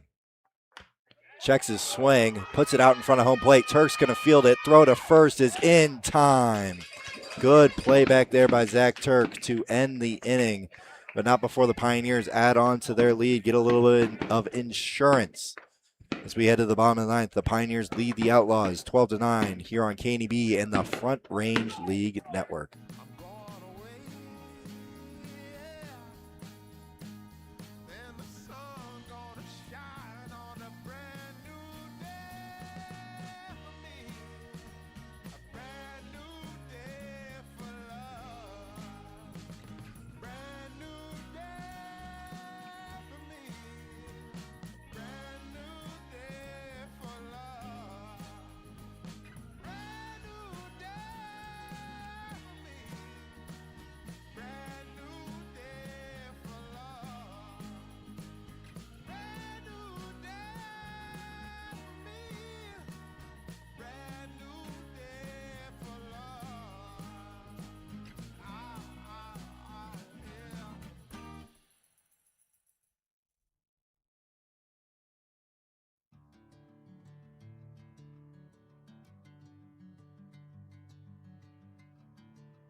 Welcome back in, folks, to the Front Range League Network. I'm Bob Parsons. I'm joined by my partner, Lucas Macklin.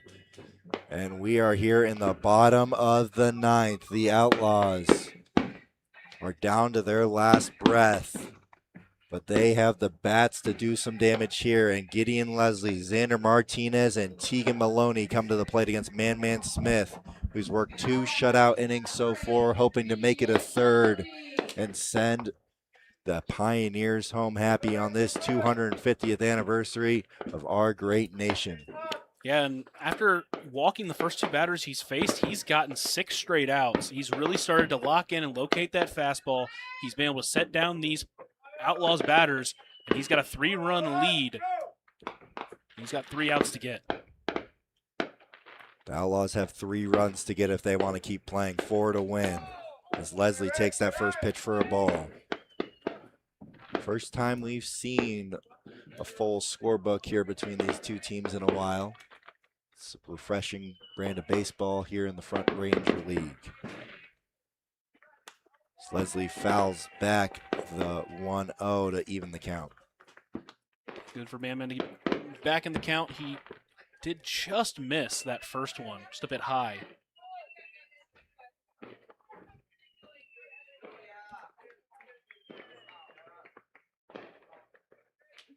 The 1-0 swung on and missed for strike 2. Count is now 1-2 on Gideon Leslie. And every count, every out means so much in these close games, especially when you start counting down the outs like you are if you are this Pioneers pitching staff. He's been ahead of each of the last 5 batters he's faced and gotten them all out. He's ahead here for a 6th straight batter. The 1-2 is lined back into center field. Moore is over to his left. He makes the grab for out number 1. And that's how you want to start it. That is a big first out. Leslie has been swinging the bat well tonight, has barreled a couple balls up. One on that single where he scored 2 runs and 1 on that fly out. The top of this lineup's been really, really good tonight. And really, you look at this game, 13 runners stranded. That is the big difference in this game so far.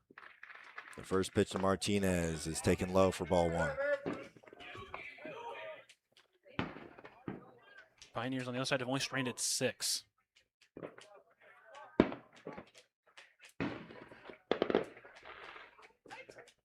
And Man Smith gets his sign, delivers. That pitch is popped out of play to the right side. Count is now 1-1 here on Xander Martinez. Looks like Marcel Alexander's up and warming just in case we do get a 10th inning. The Outlaws are no strangers to scoring with outs, especially 2.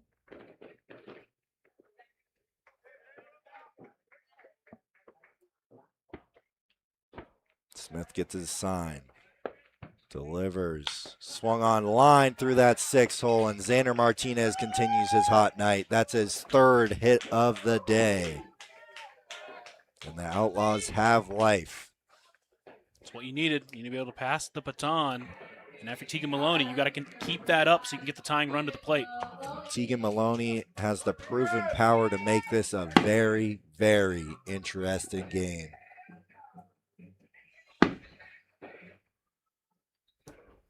Maloney himself has reached 3 times. He's 1 for 3 with the 2 RBI single back in the 2nd. It's going to be a lefty-lefty matchup for him. First pitch lands for strike 1.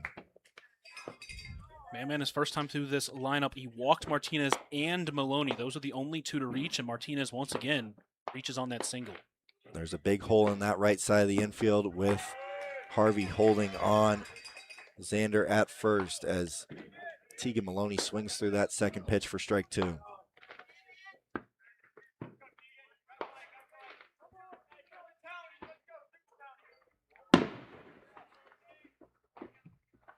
The 0-2 from Smith, taken low and away for ball 1. Just trying to get the swing on that one. Doesn't quite. Still got a couple pitches to work with.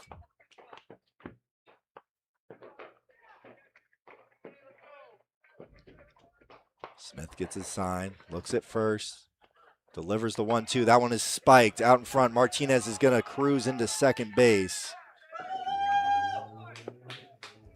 Simmons able to keep that in front, but it gets up that third base line. So that one didn't look like it was going to get that far away, so I was kind of surprised that Martinez took off. But luckily for him, it did just keep kind of rolling up that third base line and eventually was too far to reach. The biggest thing there is the count goes to 2-2, and they get rid of the force out at second base. The 2-2 to Maloney. It's going to go up and in on him, and it seems like he was upset that he didn't just let that one wear right off that right shoulder. He just didn't have the release point on that one. Now he's got to find a pitch here with the count full because you've got to keep that tying run from reaching the plate.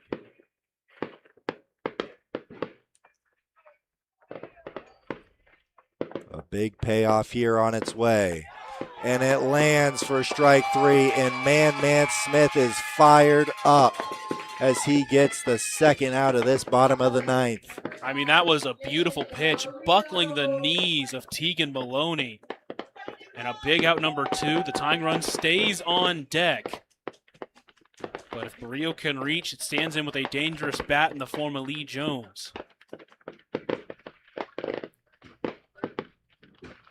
Jaden Barrio hoping to at least tie that RBI lead of the Front Range League. He lost it to Braden Basie earlier today, and he lines that one back up to Man Smith. It hits off his left hand. He's going to try and make the play at first. Barrio dives into first safely, and he will have an infield single as that one just hit off the left hand of Man Smith trying to barehand it. Out comes Simmons as the tying run comes up to the plate. A man who doesn't even celebrate this great holiday that falls on the 4th of July. He could play spoiler in a big way, but Smith has looked really good against that lefties, as we just saw against Maloney. He's got a really good pitch.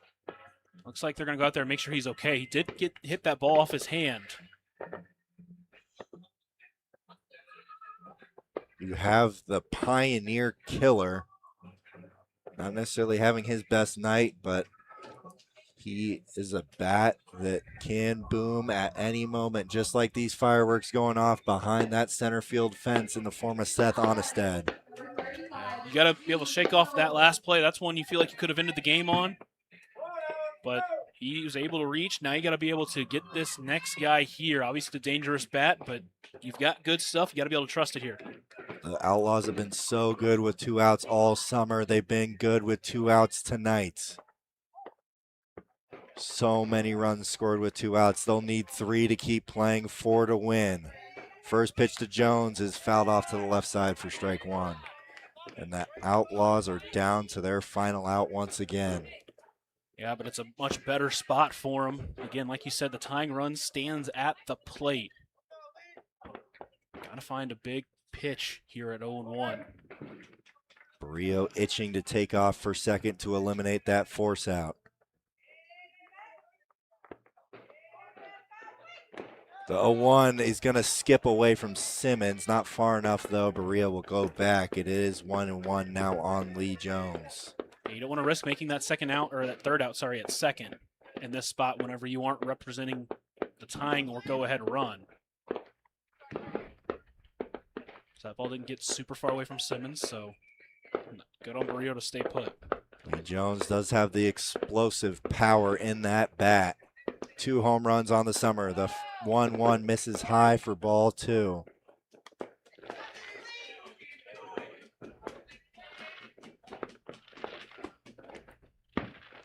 What a game. What a holiday. What a night here at Oregon Trail Park Stadium. Tying run at the plate in the form of the Canadian Lee Jones. The 2-1 misses low and away for ball 3. Looks like that one might have gotten the best of Carter Simmons unless it was a cross-up. Lee Jones Ahead in the count, 3-1. Runners at the corners. He represents the tying run in this 12-9 game between these two Front Range League foes. The 3-1 swung on, fouled back, and we'll have a full count because why not? It's always got to go full counts. I mean, that's what we've been seeing all night, right? All these full counts. Already had one in this inning. Why not another?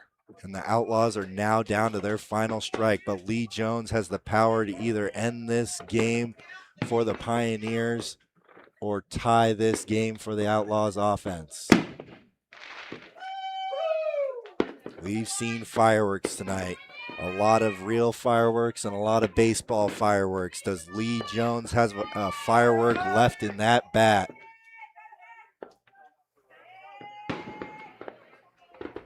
Man Smith gets the sign. Barrios going to get a head start at first base. The payoff pitch is fouled back because also why not?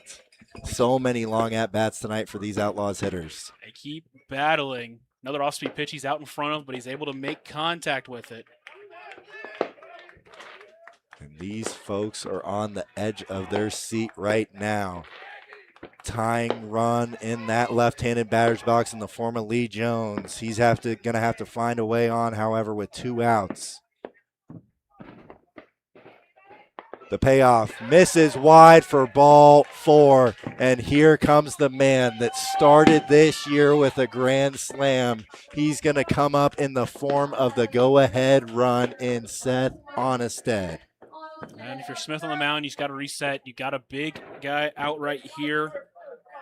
He struck out the last 2 times. Looks like they'll pinch run for Lee Jones as well. Looks like that is going to be C.J. King pinch running for Jones. Got to imagine they're going to put McKernan out there if C.J. King can score. Does this game have one more firework left in it? 12-9, the Pioneers lead the Outlaws. But the go-ahead run is up to the plate in the form of Seth Onnested, and he swings through that off-speed for strike 1. He was trying to end it with one swing on that pitch. And now you got to reset yourself. At this point, your mindset's got to go up there and just pass the baton. 0-1 now on Onnested. Outlaws still down to their final out, but they can win it in one swing as well. The 0-1 taken low and away for ball 1. And the last thing you want to do is walk him and make it a base hit away from tying this game.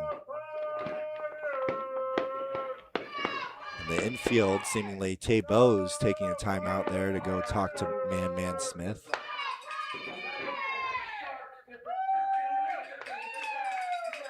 What a night. What a great night of baseball. We've seen a couple blowouts today. The Atlanta Braves beating the New York Mets by 11. The Seattle Mariners beating the Toronto Blue Jays by 11. Cardinals won 3-0. I mean, they got their blowout yesterday. They don't need one. They didn't need one today. They just need a good pitching performance. This has been anything but a blowout. Back and forth all night. The Outlaws have another comeback in them. They trail 12-9 here in the bottom of the 9th. The 1-1 swung on, hit well, back up the middle. That's going to be at least 1. Here comes 2. King's going to stay at second. And the Outlaws have made this a 1-run game. Seth Onnested, a 2 RBI single back up the middle. Does his job to keep the game alive. But that tying run still stands at second. Now a hit would tie this ball game. Man was oh so close from getting out of this game, out this inning, out of the game. We've seen that so many times this year for the Pioneers. You come so close to better play here, a better glove here, just a better pitch to finish off the inning, and you aren't able to get out of it.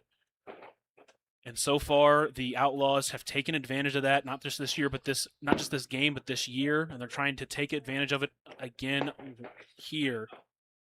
And it's Zach Turk taking a big at-bat here against Man Smith.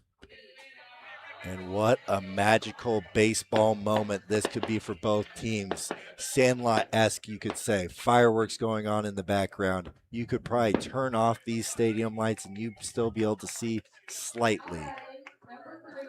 Zach Turk has done a good job all night at setting the table, reaching 3 of 5 times. Twice on a walk. They sandwich a single. He's scored twice. And the Pioneers, for a team that's lost a couple of heartbreakers recently, they both to the Wranglers, both by 1 run. The Outlaws just lost a heartbreaker to the Wranglers as well. Both these teams trying to break that skid, but only one of them can. Zach Turk hoping to add to his night. Runners at first and second. 2 outs here in the bottom of the ninth. Outlaws now just trail 1. First pitch to Turk lands for strike 1 with the off speed. Good to see him start out ahead. That's what you need him to do here. You need to make Turk earn it. You don't want to walk that tying run to 90 feet. Don't want to give up a wild pitch here either and move that go-ahead run 90 feet closer. And Zach Turk takes strike 2, and they are down to their final strike for the second time in this inning. Yeah, obviously this is not the way you wanted the inning to finish if you're a Man Smith, but you're still just 1 strike away if you can make a pitch. He's gone 2 off speed. You got to imagine maybe he goes back to it, but he could also go with a fastball. Man Smith just 1 strike away in this thriller. The 0-2 swung on and fouled back out of play to the right side. Turk has put together good at-bats all night. Wouldn't be surprised to see him put together another good one. Yeah, and he went with a fastball. Turk able to catch up to it.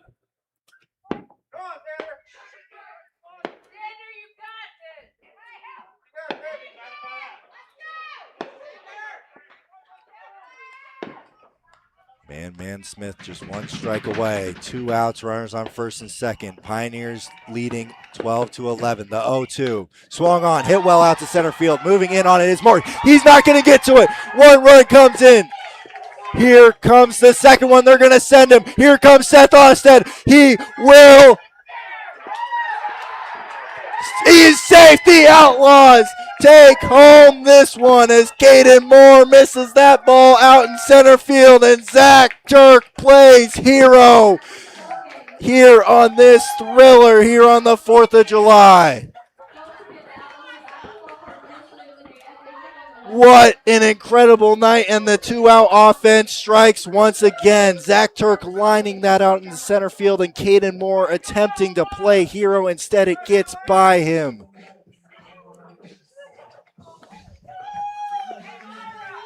What an incredible game. Every pitch mattered. Every out mattered. Zach Turk was down to his final strike 2 times, and the second one he sends out to center. And we are going to be back from break with our post-game interview here on the Runza post-game show here on KNEB and the Front Range League Network.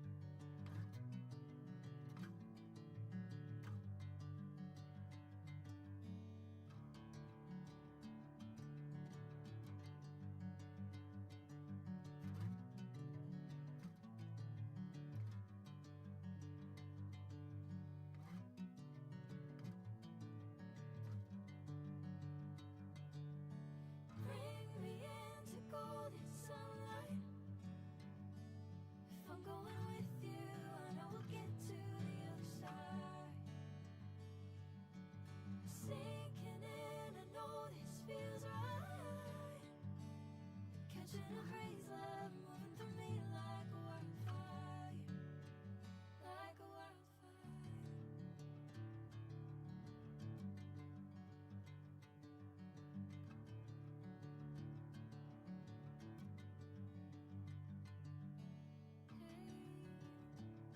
Never the same. Never you calling my name, I'm taking my sweet time. Hey,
soon here on the Runza post-game show.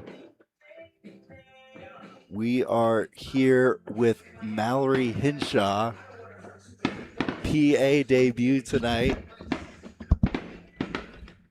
What was that like for you tonight? We'll get our Outlaws player here shortly. They wanted to take a picture with the fireworks in the background. What were kind of your nerves coming into tonight? I was freaking out. Did not want to do it. You did an incredible job. We couldn't hear you as well as we would like to over here with all the fireworks going off. And all the crowd was pretty loud here too. But great job. Exciting game as well. Both of Yes. our teams won 11 runs today. You're the Braves fan. Also, would like to give Mallory a shout out. Corrected me on a strike three call the other day in the Braves game that we were watching. What kind of your love of sports and where does that come from? My love of baseball comes from my dad. We grew up watching baseball together all the time. Awesome game tonight as well. More fireworks live on as the Outlaws are out taking a picture with the scoreboard. We'll be right back with you with Zach Turk. The Outlaws take down the Pioneers in this one, as we will get Zach Turk to you shortly. And what it was is every pitch mattered in this one, whether it's a pass ball allowing a runner to get into scoring position, then they score on the single. Anything was happening. Pioneers players falling to their knees after this one after a heartbreaking loss. Caden Moore just inches away from ending this game with a catch out in the outfield. And it's the Outlaws once again with scoring with 2 outs, scoring all 4 runs to win this game with 2 outs. Mallory, what has kind of been your experience so far here in Gering with the other interns? Do you have a favorite moment so far this summer? I would just say my favorite moments have been just getting to know everybody. We've gotten to know each other pretty well so far, just the 6 of us, along with Chuck and Myra running the show. We are all pretty good friends at this point, whether it's me, Lucas, Mallory, who's with us right now, or Natalia and Gabe. We have Zach Turk joining us right now here on the Runza postgame show. Just one moment. We're going to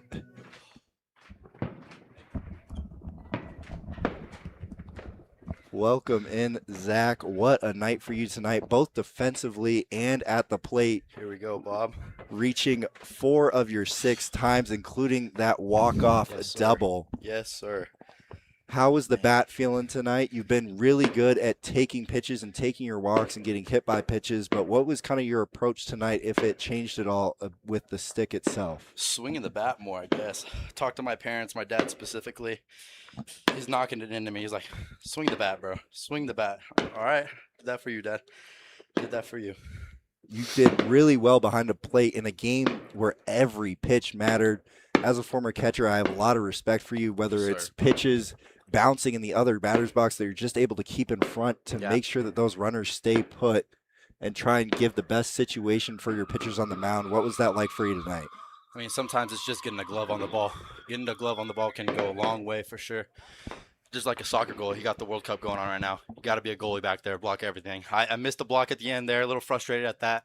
Didn't think I'd get a second chance to, show myself in this game, but God works in mysterious ways.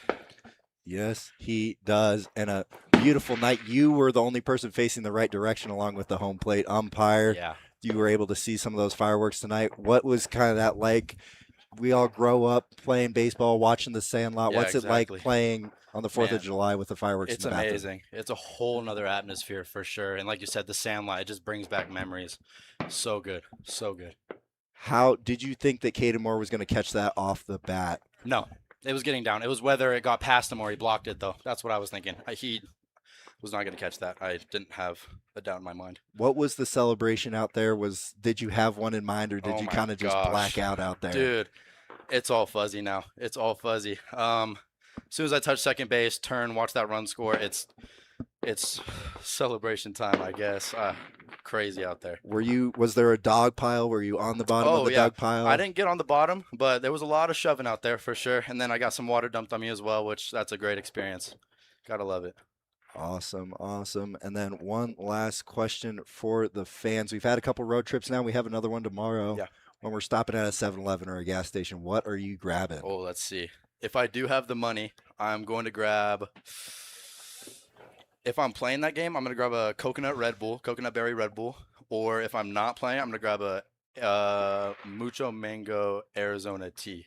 Those are really good. And then for snack wise, shout out to my girlfriend. I'm going to get the Airheads Extremes. I love those. They got a new berry edition too that I tried out. Oh my God. Oh, gotta love it. Gotta love it. Awesome. Gotta love tonight as well. A great baseball game. You guys are able to end in favor of that with Yes, a sir. memorable walk-off from you, Zach Turk. Thank you for joining us tonight. Hope you can enjoy some of these fireworks when Yes, you're not sir. behind the plate working. Great job Yep. defensively and offensively tonight. Thank you, sir.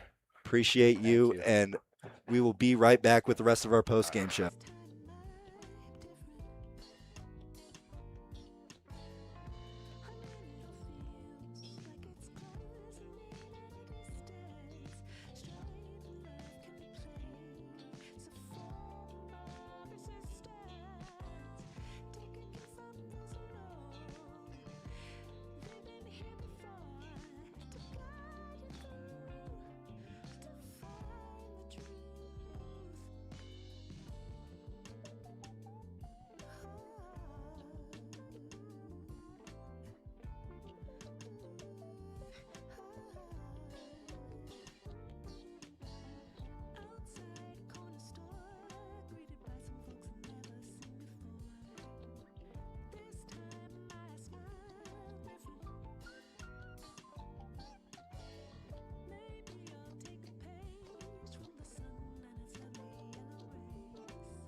Welcome back in, folks, to the Front Range League in KNEB. I'm Bob Parsons. I'm joined by my partner, Lucas Macklin, and we had ourselves a thriller tonight that ends in favor of the Outlaws. They win 13-12 on a Zach Turk walk-off double that scored 2 runs. And unfortunately for the Pioneers, this is a feeling that's all too familiar. 3 of their last 4 league games have ended losing by 1 run, 2 of those in walk-off fashion. They've been so close in so many of these games, just not coming out on the right end of them, and it just stings so much when you have that lead in the final inning. Man Smith was looking so good through 2 innings, and he even gets 2 outs in that inning, and then gets the ground ball. Jaden Brio that could have been out number 3. Instead, that ball gets by, and like so many games this year from the Outlaws, they just keep poking and prodding and prodding. Eventually, Zach Turk gets that double and gets the win. And it's been the runs with 2 outs that we've harped on all year, and wanting to kill this team even when they seem like they are out of breath. They still have that one last breath in them, scoring all 4 runs with 2 outs on that Seth Onnested RBI single. Then obviously the Zach Turk RBI double. What a beautiful game of baseball here on America's 250th.